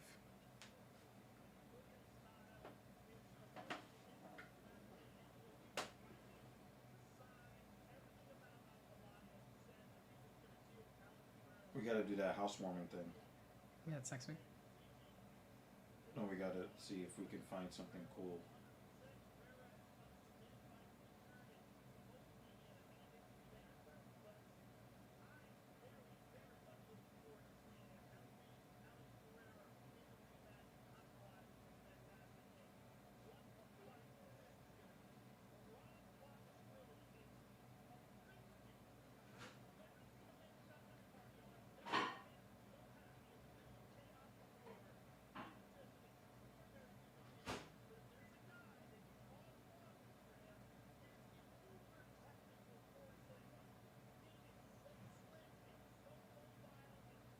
North South choke.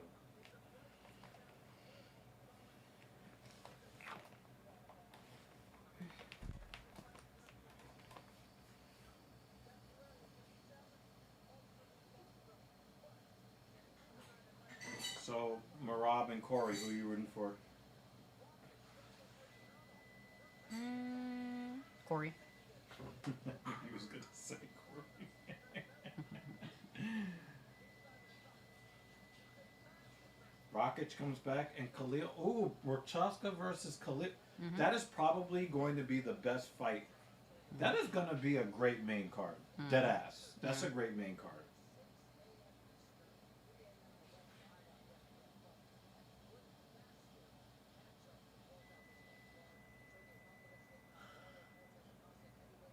Sergey Pavlovich is back against the fastball throwing WCA.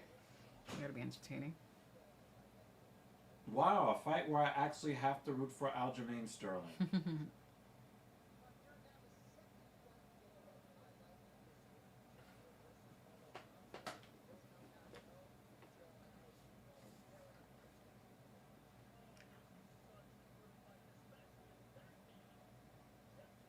This is gonna be a good fight too. Hands of Steel Neil. Isn't Protez the guy that like, oh, I want to smoke 1 billion cigarettes and then lose and then? Oh, I don't remember. I am hungry though. I think he was like the first of the fighting nerds to lose a fight. Just give me like 2 minutes. I'm gonna grab a snack. What kind of snack are we grabbing? Whatever is the one I could walk through. I could have gotten it for you. I don't know what I want. Oh. You know.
You know, I actually saw an offer today that had me thinking, damn, we're not too far off. There's a lease offer for Mercedes-Benz right now. The electric G class, the 580. It was like $18.50 a month. You know, $18.69 a month, and I would remember that because I had to pay $14.69 a month for the GLE. You know, it's like, damn, that's a $400 gap to get a fucking G wagon. We're not that far off. A couple of years. Because back in the day, you know, they were doing like the markups, the market adjustments on the G wagon. So I was, you know, getting quotes of like $3,000 per month on a G class lease, like in 2021. I was just like, listen, no, but 1869 for a G wagon? I don't know. I might have to go grab a few more dollars and cents.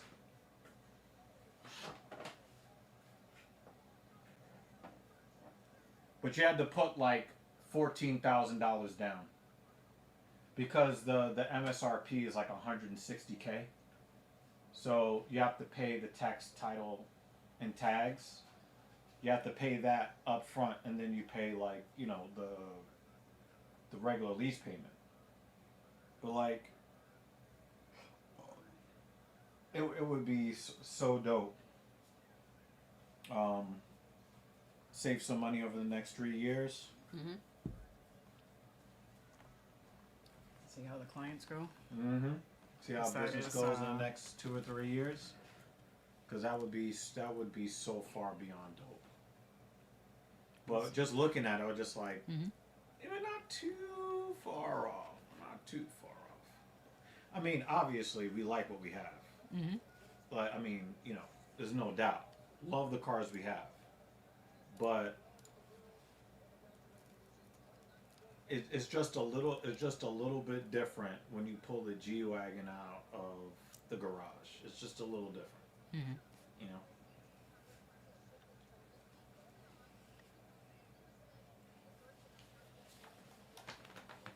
You know, we'll look to see, like, when the baby G comes out, you know, what kind of pricing and what kind of technology they're going to put in that vehicle. And you'll get your ride height back again.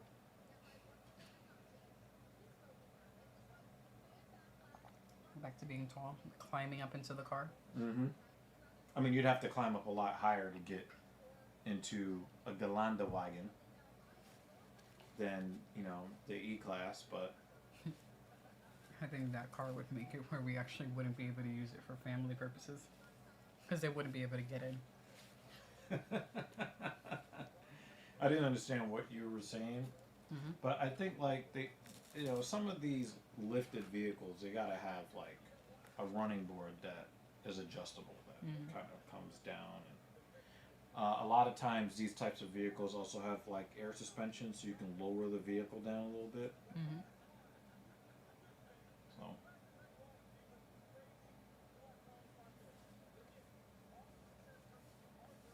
I do think this was the dimwit that was bragging about how much cigarettes he smokes. And then he went out and lost last time.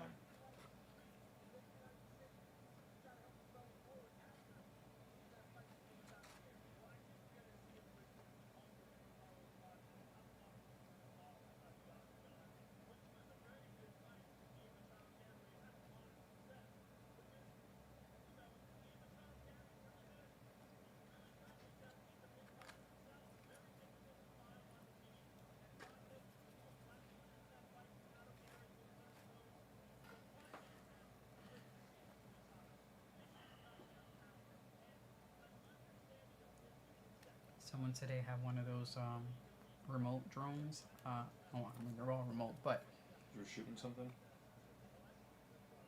that follows them Yeah. while they run. Oh, okay. Well, It's very loud. I wonder how long the battery would last on that. Like, I've seen YouTubers use it because, you know, they get a sponsorship and But I because the wonder company wants them to if there's like a sell it. sensor on something that they wear on their body, and then it like automatically that is actually pretty goddamn dope. Yeah. Maybe something like that. And it was just following behind him. When I could do And it records them. when I could do Genius Take the Wheel, I can get one of those and have it follow the car. I don't know what the speed is though. This is following runners. Yeah, no. Yeah. But I'm saying, like, in New York City traffic, we're never going above, 34 miles an hour. So, especially like when I do, like... It's an itty bitty plastic thing that's meant to follow runners. They're No, going I get way it. under 34 miles per hour. But I'm saying also, New York City traffic being what it is, I would love to see the specs on it. Mm-hmm. I'd love to see the specs on it. But it's almost kind of like some of the video games you play where they have like, oh, you got your little companion, drone to help you. I don't know. It sounds like a really cool idea. I like it. I think it's cool. I just was wondering, like, if that race was over an hour, how long does that battery last? I don't think the dude was actually part of the race. I think he was just a runner in Central Park. Because the park is still open to anyone who wants to be in the park. It's just that they have to understand that they're doing their activity in the middle of a race.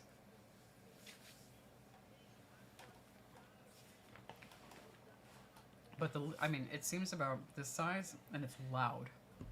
It doesn't seem like it would make the amount of noise that it did. But I guess that's a good thing for the person operating it to know that it's nearby. Damn, Jeff Neal's had that eyebrow opened up. You can see the scar that goes right across his eyebrow. That shit was talking. I'm also curious what the sensors are like to prevent collision with the thing, now that we're talking about it and I'm thinking about it more. And where the person was using it and how I know the terrain to be. Probably has a bunch of infrared to make sure that it doesn't come too close to stuff. What was that girl that got her face fucking split open? Like, and had like her face half hanging off. Had she fought since then? Irene Aldana, I think it was. I don't think so.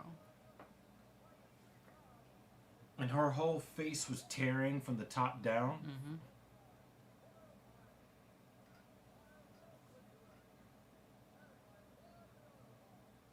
No, Irene. Yeah. When was the last time she fought?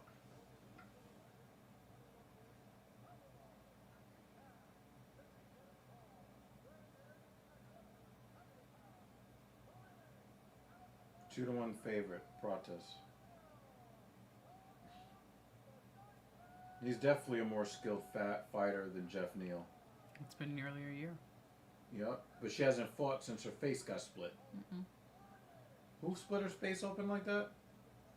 Norma Dumont. Fucking thick ass thighs.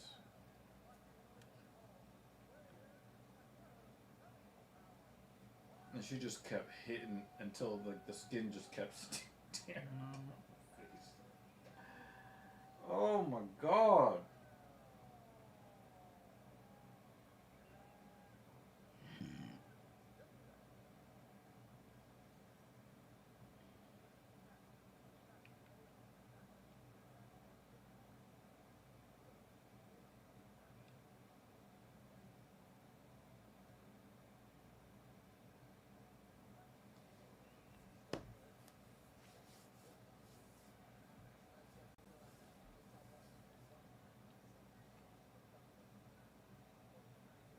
Yeah, I expect Carlos Prates to win this fight as well, but I expected him to win the last fight. But, let's see if he's taking some time off of cigarettes.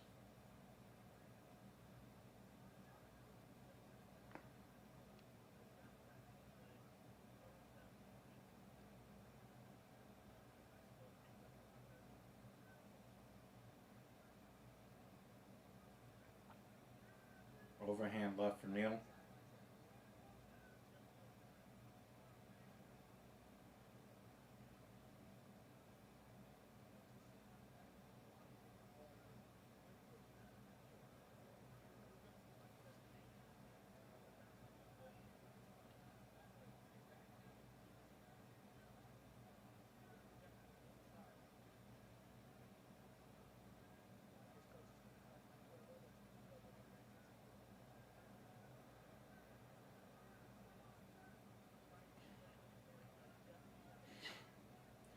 think Protez has the speed advantage for the striking, Mm-hmm.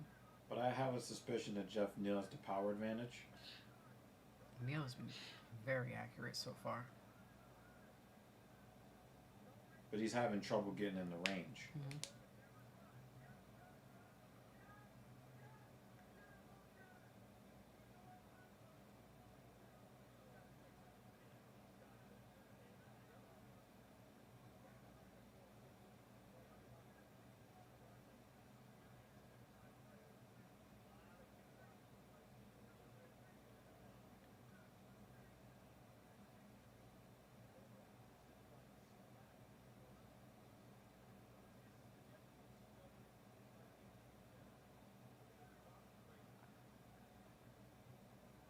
Jeff Neal does a better job of trying to cut off his opponent than Mm-hmm. Cannonier. Yeah.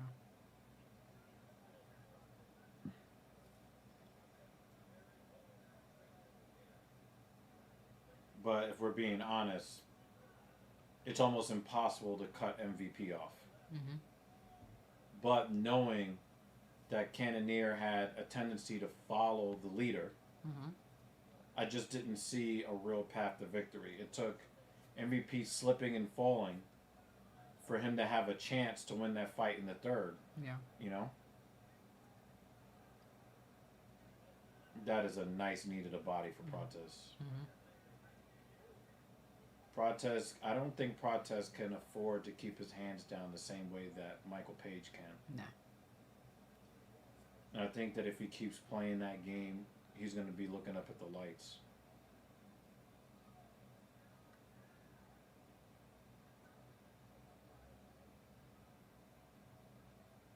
Jeff Neal's starting to get inside now. Yep.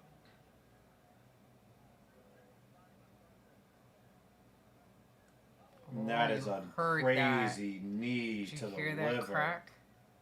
Holy crap. Oh. I mean, what is more destructive? Cracked rib, maybe? Drinking a fifth of vodka or taking that lunging knee from Carlos Prates? Good God.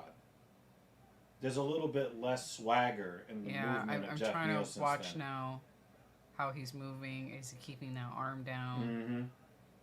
Because that crack sounded like a His rib eyes broke. starting to swell up now too. That was a nasty ass knee.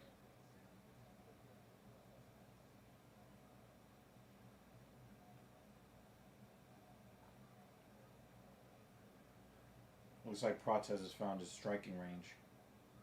Oh, That's a nasty left hand from Prates, that hook.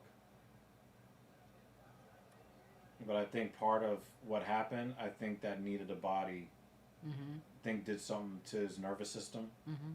Like, really good poker face. Yeah. But it might not have starched his body, Mm-hmm. but it definitely has fucked up his nervous. He's out of whack right now. Yeah. Prates is probably going to finish him in a second. And oh, he finished him in the first. Wow.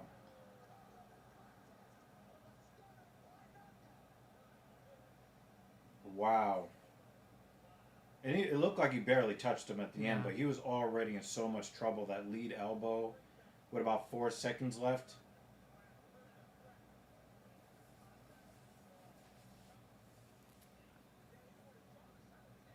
Yeah, I'm not surprised. I gotta see this spinning back attack. It didn't really look like he struck clean. Oh no, that was right Yeah. behind the ear. Oh yeah, that was it. No, that was And it looks like he's bleeding. Yep. It busted him yeah, open. that was a nasty elbow. Bonk. Oh, it was one of those cutting elbows too, that normally they try to put on the eyebrow.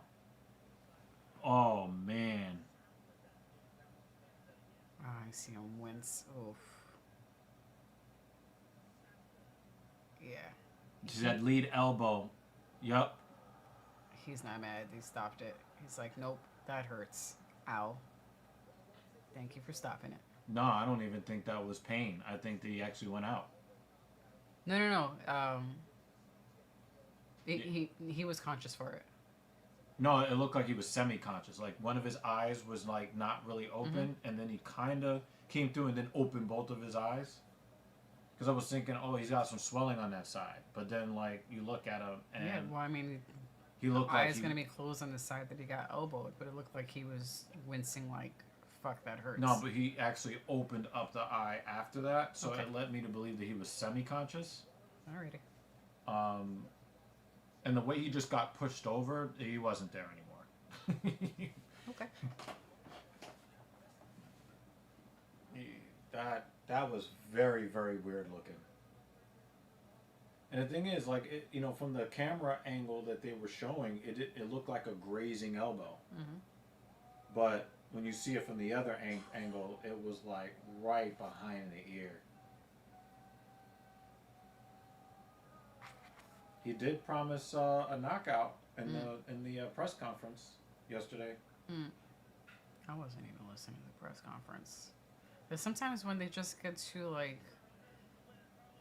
trying to play to the crowd, just like, what the fuck am I listening to? Why am I watching this? I'm not the target audience for that. The pageantry. Yeah, it's not for me. Maybe ceremonial weigh-ins. Like the weigh-ins are cool. I'll watch that. I But do like the fight. It's week. not for me. I do like the fight week interviews that they have, the individual ones. Those would be better. Yeah. But they're basically just sitting there and, it's like the Family Guy episode when Lois is running for office. And she only says the words that gets the crowd going. That's what it is. Yeah, I'm not entertained by that. You're right. I'm not the audience for that. You're not Russell Crowe. I'm not Russell Crowe.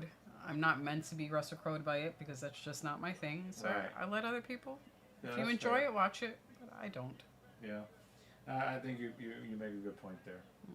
You made a good titty point earlier, too. That was very accurate.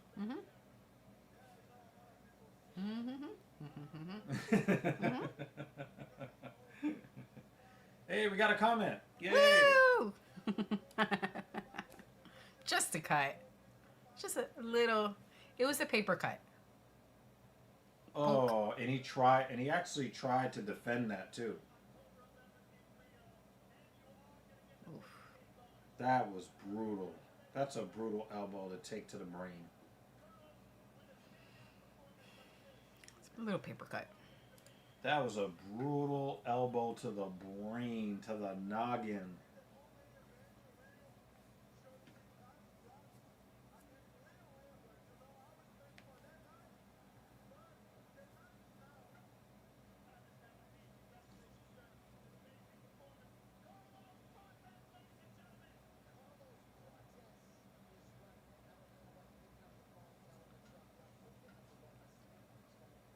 I think that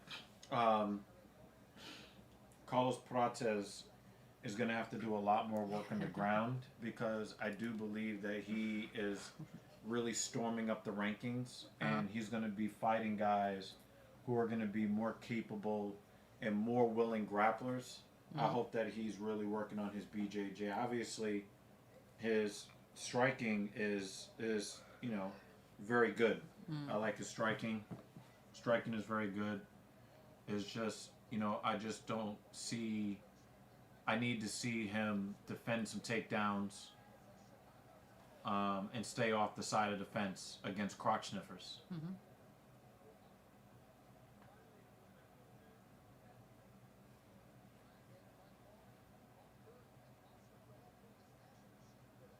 Oh, this is The Rock's movie. Mm-hmm. It actually looks really good. I like that he doesn't look like The Rock. In that film. From everybody that I've seen, they said that he looks like Mark Kerr. I mean, I don't really care about the story. I'll probably just end up watching it because we have access to the tickets. Oh yeah, I'm just gonna watch it. But it looks like it's while it's a wrestling film No, it's an MMA film. or MMA film, Yeah. but it doesn't. From the previews, it doesn't look like it's The Rock in there. Like every other film that I see with him in it, I'm like, it's The Rock. Right. From what I Not hear, they really did. Dwayne Johnson, the Yeah. actor, the professional, serious actor. Because that you know? destroys a lot of his movies. Yeah, like I only see him. I'm expecting the people's elbow. I'm expecting the eyebrow. I would you know love what I to mean? see him. I think he has rock bottom somebody Yes. in one of the One of the earlier Fast films. and the Furious movies, And or I maybe think- it was like Walking Tall. I think it was something like Walking Yeah. Tall. Well, But- I would like to see Batista do more, double A spine busters. yeah. I would love to see Triple H in a movie pedigreeing somebody. Mm-hmm. It just seems like the first film where he, at least from the trailers, appears like a serious actor who's trying to play the character. And Yeah, not yeah, just that's what I hear. Or is able to embody the character. Everything that I've heard says that that's how it was executed. Yeah. So that's why I'm excited to watch I just don't know anything about Mark Kerr, so I'm not Same. really interested in it. Obviously, Dwayne Johnson's name attached to it is going to bring more attention to it, so I just don't think yeah, he's definitely, Zong is definitely going to knock him the fuck out. And we will be here very sleepily. We'll be like sleepy. We'll be Yeah. like, ah. If you're willing to wake up, Jake, we will be here. We're just gonna try Bloodshot to go to eyes. bed early on Friday night. I got to do my long run on Friday. I'm not doing that on Saturday. Mm-hmm.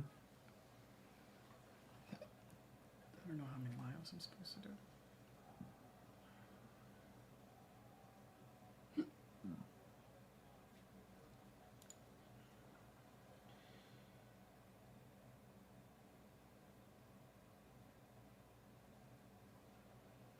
What does Jake have to say?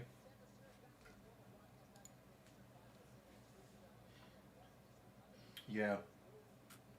Yeah. 13 to 15.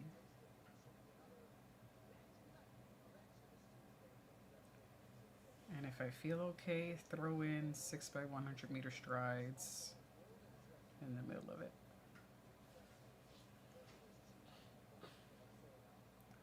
The house that MJ built.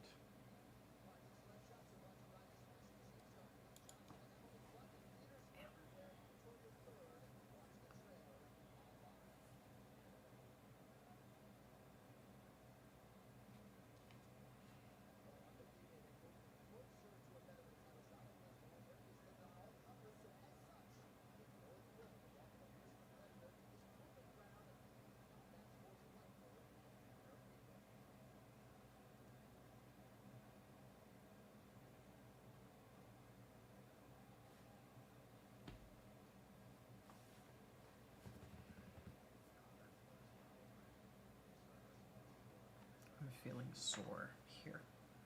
Not here, just the muscle Mm-hmm. here. This part is sore.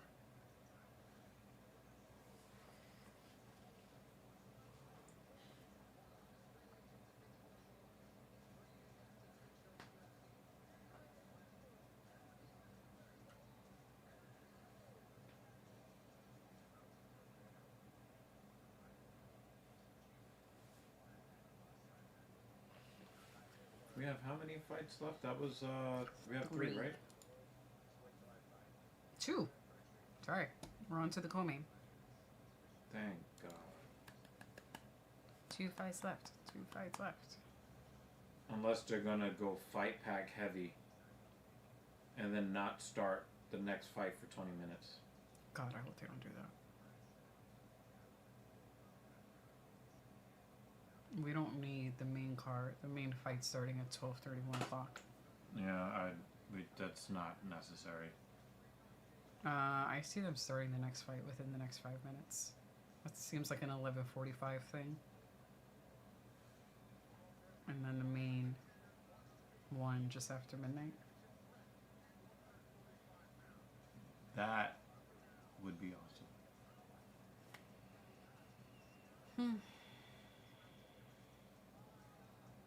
So, like we said for before, anyone who's still in the chat, next week is an early card, and we are going to be here. Sleepy and bloodshot eyes. 3 a.m. our time.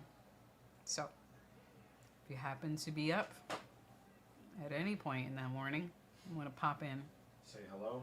we'll be here. Looking sleepier than normal.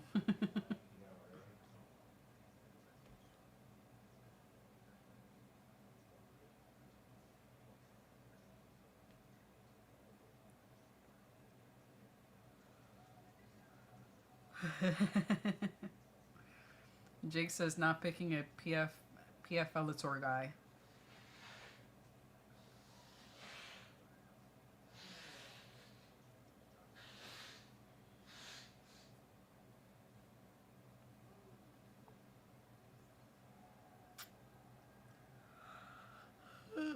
Alright. I was thinking of yawning and sleeping and now it started. My bad.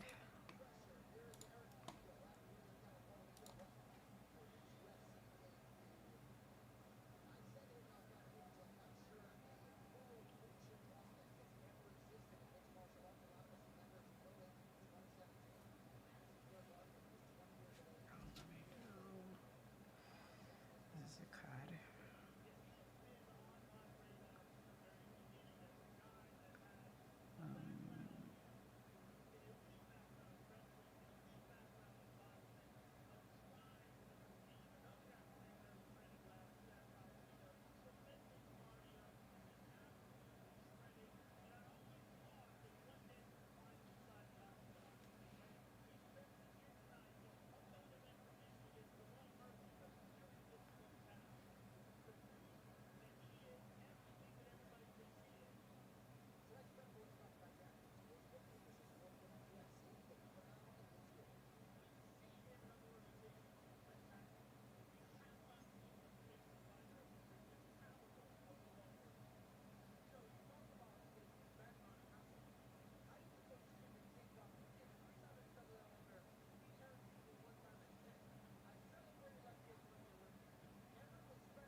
The drone keeps getting in the shot. Looks weird.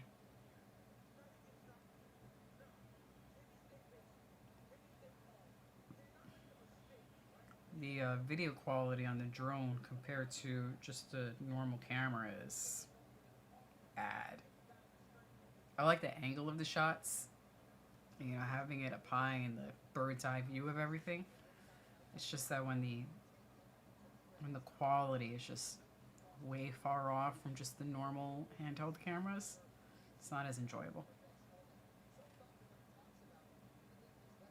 But the angles are cool. I don't hate it.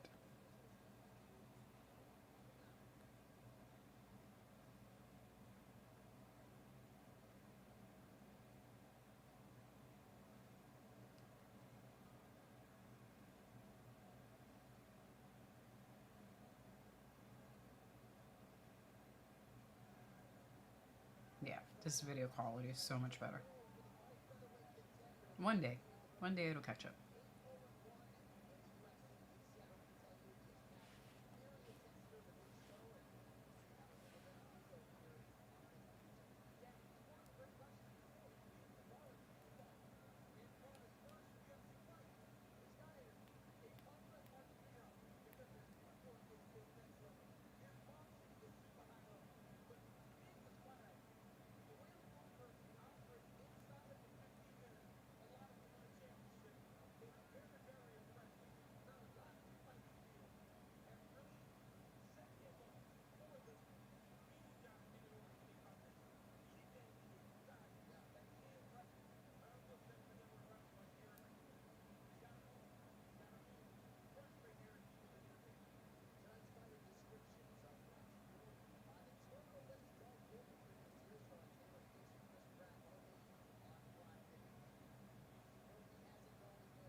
I love when people cheer for Herb Dean.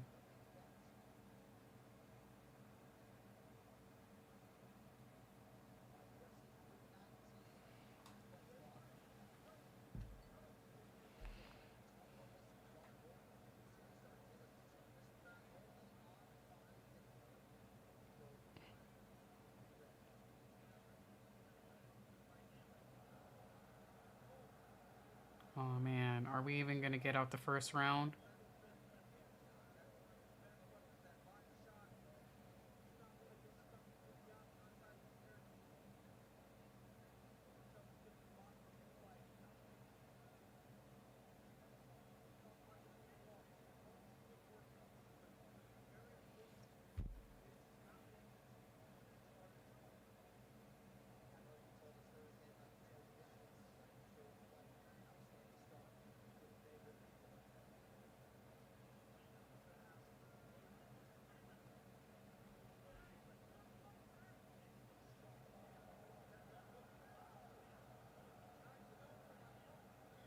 Oh, he's got the neck. He's got it. He fucked up. You don't. Oh, no, no, no. It's out. It's out. It's out. It's out.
Oh, good kick.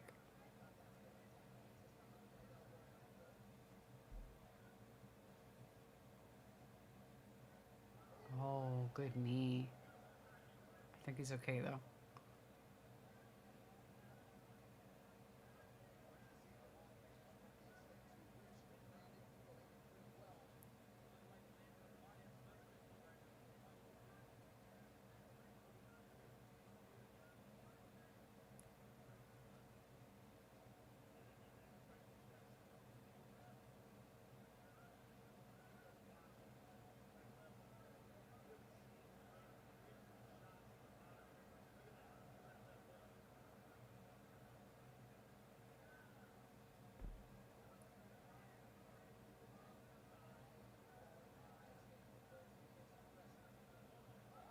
Oh, done. He is out. Out. That is a dead man. Wow.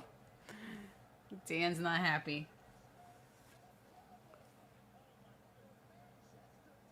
Well, he's still knocked out. They can't get his mouthpiece out.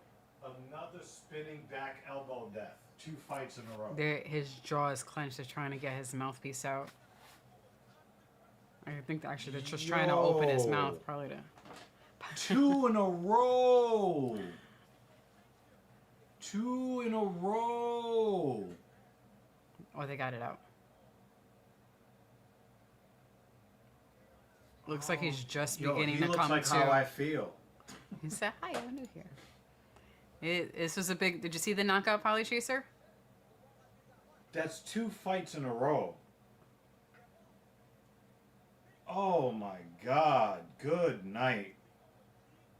He just got. You Yeah. didn't need to do that. Oh, he said, "I'm bouncing, buddy." Dunk. Oh my God. Oh.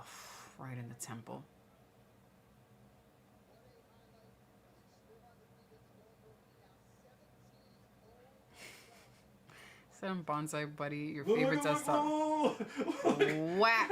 look, look, look. You see the, Look the at her feet come up. deed. Her deed is like running in there. Yeah.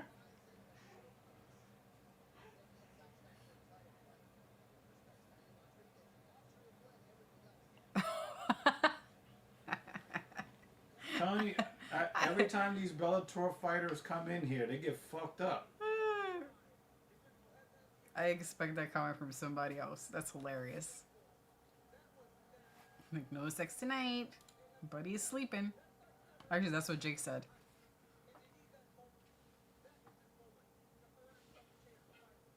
Not picking a PFL tour.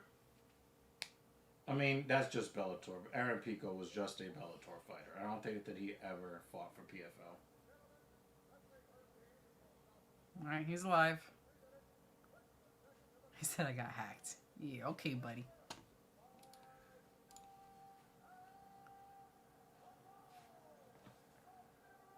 Damn. Co-main event done before midnight. They better start this next fight. Nah, now. next fight is going to start at 12:45. Now. Oh my god. If they do that shit, I'm going to bed.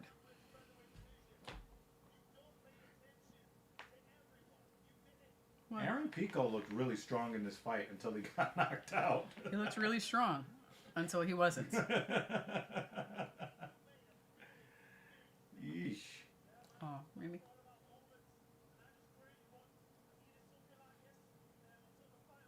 I'm happy to see you too.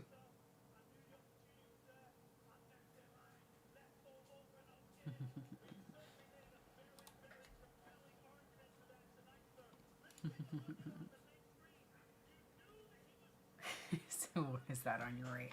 I'm not sure. See if I poke it. Poke your leg. Try to get the arm. What does Banner have to say? I learned my lesson picking PFL Tour guys. It's proven UFC competitors only. Yep. But again, Aaron Pico was never a PFL guy. He was Bellator. Well, in this world, they're all the same.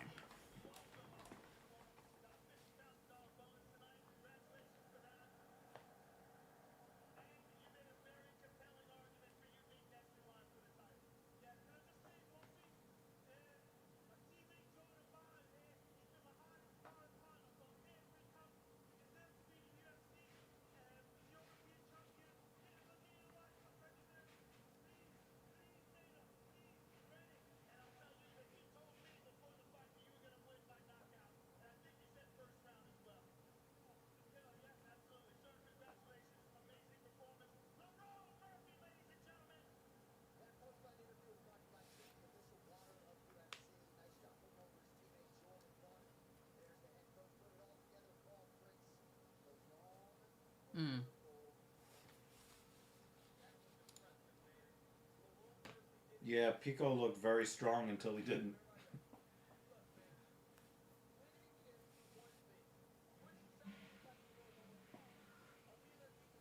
Randy said 2 in one night. Yeah, that was 2 fights in a row. Somebody got their noggin bent in with a spinning back elbow. Oh boy. Polychaser's coming. And you know. So I let myself out.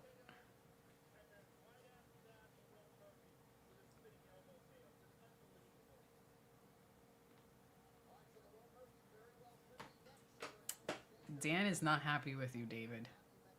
I hope not, David.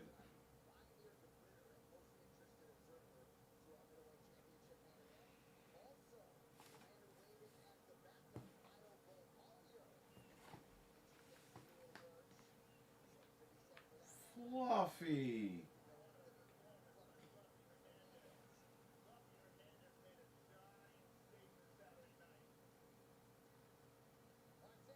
And then don't make Dan angry. He has a beard.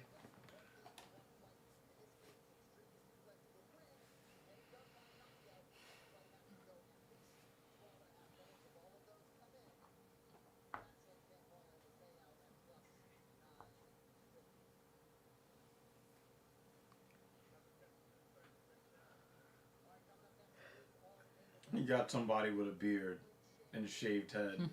I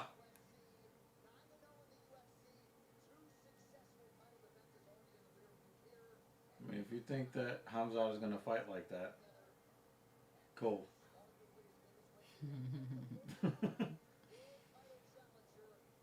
A bald man with a beard does not a Khamzat make. They're all the same. You didn't know? Oh, shit. See? That's that racist ass. I mean, See? I'm just saying what they're displaying. Nice. Oh, I said that.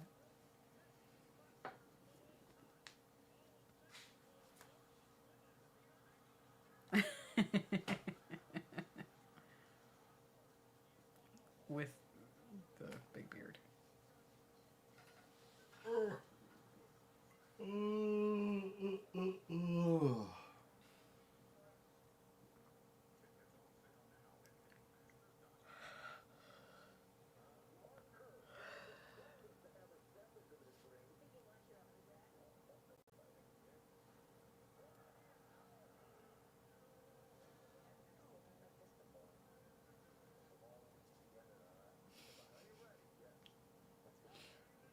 I mean, you can see a little Dwayne Johnson.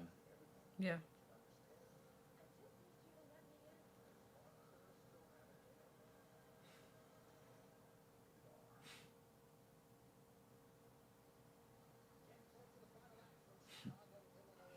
Am I doing this right? Absolutely, Polly Chaser. Oh, God. It's so stupid. Oh, man. That might be the stupidest thing I've ever seen.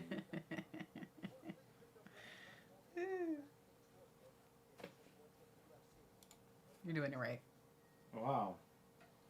2.5 to 1 favorite. Khamzat is.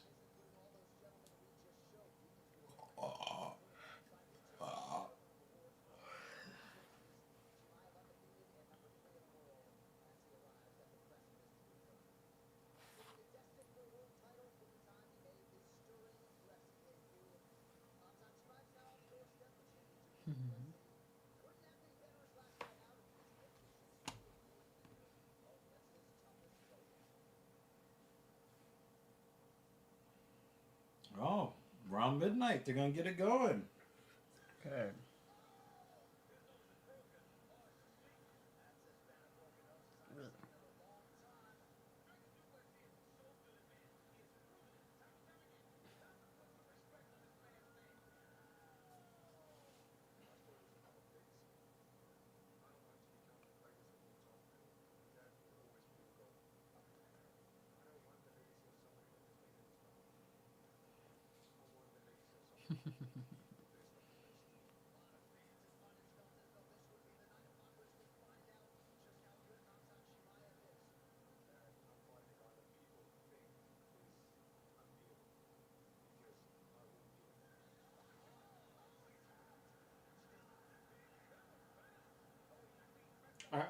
One of the things I am afraid of with Khamzat is that it seems like some of his wins he's gotten really lucky.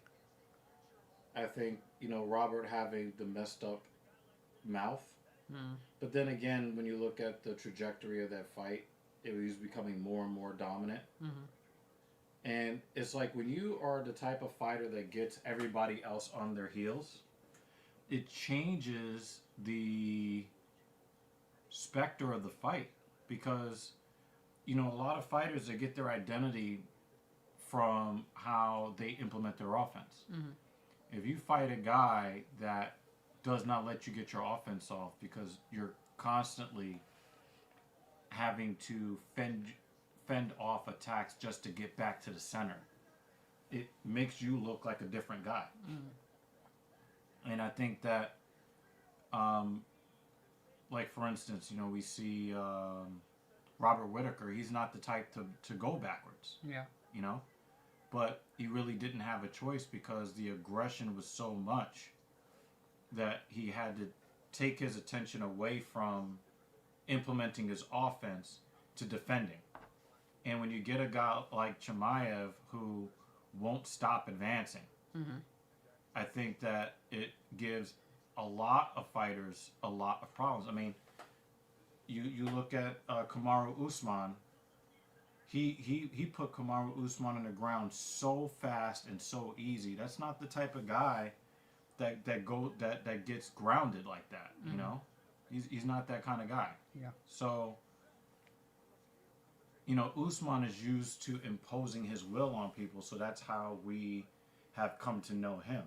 But if you get in a situation where you go in there to impose your will, but you are immediately on the defensive, how are you going to be able to implement your game plan if everything that you're doing now is focusing on fighting off an attack rather than being on the attack yourself? So I think in this fight, you're going to see the guy who gets the other guy to back up first wins the fight. You know, DDP may not be very skilled, but he also does a good job in most cases. I would say in most cases, not in all, imposing his will on his opponent.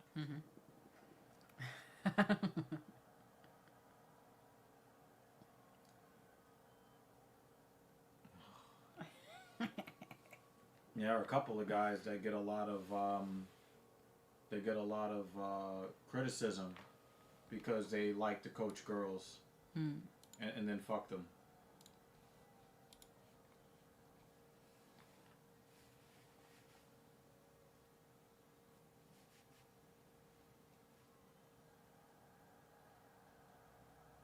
Look at the wolf graphic.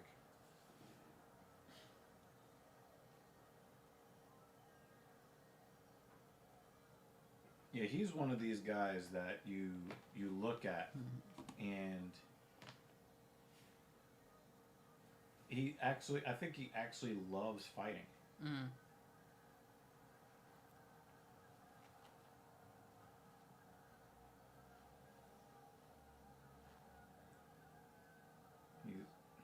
I was gonna say something so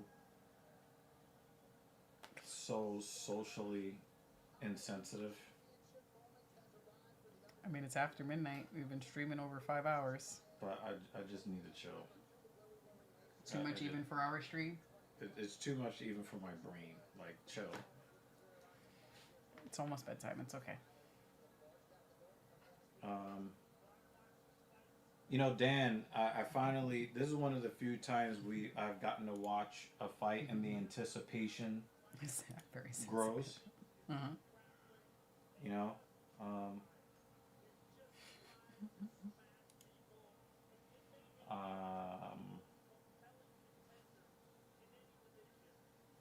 I can forgive all of the bad outcomes for my fighters tonight if I can get a Khamzat domination. Just domination.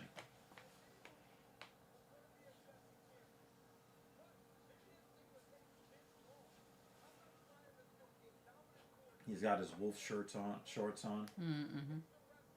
Kind of looks like he's wearing Timberwolves colors. Boy.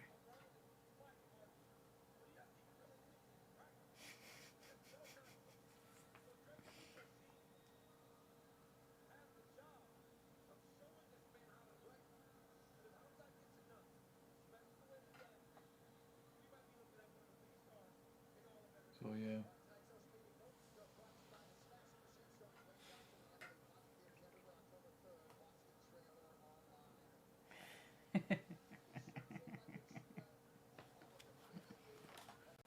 Shut the fuck up. You're rooting for a fucking DDP that does this. This is the guy you're rooting for. Fuck out of here, Banner. But no, don't go though. You just got here.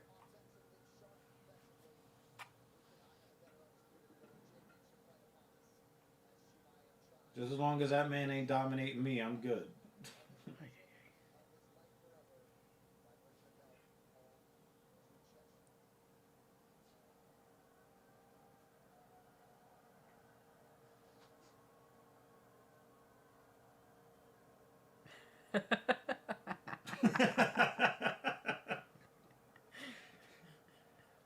stupid as shit, man.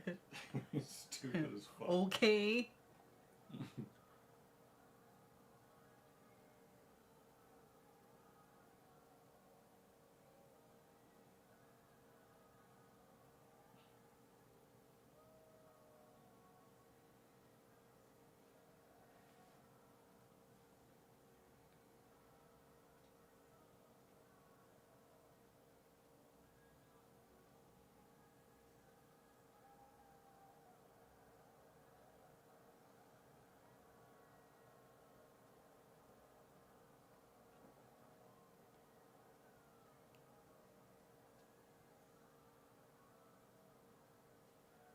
Oh my goodness gracious.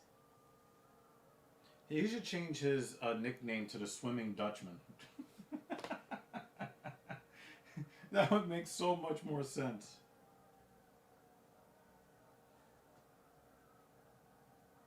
Because he's definitely not African.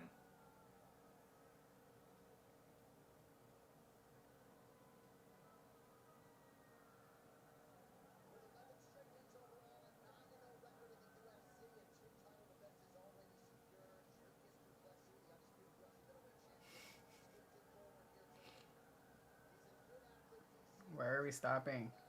Want to go to bed? I want him to go to bed. Go to sleep in the cage. No dramatic pauses. I got work tomorrow. I got work today. Chop chop. Fuck. Come on, Plessis. Start practicing tapping out.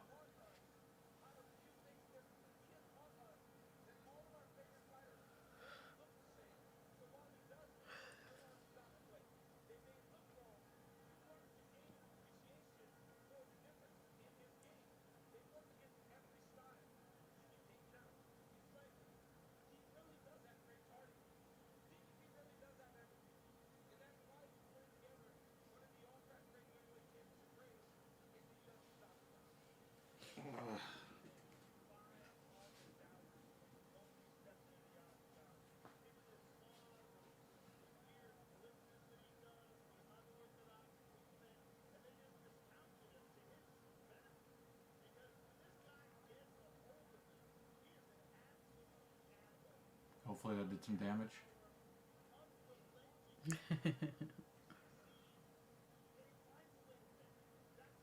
You're entertaining.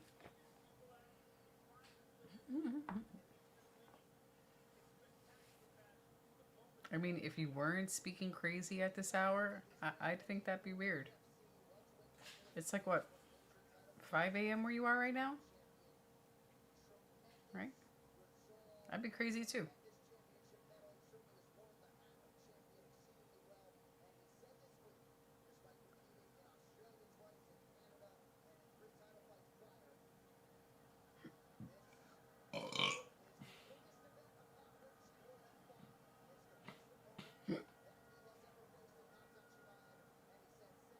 $613.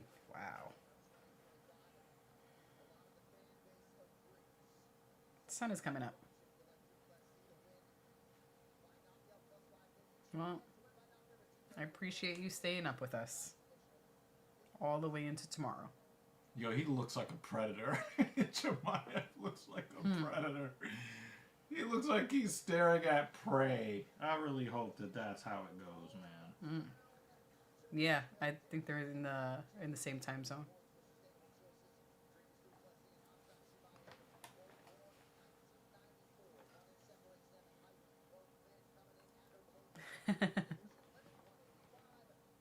Yeah, me too, Dan.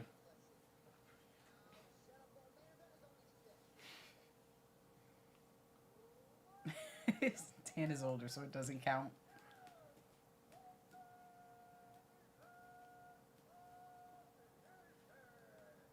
He looks like a predator. Oh! It's funny because every Saturday Kill everybody! we're like, Dan, you should take care of yourself. But thanks for staying up till 6 a.m. with us. Well, taking care of himself means not spending all of his time at work. Yes. Enjoying violence early in the morning. So this is self-care. Oh, happy birthday, Polly Chaser. He's saying might need to choose some aspirin, Dan. Actually, I think Jay's birthday is in September. I don't know if you're still here, Jay. I think it's a few days before me. Did you guys celebrate Polly Chaser?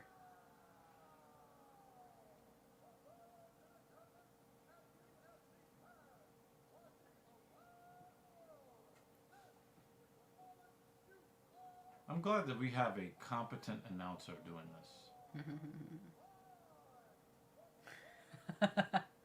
He said Dan does look great for 85. Bless him.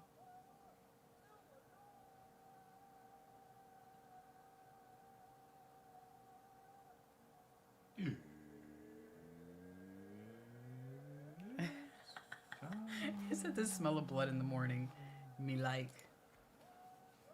Nourishes the soul. It does.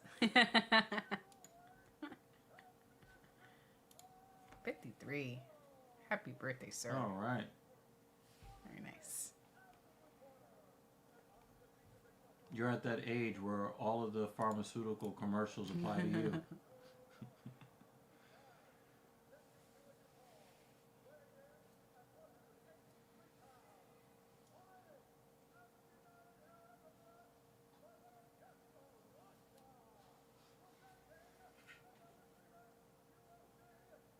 Back up, dude. He's fine.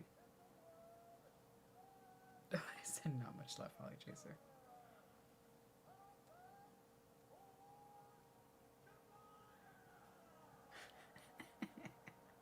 This chat has gone dark.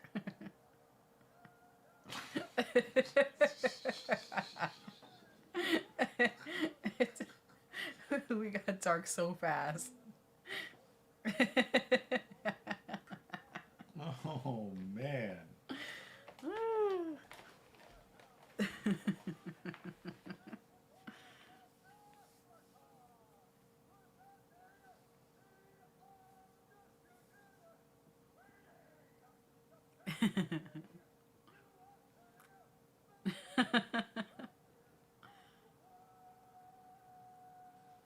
You're about to fight. Wait a few seconds, guys.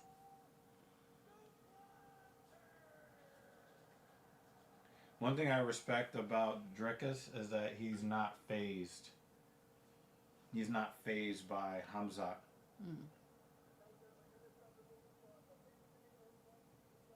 He's like, can I punch you now?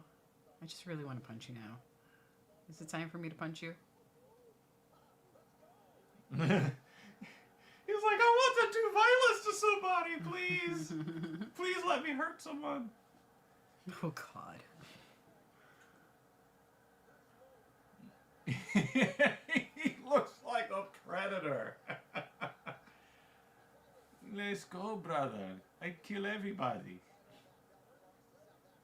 Silence! I kill you!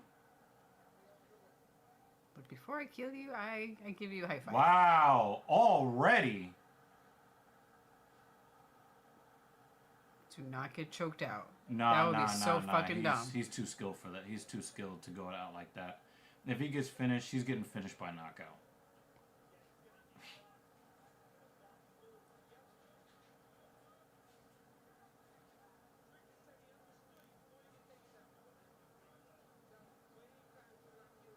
Dricus promised he was going to get up.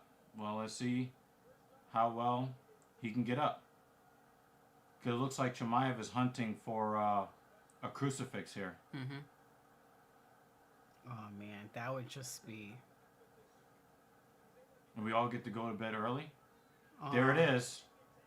There's the crucifix. Oh, man. It seems like he just wants to do it in the most disrespectful way possible. There's the crucifix. Watch the back of the head.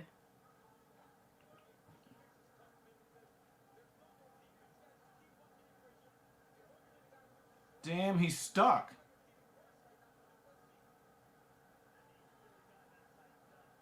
Damn.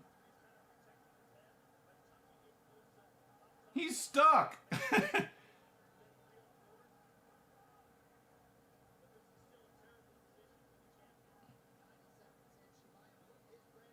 He's stuck. Yeah, after a while of being here, like, do you just let him lay there and get punched in the ear for 5 minutes?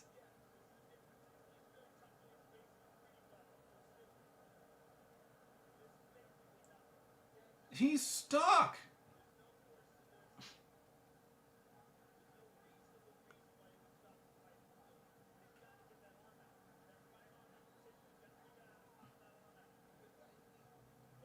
This is a Daniel Cormier-like display. I mean, he's smart stuck. for turning his head so that it forces the ref to be like, you're punching him in the back of the head. Yeah.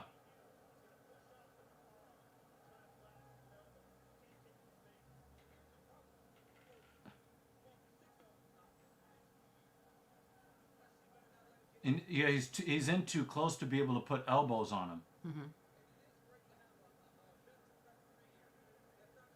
You just let him put you in a crucifix in the Nice. first.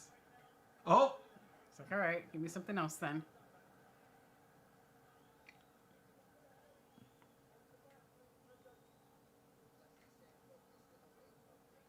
Du Plessis is in danger of losing that arm again.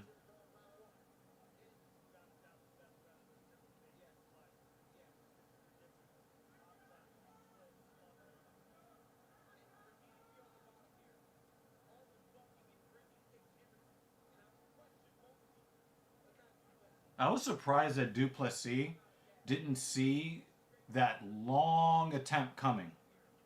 That long takedown attempt from like 4 feet away, and he was slow to react to it too. I'm very surprised. Sort of. Yeah, I don't think that those shots did a whole lot of damage, but I do think that they make his opponent tired. Oh, he's grabbing the fence! Come on, dude.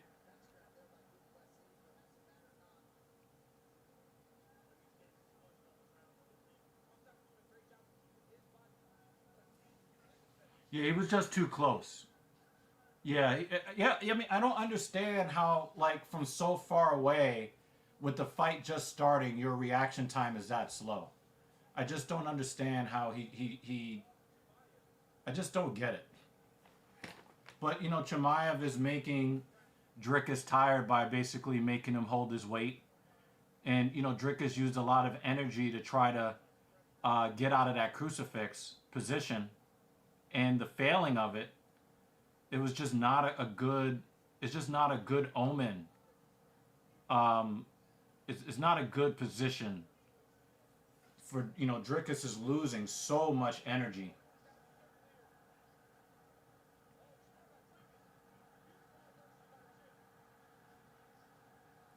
Yeah, he's so physically strong. Yes. Title fight. Dricus can't stop him. Dricus cannot stop him. Pulls his head out like nothing. Like, oh, that was cute.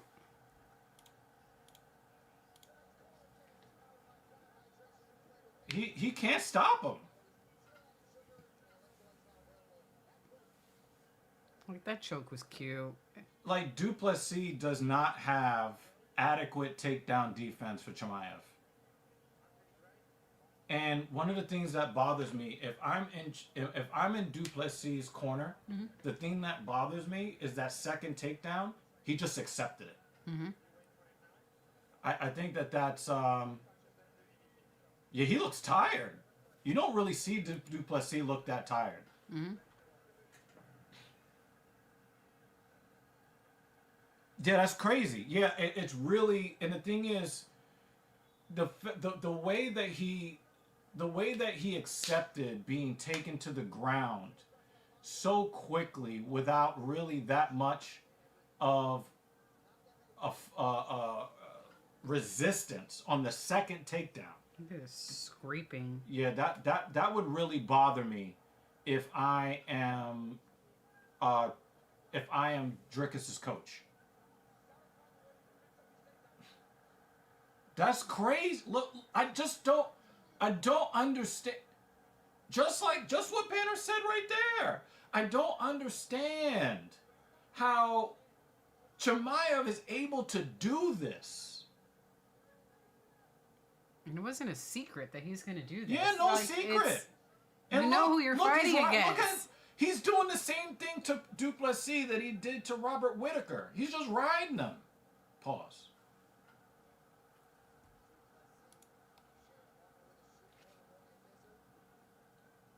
I mean, there's a chance that on some scorecard somebody gives Chimaev a 10-8 in round 1.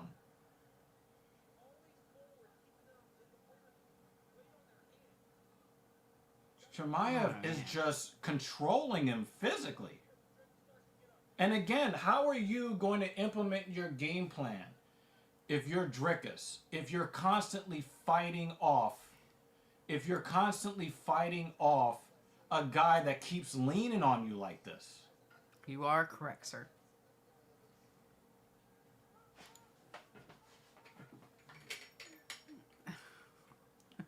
I'm definitely walking away with a belt. I got 2. You do have 2 belts. You got 2 belts. You're both walking away with belts. Dricus is shrugging towards the ref, but do something, man. Yeah, like you're. And the thing is, again, Dricus is known for all knees to the ribs. Dricus is known for his cardio, but when you're carrying another man's weight like this, it's fucking. And also it's demoralizing too. Dricus Du Plessis is a physically strong man, and Khamzat is just barreling through.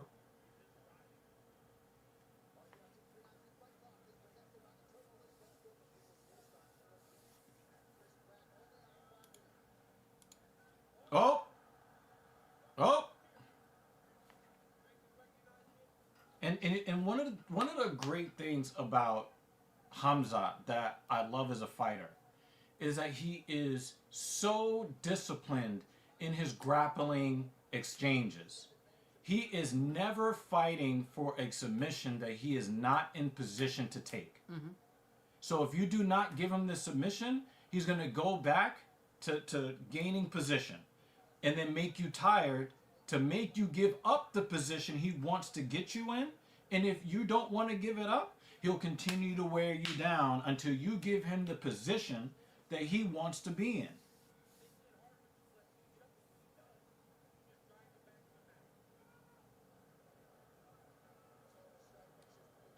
We are beginning to boo.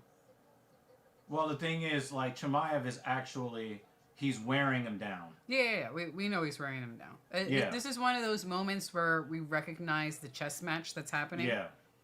Where it's dominant on one side, but... Well, it's strikes, Dan. It's not significant strikes. It's not the same thing. It's just total strikes, because a lot of those strikes that he landed while in that crucifix position, he didn't really have the leverage to... to make any of them really significant. So, obviously, it looks really good on the judges' scorecards. I mean, there wasn't a whole lot of damage done. So you might, judges are probably just going to call it a 10-9, but you can make the case that was a 10-8 round in the first. Mm-hmm. Oh, knee to the ribs right there. He's received multiple of those. Nah, but the thing is, this is a different level of grappling. We've seen a lot of fighters who grapple to avoid fighting. Khamzat is grappling to put you in the grave. There's a difference. His chain wrestling is incredible. The last guy that I saw that was really this effective in chain wrestling like this was Khabib Nurmagomedov. Mm-hmm. I mean, you see Makhachev. Islam is a really great wrestler, but not to this level. Not to this level. He's a better striker than Khabib was. But Khabib was a better.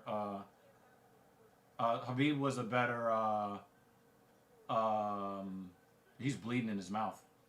But Khabib was good at putting his will on you physically, and then never letting you up. Mm. This is after watching it for a while, comparing the different grappling styles. Yeah. It's completely, and it's understandable that that's the That's how it looks. Nah, but not that is definitely not in this case. No, If you- but I'm saying, like, he's brand new to it, and he's really only watching because, you know, he's watching with us. Yeah. And what I'm saying is that, you know, our opinion and perspective on this has been after watching a bunch of different grappling styles within it. We're still filthy casuals, and we're not experts on it, but just being able to compare how other people have grappled.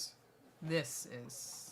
Well, I do also want to offer this as part of the commentary. I almost got it. I know that a lot of people have made fun of Khamzat because of his health problems. But people need to understand that Khamzat Chimaev was getting sick, not because he has a poor immune system. He was getting sick and had a poor immune system because of his, oh my God. Just slammed him on his ass. The reason why his immune system is so poor is because he was overtraining. This guy would be on the mat for hours and hours and hours and hours and hours until his basically he was, giving himself, disease from, just not being able to recover enough. If the guy makes it to the cage, you want to talk about cardio. This guy is ready to fight 5 guys in one night. And if you see, again, Du Plessis is known for his cardio, and, he looks as tired as Barboza looked when he fought Nurmagomedov all those years ago. Mm. What was that, like 2017, 2018? When remember we were watching the fight and I was saying that Barboza looked like a domestic violence victim? I don't remember. And you saw him looking up at the clock like, when is this going to end? Chimaev has that kind of dominance as far as opposing his physical will against his opponent. In some ways, you can make the case that what Chimaev is doing is more impressive than even what Khabib was doing. Chimaev comes in 2 miles lighter than Du Plessis. He came in 2 pounds lighter. Mm-hmm. Everybody knew that Khabib was a weight bully. Mm-hmm. Oh my God, you're a weight bully. Chimaev is lighter than him and is still dominating him. And I think that I think he wants to win in a way that just that's really embarrassing. Him, as much as possible. Yeah, I think that David Banner made the comment that made the most sense when he goes, now he's bleeding. He made the comment that made the most sense when he said, Dricus probably walks around at like 220. Mm-hmm. And he cuts down to 185. Dricus could theoretically be a serviceable light heavyweight and be ranked in the light heavyweight division. And Khamzat is just fucking, just barreling through him in a really this is embarrassing. Mm-hmm.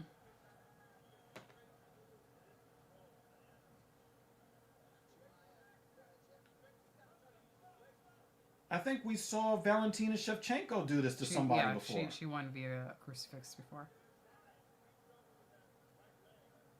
Mm-hmm. DC did this to the late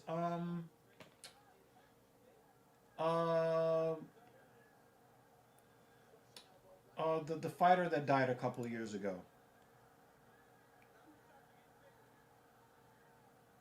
Oh, there's the elbow. Yeah.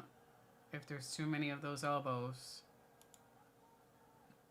you might get a head bounce. He's stuck. He is stuck.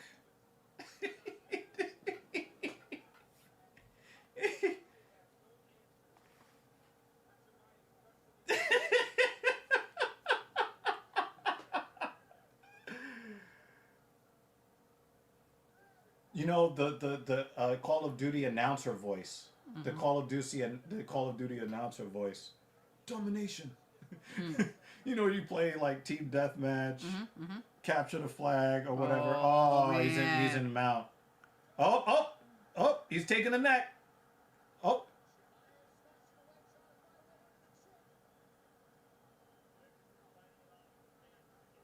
again, what are you going to do? Remember I told you the first guy to back up loses? Mm-hmm. Dricus didn't actually back up with his feet. But when he capitulated to basically his whole game plan right now is fighting to survive, you've lost the fight. This is another 10-8 round.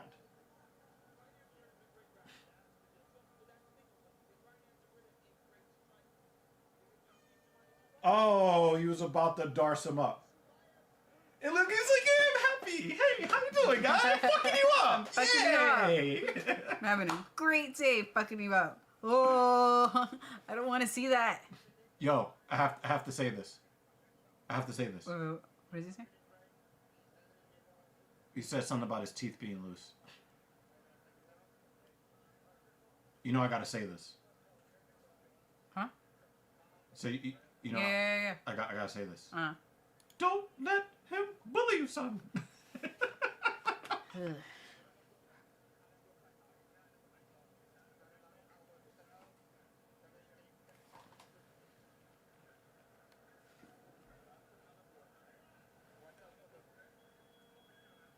Damn, he's just breaking everybody's teeth?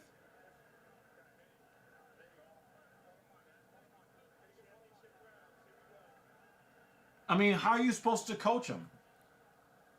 Don't die. How are you supposed to coach him? Look at Fluffy. Look he's like, everybody's looking around like, hey, this is bad. Mm-hmm. Look at Dricus. Look at him. Oh, he's trying to sprawl. Good job. But and then he got caught in the chin. But the thing is that now you got to worry about Chimaev striking, and Chimaev can strike. Wait. Wasn't it Gerald Mearshart talking about how Dricus is going to do this to Chimaev? Chimaev knocked you out in 17 seconds.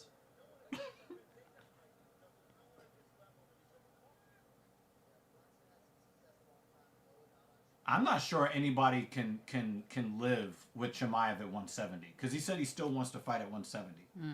Who at 170 can withstand this? Yeah. I don't want to see. His mouth kind of looks messed up, right? Mm-hmm. He's been bleeding from the mouth since round 1. Mm-hmm. Yo, could we possibly see a 41 or a 42 on the scorecard? Maybe. This is worth staying up past 12:30. On Twitter was amazing. This is worth staying up past 12:30 for an ass whooping like this. Yo, Banner has the comment of the fight. Dricus needed a finish in the first minute of round 1. Oh my god. Oh man. Yep, that's what they said, Dan. That's what they said, Dan. And the key to Chimaev being in this match is not working so hard.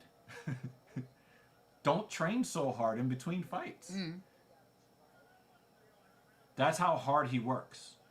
That's how much he loves doing this. Look, he's just ragdolling him. What is this? He really wants this rear naked choke right here. He is getting ambushed.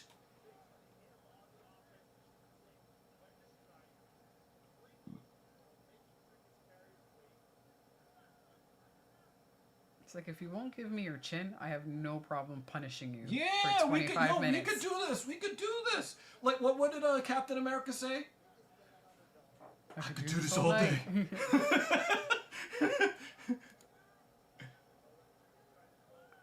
It's like, oh, you want to do the crucifix again? Sure, let's do that. Let's do that again. Yeah, let me get that arm. Because this is my first favorite.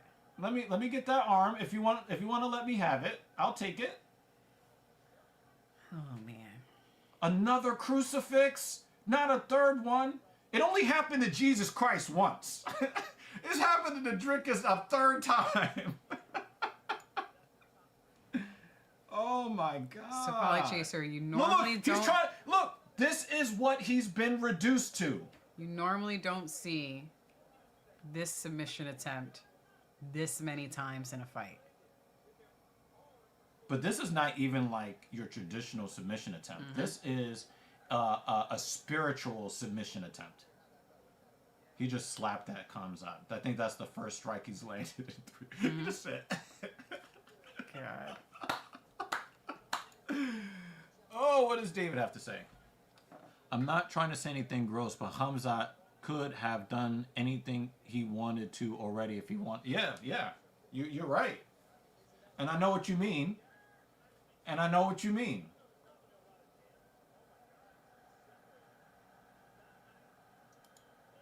Why did he separate them? Dude, like the dude is, he's dominating the position. He wasn't stalling. Khamzat almost got knocked out just now, by the way. Did you see that? No, I didn't. I was reading Dan's comment. Oh.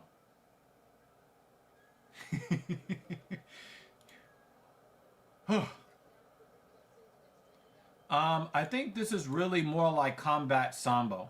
Yeah. This is more like combat sambo. This is some Dagestani shit.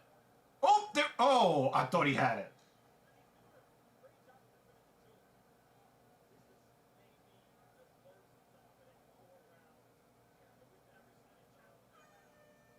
Damn.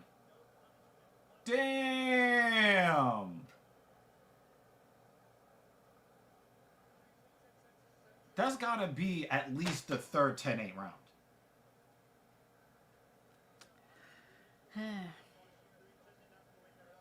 Dricus could be down 8 points on one of these scorecards.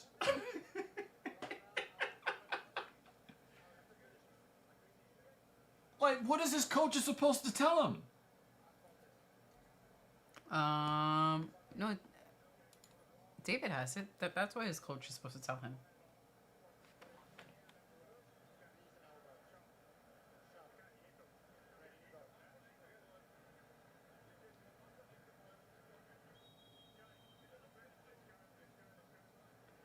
Dricus is like... David's got it. That's what his coach is supposed to tell him. Dricus is like, he's got to be tired from whooping my ass for so long. Don't get ragdolled. Yo, and again, Carolina guy, you are, again, people have been making fun of Khamzat because of his poor health. Where did he get his poor health from? Where did he get the poor health from? From training for hours and hours every day.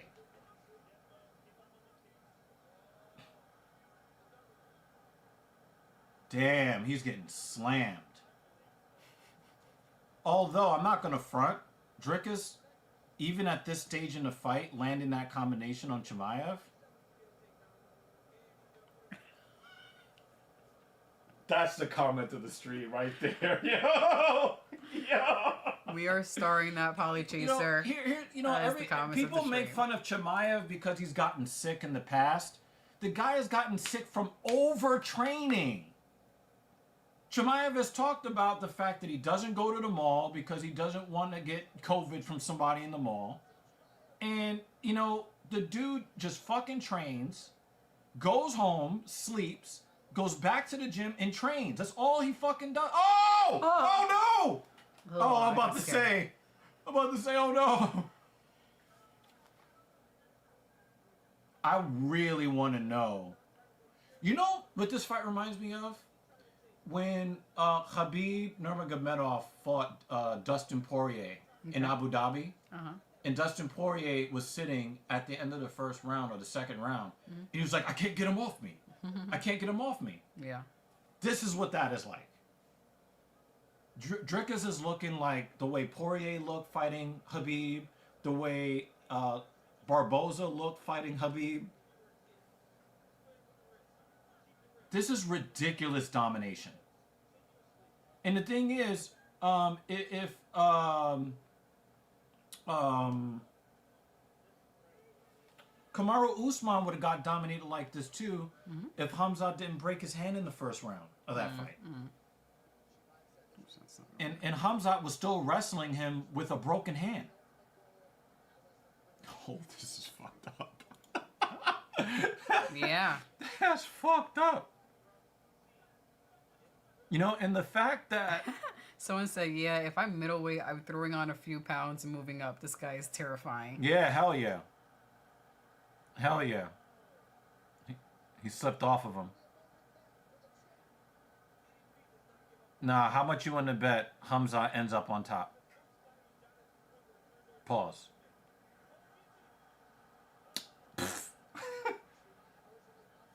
You're too tired and too sweaty to try to get that kind of guillotine. But at least that attempt made it a 10-9 round. Yeah. I need to see the scorecard. Someone said like 6 or 7 crucifixes executed in a fight. I've never seen that before. Nope. There were at least 3 of them. Someone said worst main event ever? No. No, hell no. No, not at hell all. no. I think they just wanted Dricus to win, so it's the worst main event ever for them.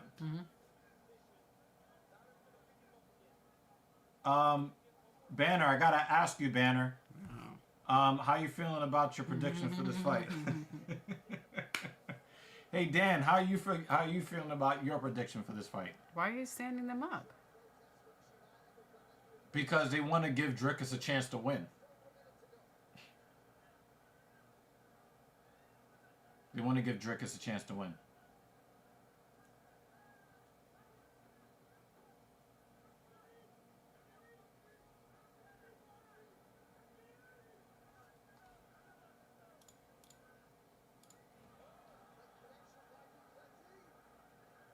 Yeah, he only did that to try to give Dricus a chance to win. Chain People wrestling. have done even less on the ground, and they're not stood up. Yeah, yeah. And Chimaev was dominating, and he's been separated twice after dominating. I don't like that at all.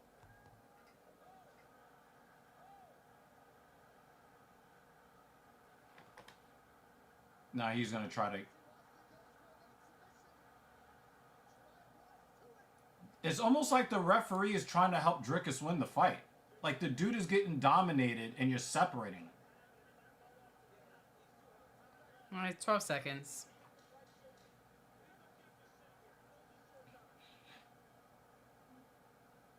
There's nothing else. He plucked him in the face. What an asshole. He really just fucking plucked him.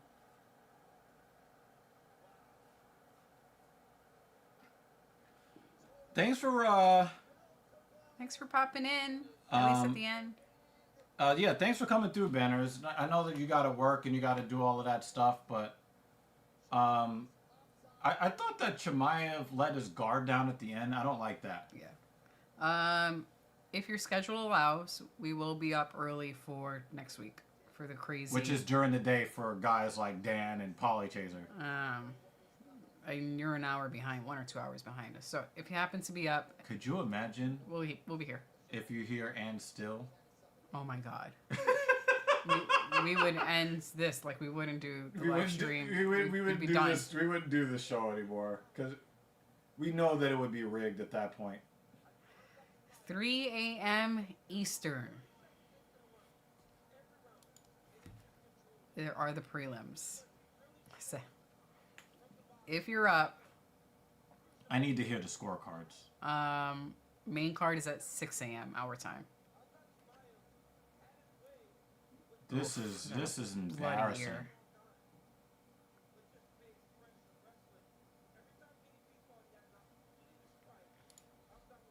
Yo, Dricus looked like I would have. Just getting thrown around. Pause. I mean, I would have tapped at the first crucifix. You know what like, I'm good. I'm good. That was like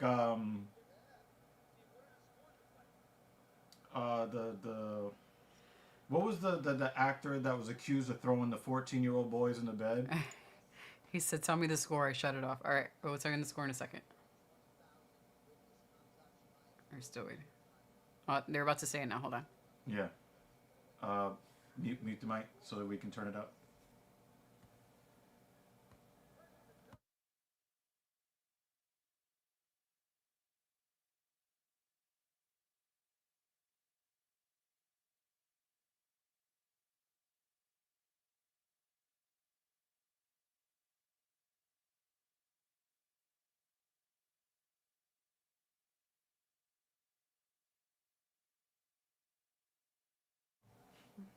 Yep. Were they watching the same fight? They all said 50 to 44? That was 50 to 42. Easy. Maybe they were just being kind.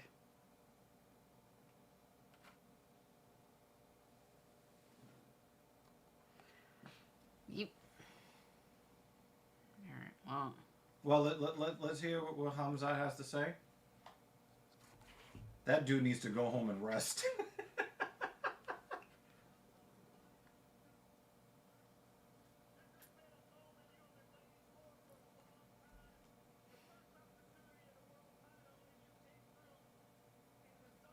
Israel Adesanya doesn't even want to fight for the title again.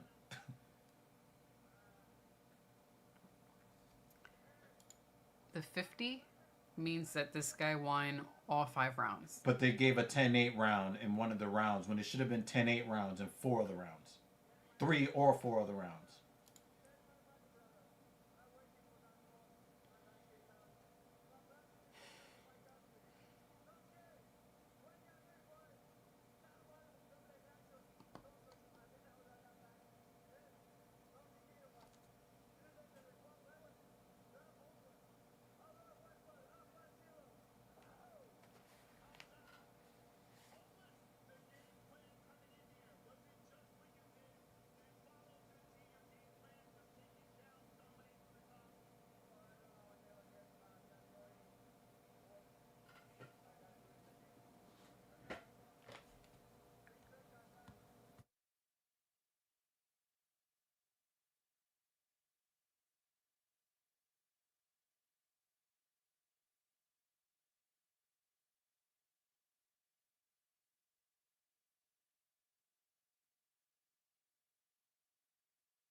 Very interesting words from Dricus. We saw the ragdolling, but I think Dricus had a more nuanced analysis of the fight.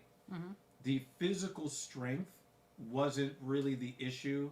It was basically Chimaev knowing how to manipulate the human body. He said that Chimaev seemed to know what his next move was going to be before he made it. So he was always able to maintain that position. So while you're trying to figure out what you're supposed to do next, he already knows what you're supposed to do next, and he's already has something for that. So you never get a chance to actually post, to build back a base, to get back to your feet. You can't even get to step one because he's blocking step one, because he knows what step one is supposed to be. So I thought that that was a very telling analysis.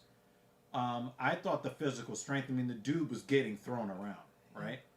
But I do believe that Dricus was probably more accurate than anybody. Obviously, he was in the cage with Khamzat.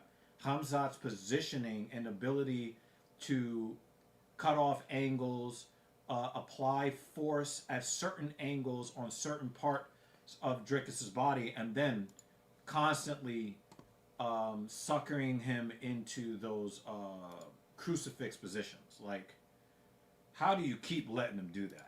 All right. Well, let's wrap it up. Yep. Got work in the morning. Let's look at people's Kratos. Nope. Khamzat, Pico got knocked the fuck out. Prates, MVP, and Asakura got submitted. So you were 3-2 today on the main card. Not too bad.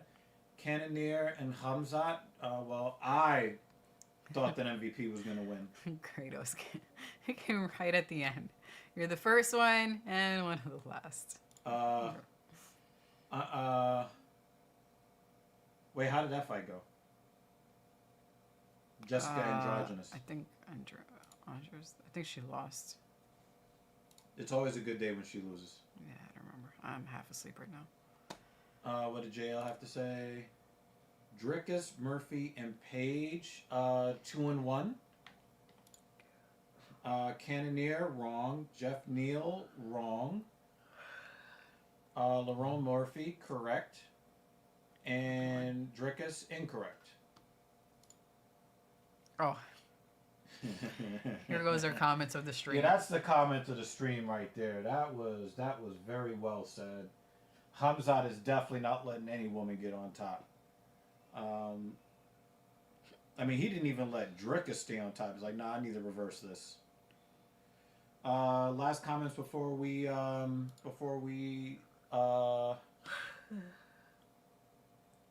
Oh, you were watching that on YouTube, right, MK? AAA Mania, whatever. Yeah, I saw that they had that on YouTube. They had like 215,000 viewers at once. Oh, Lupe Godinez won. Okay, I'm good with that. So yeah. Your boy got dominated. The scorecard said 50-44, but it was really more like 50-42. Maybe 50, maybe even 50-41. That was a fucking destruction. But do you know what's the best part of the stream? When we get to allow Dan Jensen to take us home. Oh, and by the way, again, our unofficial stream sponsor is Polychaser. So let's compromise 50-39. Alrighty, guys. Get some rest. We'll see you. It should have been 50-39. That was embarrassing. I gotta go to sleep. Bye.